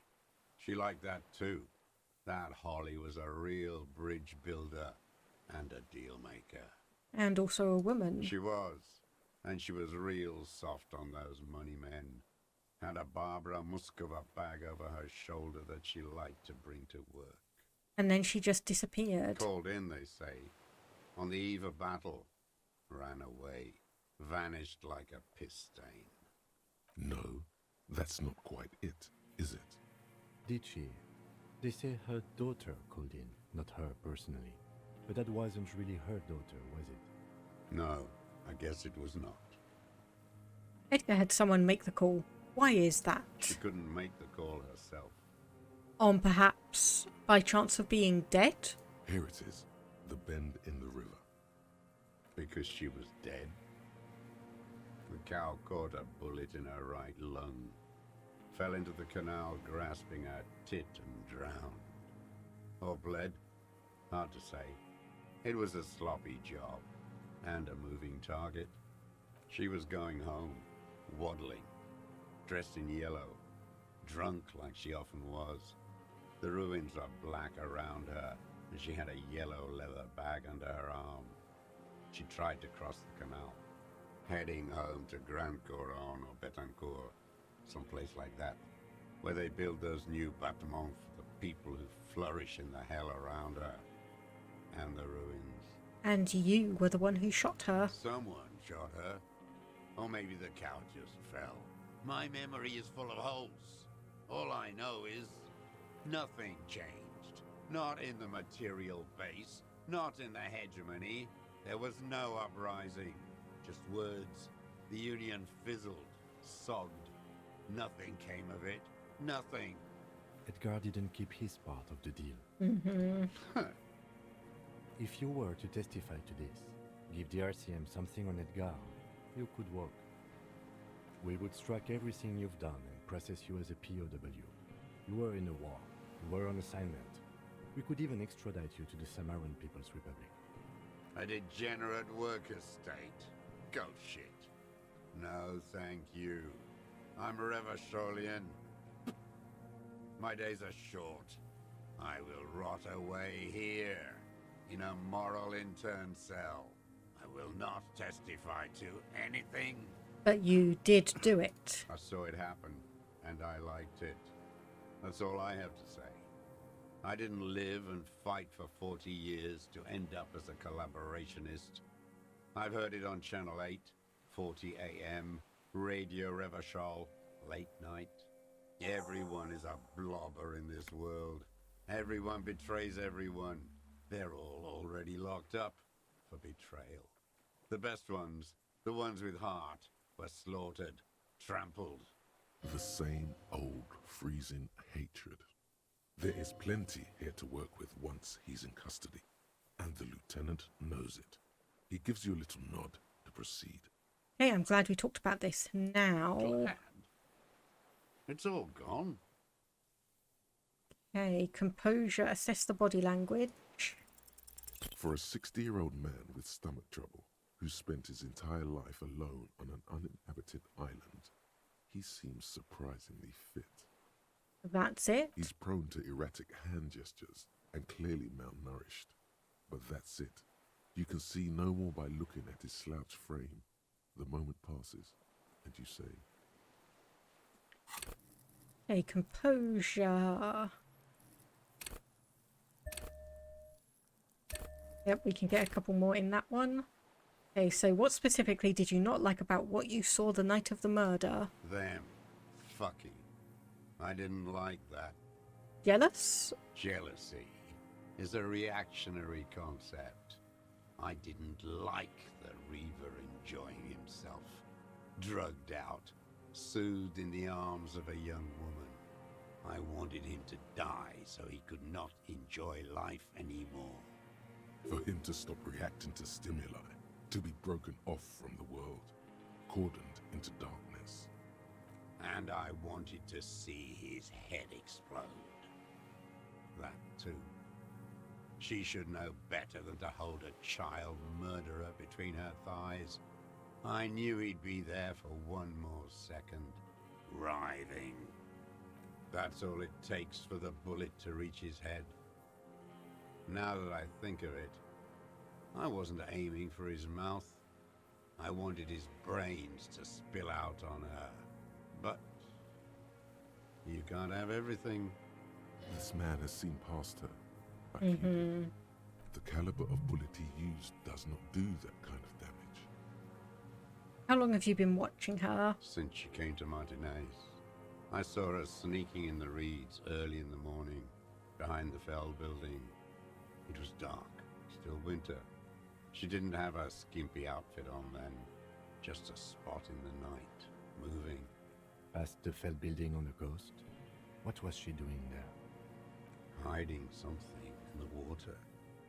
She had a fag after she'd done it. I was up in the ruins there. She couldn't see me, but I could see her, smoking. She was nervous, but not scared. And what do you think she hid there? Her passport and tickets to Villiers. And from there to Cachet Brut. This is the hidden boy she told us about. You looked into it? After she was gone. So that's where all of her documents went then? Did you keep what was in it? When we found the submersible, it was empty. No. Why would I do that? I didn't need tickets to Villiers. I put them back. If I wanted to extort someone, I'd do better. A little inconsistency. He was surprised to hear her name Clausia before. Would he not have seen it on the documents? Are you sure? Why would I need that trash? I'm not going to Villiers. Did I arrest Castier? No.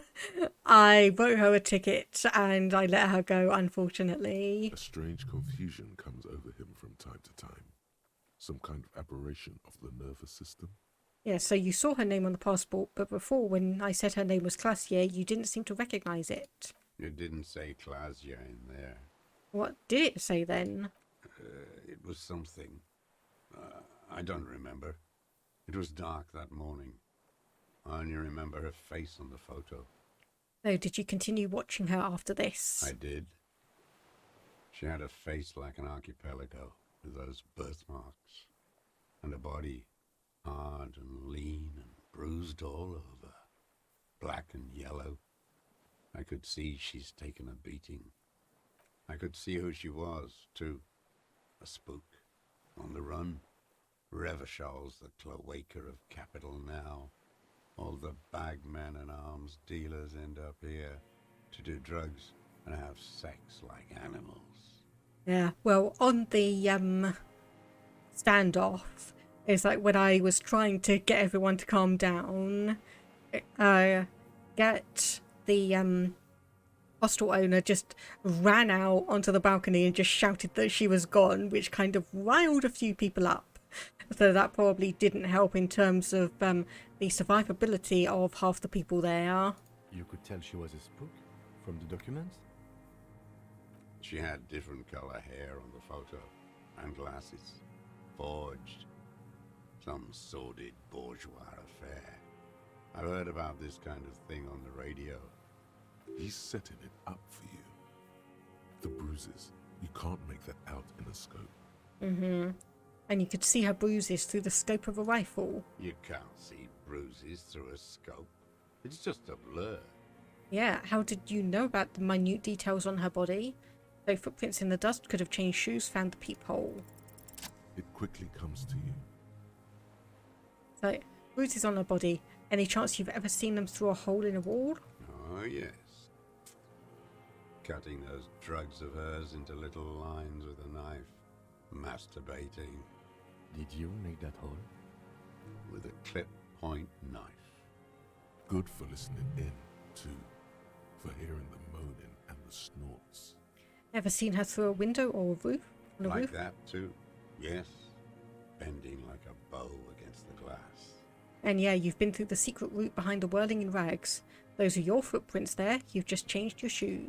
I've been through all of Martinez. Every nook and cranny. Yes, that too. The things they did in that little room. What she'd do to feel good. Funny the way light works.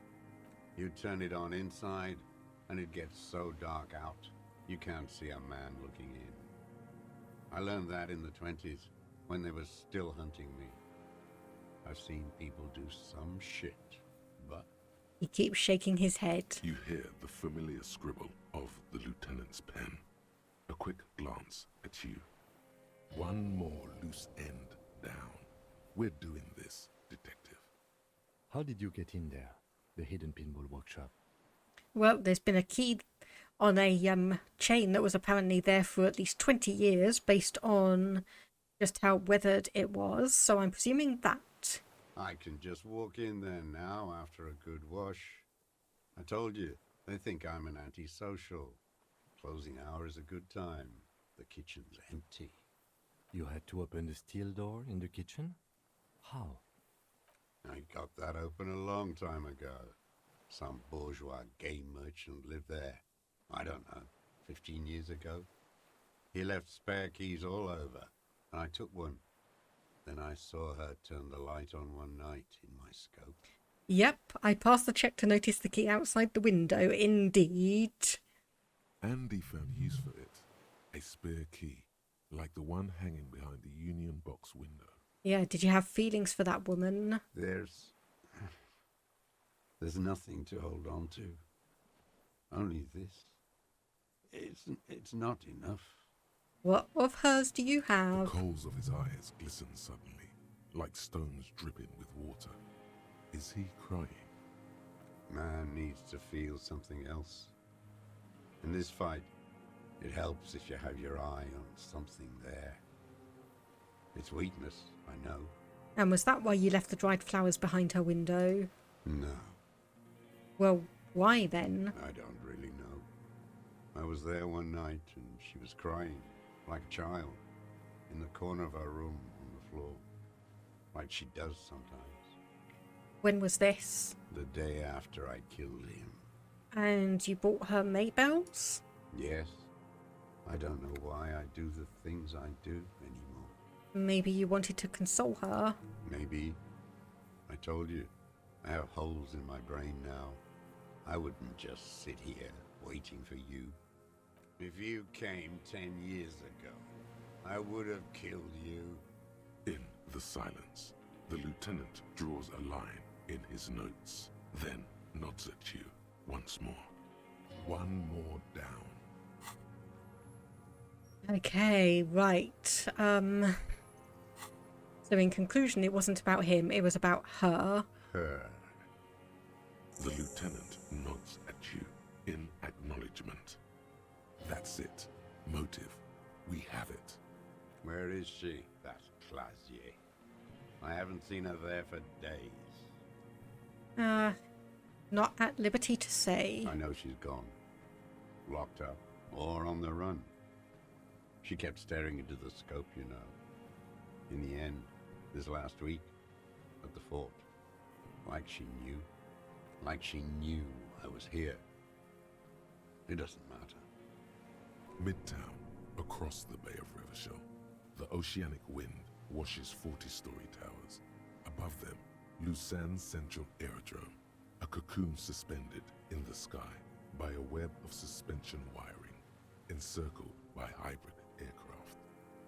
On the platform, a young woman is withdrawing from amphetamines, barbiturates, and alcohol. Yet still she smiles among the crowd, among the great ghosts of the city she's leaving, for another, far south. Smaller, distant, hidden, not like the great chandelier she sees sparkle in the night below her. Streetlights, towers, tenements, and water, and across it a dark strip of ruins, barely visible if she didn't squint her eyes. The old man has fallen silent, staring at your feet.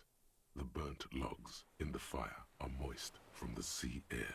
Okay, and one more check for composure. Aside from the rare, erratic hand gesture, smacking his lips and despondently staring into the fire, you can only see that he is old. Alright then, Josef Lilianovich Dross, you are under arrest for the murder of the Krenel Colonel here in Martinez. What? But you said I would be taken to the... The sum of all the erratic movements, fidgeting, and mood swings he's been exhibiting. The wind picks up. The silence on the water is broken all around you. Little shivers of waves appear. The lieutenant continues, like an incantation. Your Wayfarer rights have been suspended. Information provided to the officers on the scene will be used against you by the prosecution. You will be given legal counsel within 1 week and must face court in 44 days. Do you understand? Do you understand? But Yeah, I mean, he is afraid. no, I don't want to. I have to stay here. He looks at the reeds, eyes submerged in growing terror. He's sweating. Beads are forming on his forehead. Your confirmation is not required, sir. Now on to the boat. Wait. There it is again, to your north, as it has been since you came to the coast. The reeds whisper, stalks rubbing against each other. But then, in the middle of it, something completely different. It sounds like a bow, very slowly being drawn against the strings of a violin. A very small violin, made of reeds and rushes. Uh-oh. Maybe there is room for 3 on the boat. Quiet. What? What are you talking about? Is this really us? I might want to quick save. I can't. I can't. Your skin crawls.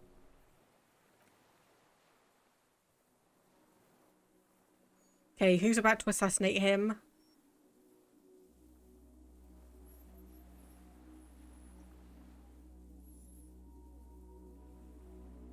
What?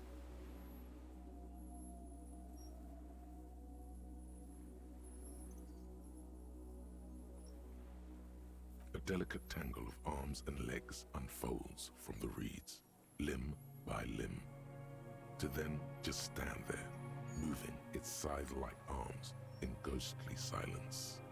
It's still there. An unfolding mechanism of reed-like chitin, hovering in place. What is that? What are you talking about? The giant stick insect. There's nothing there. The stick insect is over 3 meters tall. It looks straight at you with its tiny pinprick eyes and its grotesquely small head. You feel your legs shaking under you and your gun hand move to your holster, but you don't have a gun. There is. I see it. Tell me what you see, damn it. I can't make out one small thing in the reeds. Kim, can you see it? I can see it. 4 simple words, thank God. If you can see, then you're not insane. But that means it's really there, spinning slowly, in absolute silence. Its limbs long and slender. Be very, very careful. The lieutenant whispers, then takes a step toward the giant arthropod.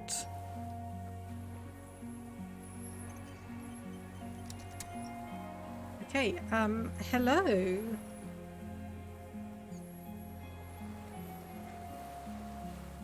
The creature stands on long stilt-like legs, antennae hanging from his head like a woman's hair, white and curled at the tips.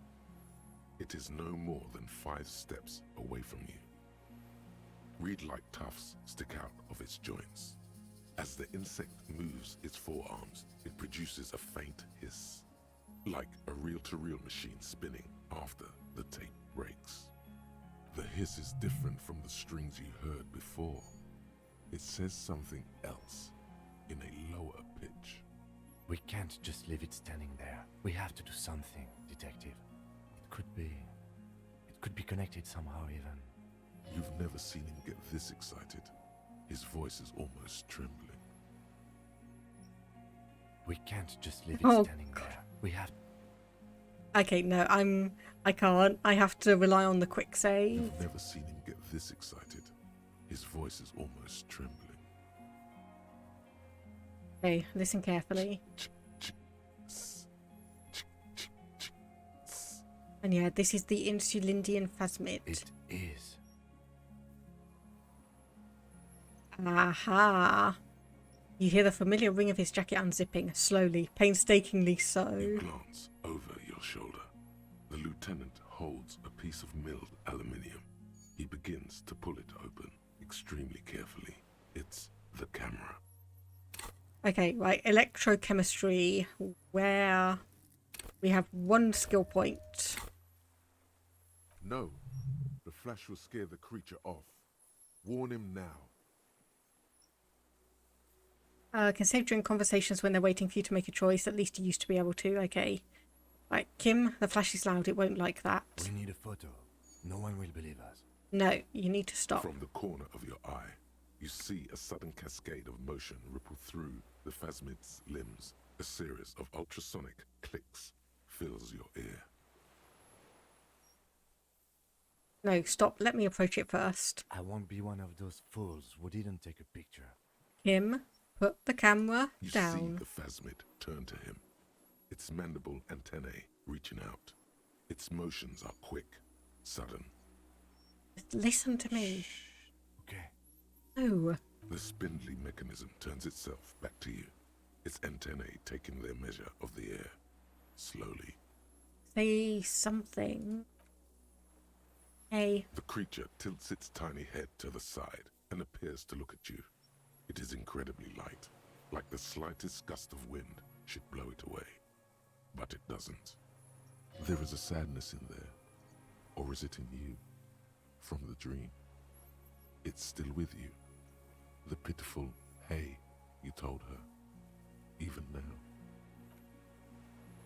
Don't be afraid. Nothing changes in the cyclical braying motion of the creature's limbs. They are porcelain white on the inside and reed-colored on the out. Beige, light brown, and striped. You are unsure if it is scared or not. Its insect mind is impenetrable to your reasoning. Okay, right. We've only got a 3% chance, so this is... I know it's going to fail. And, yep, off it goes. Oh well. You barely get to take one step. The invertebrate reacts with uncanny speed, skating away across the water. It's gone, like a skipping stone, leaving nothing but rings on the sea's calm mirror. It's blending into the tufts of reeds in the distance, moving from islet to islet. Where? Where did it go? And I think it went into the reeds there on the islet. Looks like it doesn't like to stay out in the open for long. How did it do that? Glide? It appears the insect can walk on water, like a water strider, you know? It's almost as fast. Uncanny. Yeah, we should have helped the cryptozoologists. Help them? I don't see what more we could have done. Could have learned something about the phasmid's behaviour. I know. We should have. It's my fault too. He looks across the water, the slip of photo paper still drying in his hand, just hanging there for a second. It's too late now. Relax. Now that you know it's here, how long can it hide? And yeah, did you get the picture? He shakes his head in silence, an expression on his face that you've never seen there before. You didn't get it? No. He shows you the white slip of photo paper. There's a rainbow of colour, blue, white, yellow and brown, like a child's painting. However hard you squint, you can't make out anything recognizable, let alone a stick insect. Okay. But it was moving too fast, and I didn't get the ampoule in right. And damn it, I believe my eyes. It was there. Okay, what now? What now? In some kind of strange, semi-catatonic state. Our suspect's not looking so good. We should check him over. Also, he points to the reeds. It looks like it has some kind of nest there. Maybe there's proof in there. In the reeds, where the phasmid was hiding, you see a little flash of white. Porcelain white. Are you kidding me? Okay, well, I'm going to take all of that. Oh, and passport. Okay, anything else?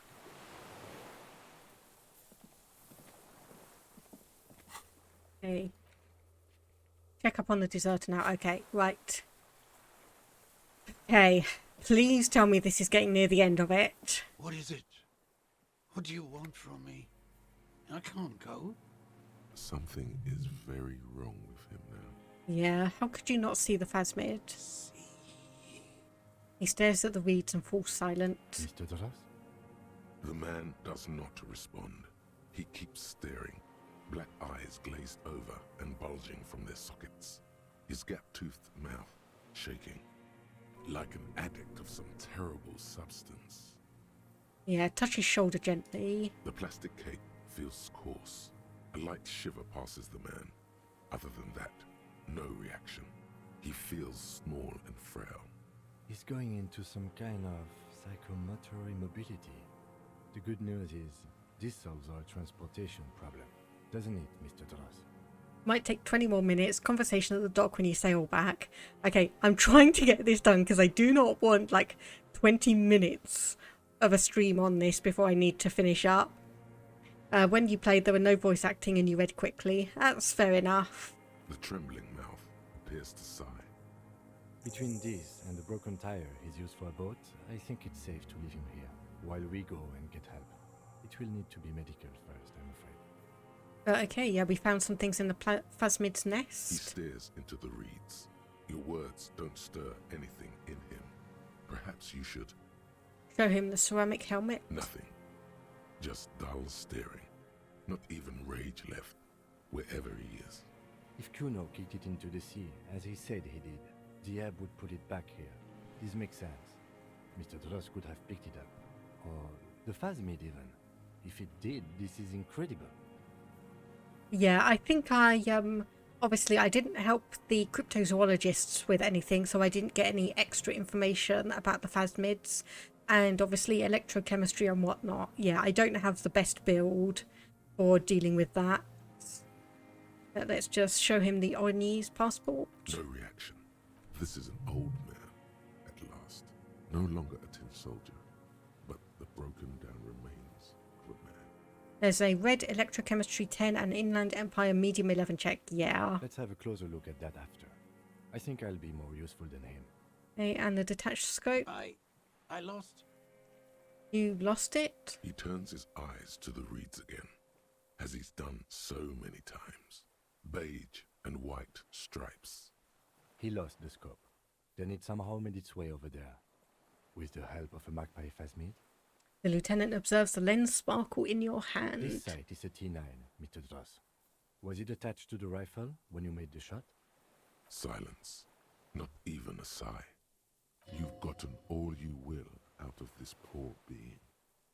Okay, we're going to let you rest The now. plastic cape flaps around his face in a gust of wind. His back is slouched and his mouth open. The blacks of his eyes are receding. His pupils are returning to normal. Okay, well, we should think about getting back to the mainland to get help. He'll be safe here if we don't take too long. okay, fair enough. And obviously we need to remember where we needed to go. Back in here. And hopefully I can get this wrapped up before 11 PM my time. Oh goodness. Well, like I said, I am free of all day-to-day responsibilities, so might want a quick save. Yeah, well, make a hard save just in case of game crash. And this should be the way out.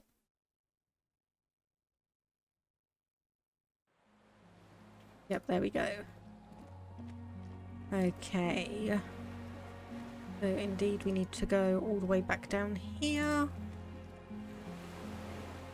And back into the boat. And compress spacebar. Okay, well. Swaying on the waves by the dock.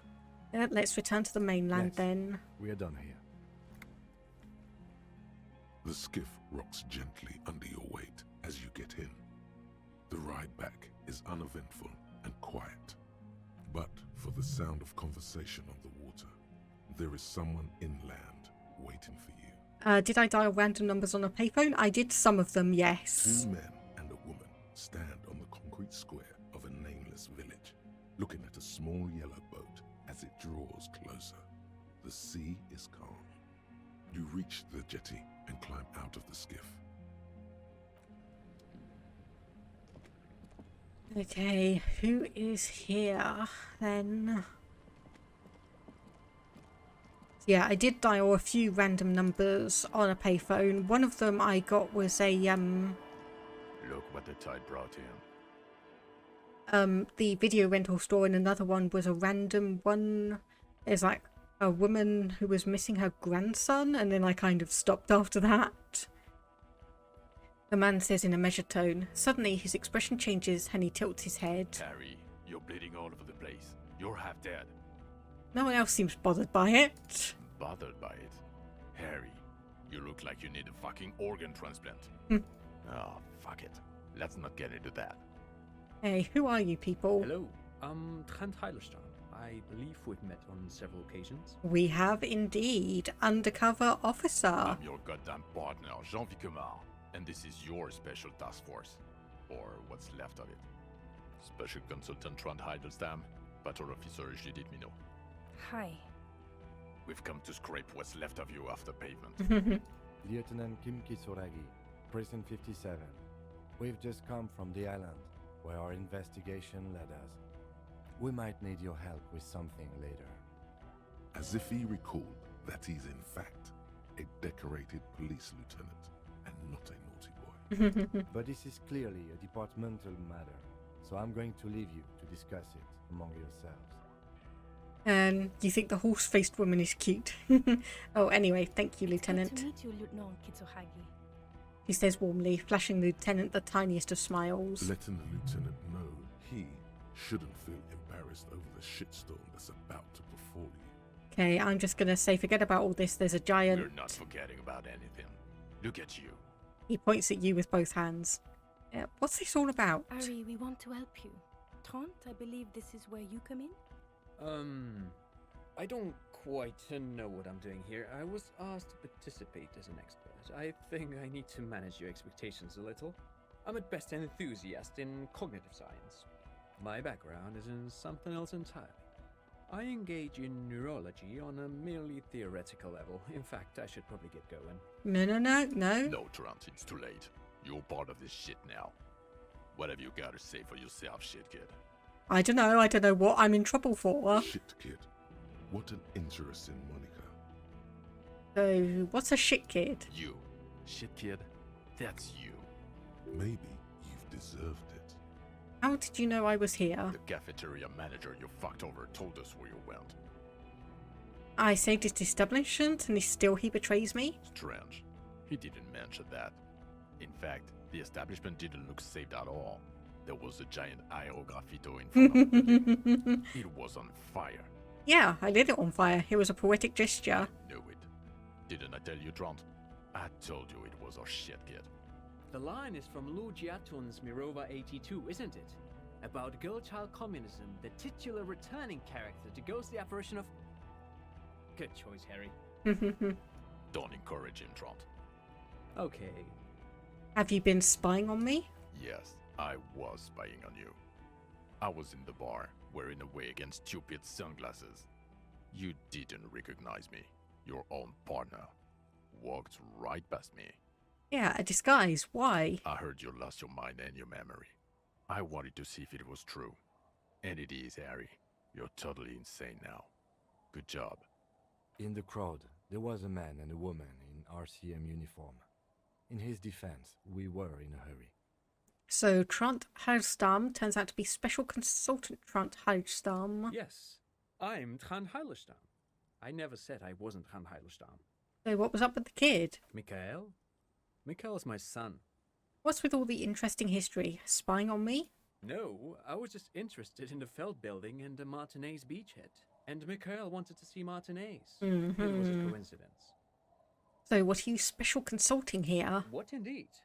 I was asked to share my take on some of the more obscure theories developed in Königstein in the 30s. Like partial psychotraumatic amnesia, group personality theory. He's here to see if you're insane. He is smart. Let's move on. And you mentioned a task force? Yeah, Major Crimes Unit, under Lieutenant Dubois and Vicomar. Ring any bells? Refresh my memory. Who else is in this? Refresh your memory? It's a goddamn major crimes unit. There's you, me, Jude, Tron fucking Heidelstown, and Guillaume baby. I'm technically just a civilian advisor. Shush. Oh, fuck you. You're part of this shit show. So who's Guillaume Bevy? Oh, that's an interesting story, actually. Guillaume Bevy is a police reporter who joined our team. He was really good. Then he left because he lost faith in your ability to lead the unit. Other people have left too. Good, smart people. People we won't get back.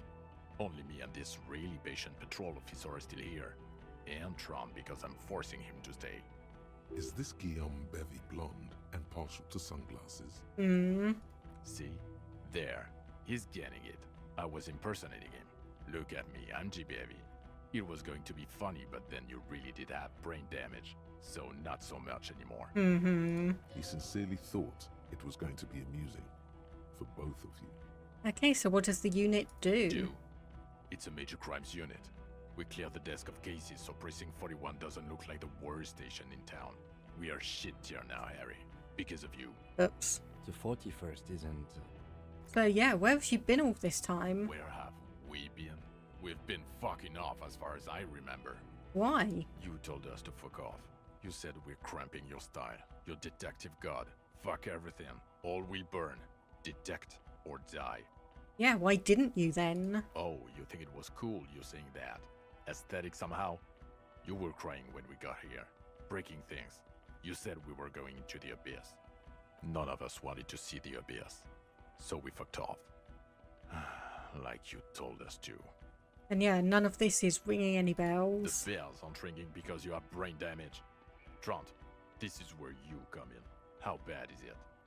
Well, he doesn't have visible tremors, he talks without slurring, he can drive a boat, he's standing, reasoning. All good signs, but complete retrograde amnesia, episodic and semantic. As displayed in the station call, our interactions with him, and I don't want to be a snitch, but also mine with him before when Harry did not seem to know who I was. It's all very interesting. Interesting? Yes, interesting. I have my theories, but I would like to hear Harry's thoughts first. Harry, what do you think happened to you? Neurologically, psychologically, and why not socioeconomically? Oh, I'm gonna say I just drank so much I lost my memory and I'm now slowly recovering it. He is. He's getting better. And I can confirm that he drank a lot of alcohol prior to it happening. I believe he drank. People do that, especially this one. What they don't do is forget their whole life because of drinking. But Detective Vigmer, he has blanked out before. I have? Yes, a couple of times. After some of the more serious benders. One was after the two drunks case, the other when we looked into that mural. So you don't remember not remembering. Beautiful. Interesting. So at first he dipped his toes into it, prepared. That's where he would have gotten the idea, yes. Practice. And then he used alcohol to get there, so to speak. Sorry? What do you mean? Well, here's my theory. What if this is an absolutely normal reaction to the world we're living in? What if this is not a significant anomaly at all? Something to be explained, approached as a defect? Look at the sensory input here. I'm not following. Look at the ruins, the neon. Listen to the radio, the multitudes, the people. Live here for 40 years. As a police detective, he's like a magnetic reader on the world tape, to borrow a known metaphor. Harry's been pushed flat against it. Total input. I'm the only one saying here, yes, it does start to feel like it, Blue Cornflower. Hardwired to the free market. He just needed for it to end. Okay, Trent, thank you. That's absolutely meaningless. I'm glad we brought you. Will he or will he not be able to work in the major crimes unit? Is he a cretin now? I want to know that. He's not a cretin, and he is able to do work. If not in his previous leadership role, then as a line detective. Line detective is good for now. For now? I misphrased my question. It should have been, is he able to put his clothes on and use the body? Or do we need to get him on a disability pension? Well, I seem to be fine, so what now? Now nothing. Now we're just going to stand here. Really? No. Now we discuss that. What the fuck did you do to a motor carriage? Why is it there, Harry? The time had come. Tequila sunset. Ha ha ha. Ho ho ho. Tequila sunset. Not sunrise because you're almost dead. So funny, Harry. Thank you for fucking me. Thank you for destroying 45,000 real of police property that's coming out of my payslip. You know that, right? You're gonna get fired, and I'm gonna pay till I die. It doesn't matter. Your badge, Harry. Show me your badge. Fine, I got my badge right here. He squints at it, suspiciously, trying to ascertain if it's not a blue candy wrapper or a piece of vinyl. Okay, and your gun? Uh-oh. Gun. Yeah, you don't have that. Maybe you can philosophize your way out of it. Yeah, I'm going to philosophize. I'm going to say I upgraded. Upgraded it. I don't care about your weapon mania, Harry. I only care about your official sidearm, which you lost. This is a Triangong 4.46. I don't care. Where is the gun the RCM gave you to kill people with? Where is that one? Yeah, I don't have that. I knew it. I told you we didn't have it. This isn't cause for celebration. It's bad. Oh, I would say it's very bad. You're drunk like a bum, Harry. Please, put the stolen rifle away before you kill someone. So what? I've had a little drink. Okay, I haven't completely gone through without drinking. Did Everard help you with the gun? He offered, but I didn't take him up on it. A little drink? You smell like a corpse. I'm downwind and I can barely breathe. You smell like shit. You let a suspect escape, Harry. Classier something. Because you were too drunk to assess a flight risk. We've read the reports. Lieutenant Kitsuhagi's. We know. Yeah, she was some kind of spy, specially trained. Ah, well, if she was specially trained, I'm not even gonna get into the other suspect, the one who shot herself in the head, or the fact that you very likely sold your gun for booze. That's peanuts. That's Oh nothing. dear. That's a humorous anecdote. To the 7 people that were killed? Compared to the 8 people who were gunned down. Yeah. The streets are literally red with blood, Harry.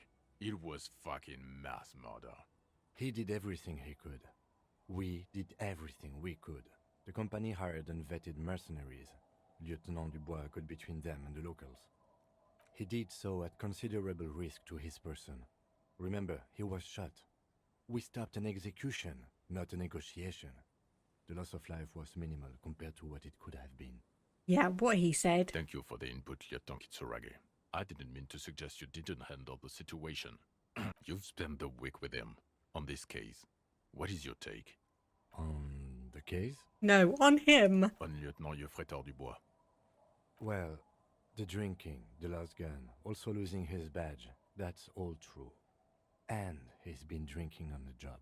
1 drink. I had 1 drink and you guys are all on me like I've been completely blind drunk the entire week. Jeez. The man sighs deeply. Then there's the self-flagellation issue. He likes to apologize profusely, making it sound like he's guilty of at least first-degree murder. It's not a good communication strategy for an officer. It's odd, especially in light of his political views. Detective Dubois is, as you may know, a hustler. He grinds. He makes the real. He's a visionary and a money engineer, which is just... He shakes his head. Other still, he is also a Mazovian socio-economist who believes in liquidating the ruling class. How he reconciles these 2 points of view, I do not know. But he is vocal on both of them. And then there's the motor carriage in the sea, something I was not present for. But despite all this, he is a great detective, one of the best I have seen, in fact. He can talk human beings into telling him anything, and he doesn't stop. In all the time I've spent with him, he has not once stopped working on the case. He is tireless, madly driven. And he solved it, near perfectly. In 1 week we have a confession, a murder weapon, and the perpetrator. Locked on the island right now, awaiting transportation. Yeah, it's just a shame 8 people died and 1 disappeared. He apprehended a revolutionary brigade who stayed hidden for 50 years, ever since the revolution, who's probably committed other murders over those years. Oh, and he also discovered a new species. They're not going to believe that about the Phasmid. A new species? A colossal stick insect, 3 meters tall. It's on the island, camouflage as the reeds. It unfolded from there. I did not, unfortunately, get a photo, but I believe it may have been the Insulindian phasmid. I know this sounds fantastic, but I'm a 4 times decorated lieutenant of the RCM. I do not make up encounters with cryptids to spice up my day. I am very, very sane. I don't doubt you, Lieutenant. If you say it was the Insulindian phasmid, then it was the Insulindian phasmid. I'm just going to stand here and say nothing. By God. Is it somehow connected to the case? I can't say. The killer did not seem to be aware of the phasmid's presence, exhibiting a strange, atypical dementia. He fell into a stupor after its appearance. He became near catatonic. Yeah, the Phasmid may have contributed to his mental state in some way. So it is connected. We could order a search. I could get people from EPIS on the island, entomologists, doctors. There must be signs of it in the reeds. If we found the Insulindian phasmid, well, that would be absolutely exceptional. The PR value alone. Yeah, the Phasmid looked to be female, the reeds of its nest. Female? What makes you think so? You had to see it. It had the subdued colors of a female, and the nesting behavior too, I think. Incredible. Were there eggs in the nest? Not that we could see. Not as far as I could see. There were other things there, though. It's interesting time. Forget about the rest. Gathered items in its nest, a helmet, a scope, and a passport. Actually, you know, this would indicate it was a male. This is far from anything in my field, but I think such nests are called bowers. They are for attracting mates. I mean, yeah, okay, it could have been male. Must be robust if it can move a helmet with its limbs. It could maybe roll it, like a dung beetle. And yeah, perhaps it reproduces by parthenogenesis. As in cloning itself? What makes you think so? Well, then it wouldn't matter if it's a male or female. The bower would just be rudimentary behavior from before the parthenogenetic mutation. That makes sense, yes. Very interesting. Such organisms are extremely vulnerable to disease. A single strain of bacteria could wipe out the whole species. We're probably looking at conservation efforts here. In his mind, he's already planning a nature and knows a good guy for that. And yep, there we go. Yes, but also reed-colored, beige and brown, a little green on the outside. After unfolding from a single stalk, it still retained parts that looked like reed tufts on its limbs. Incredible. It's a toughie that you don't have a photo. This would look very, very flashy in the papers. None of it says vigilante murderers to me at all. Great PR. I tried to, but I only got a blur. Ouch. We can still work. Cop discovers new species in there. I know a good guy in La Majesté, but only after the École Supérieure people find it. This cannot be done by French people. It needs to be white coats and glassware for this fly. We need professionals. You're doing good here. Perhaps only for a moment, but still. Oh. If you do get a photo, it's a super pretty one, like the oil painting on the start screen. Okay, fair enough. And yeah, the killer, we have strong motive for him. A revolutionary matronym. Really? The custom started in Grad, where they have patronyms. Krasovich, Lasovich, etc. The revolutionaries saw this as a chauvinist atavism, so they used matronyms, derived from the mother's name instead. Oh, I did notice that. I just didn't realise that there was going to be some significance. This man's mother was Lilian. His Lilian's son, Lilianovich. The custom was overturned after the revolution failed, but not before it made it to Revachol. So, It is what a soldier of the ICM would be called. Thank you, Trant. Thank you for that piece of cultural theory. You said you have a motive? Yep. Of course, excuse me, I just thought it was noteworthy. He wasn't quite sure about the straggler before he heard this detail. It must have convinced him. He killed the mercenary in an act of jealousy. Jealousy?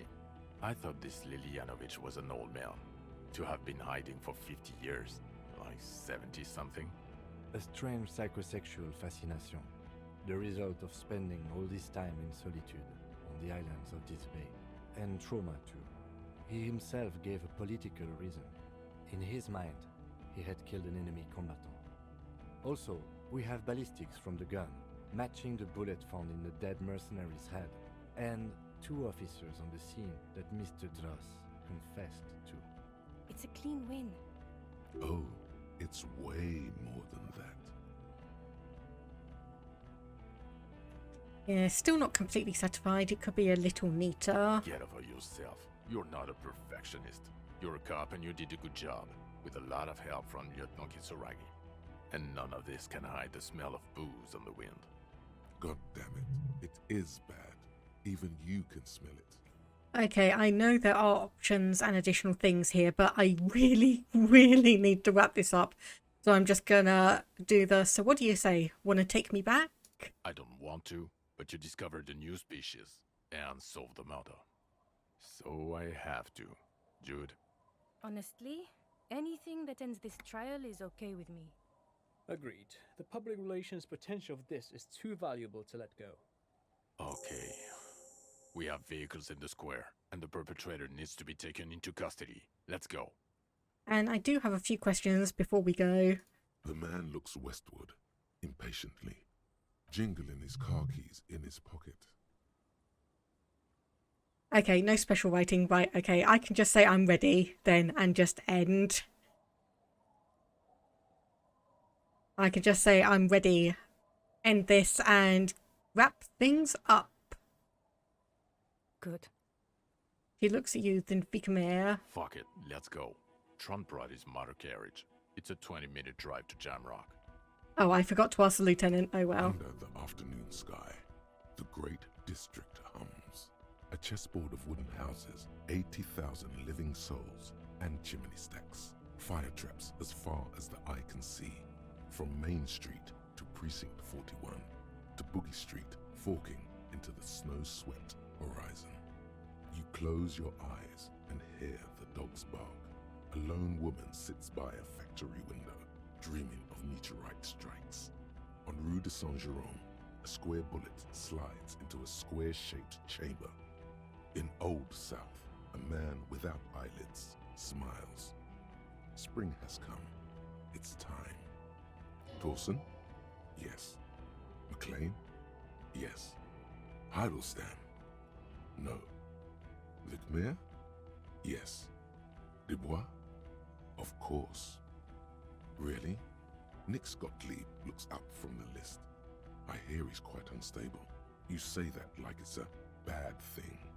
Captain Ptolemy Price points his pen at the doctor. It's dim in his office, and the curtains are drawn. Harry's our man. He'll pull through, and when he does, he'll side with Revachol. Understood. Gottlieb returns to the list. Minnow? Of course. Wonderful. Then can we please just go back to Jamrock now? I think he'd either say yes or no based on how you've been treating him, but I'm sure he'd say yes to your Harry. Yeah, considering I got an achievement saying that Kim trusts me, I would say that, yeah, he would be coming to Precinct 41.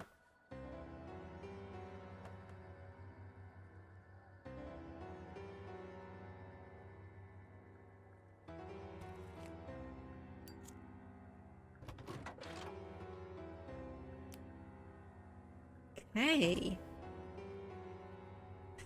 Oh, good. We are getting some help getting into the car, thankfully.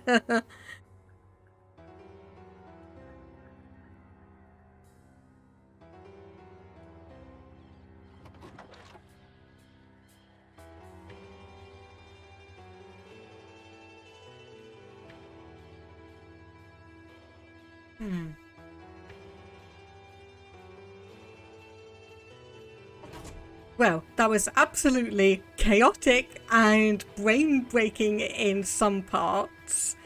And this is probably a game I'm going to have to come back to off-stream just to see some of the other options and hopefully avoid killing 8 people. Because, oh my goodness, I was so unprepared for that shootout. But first playthrough, you know, it's one of those things I probably could have prepared for better if I knew specifically what was coming. But that's what a first playthrough is for, finding out things for the first time and seeing thoughts, reactions, theories, and just general experiences. So I am probably, to have a little bit of a break, going to be doing some roguelike games just as a palate cleanser before I decide to start on the next series, which is going to be Xenoblade Chronicles. Now, I admit I'm going to pause on it. I'm going to do the first game and see reactions and responses to that, because I do not want to devote myself necessarily to a 450 plus hour game series if people aren't overly interested in it. So I would very much appreciate people to, obviously when I start playing Xenoblade Chronicles Definitive Edition, to kind of give your thoughts and opinions, whether you think it's a decent game to continue on with, or if I should start looking into like other ones, perhaps, because it is going to take a while and it is a game I'm going to need to grind off stream. I know that already. Okay, so I am going to... Okay, apparently I can't skip. Okay, let me actually just turn that all the way down. And when I quit, could I check my playtime? Of course. And no after credit stuff, yeah. But okay, so see you next time. So thank you very much everyone who's popped in to chat and hang out for today. It's been an immensely long day in terms of streaming, because we did do 2 sessions here. There are a couple of people I noticed online, so I think I'm honestly going to have to do a raid and just zip off. So I'm going to go and raid Rule Storage, who's playing Project Zomboid. So something a little bit chill where you can turn your brain off and not necessarily need to focus too much. But okay, I'm just waiting for this to finish up. And so might as well get started on the raid message. And /raid Rule Storage. And just make sure I have that all done up.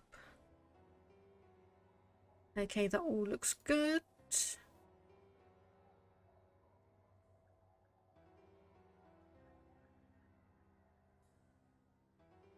Oh geez, come on. I don't have it all day. Please just finish up the credits. Okay, I think I may have to just go and raid and let this run in the background because it is taking a while. But Blue Cornflower, I will send you... Close the game using Control-Alt-Delete. I don't want to do that because just in case it boots me back to like a previous saved option. Seriously, there should be an option kind of like, yeah, I'll send it to you using Discord. Okay, right, so I'll just let that roll in the background. So unfortunately I am indeed going to have to do a raid and run, but we can all go and say hello to Rule Storage, and let me just get that set up.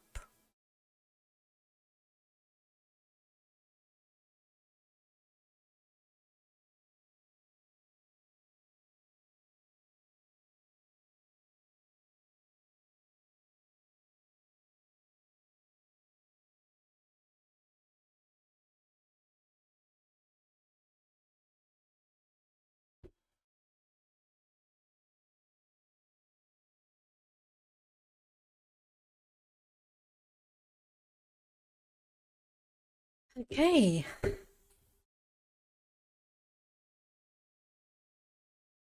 Thank you everyone for popping by and see you next time.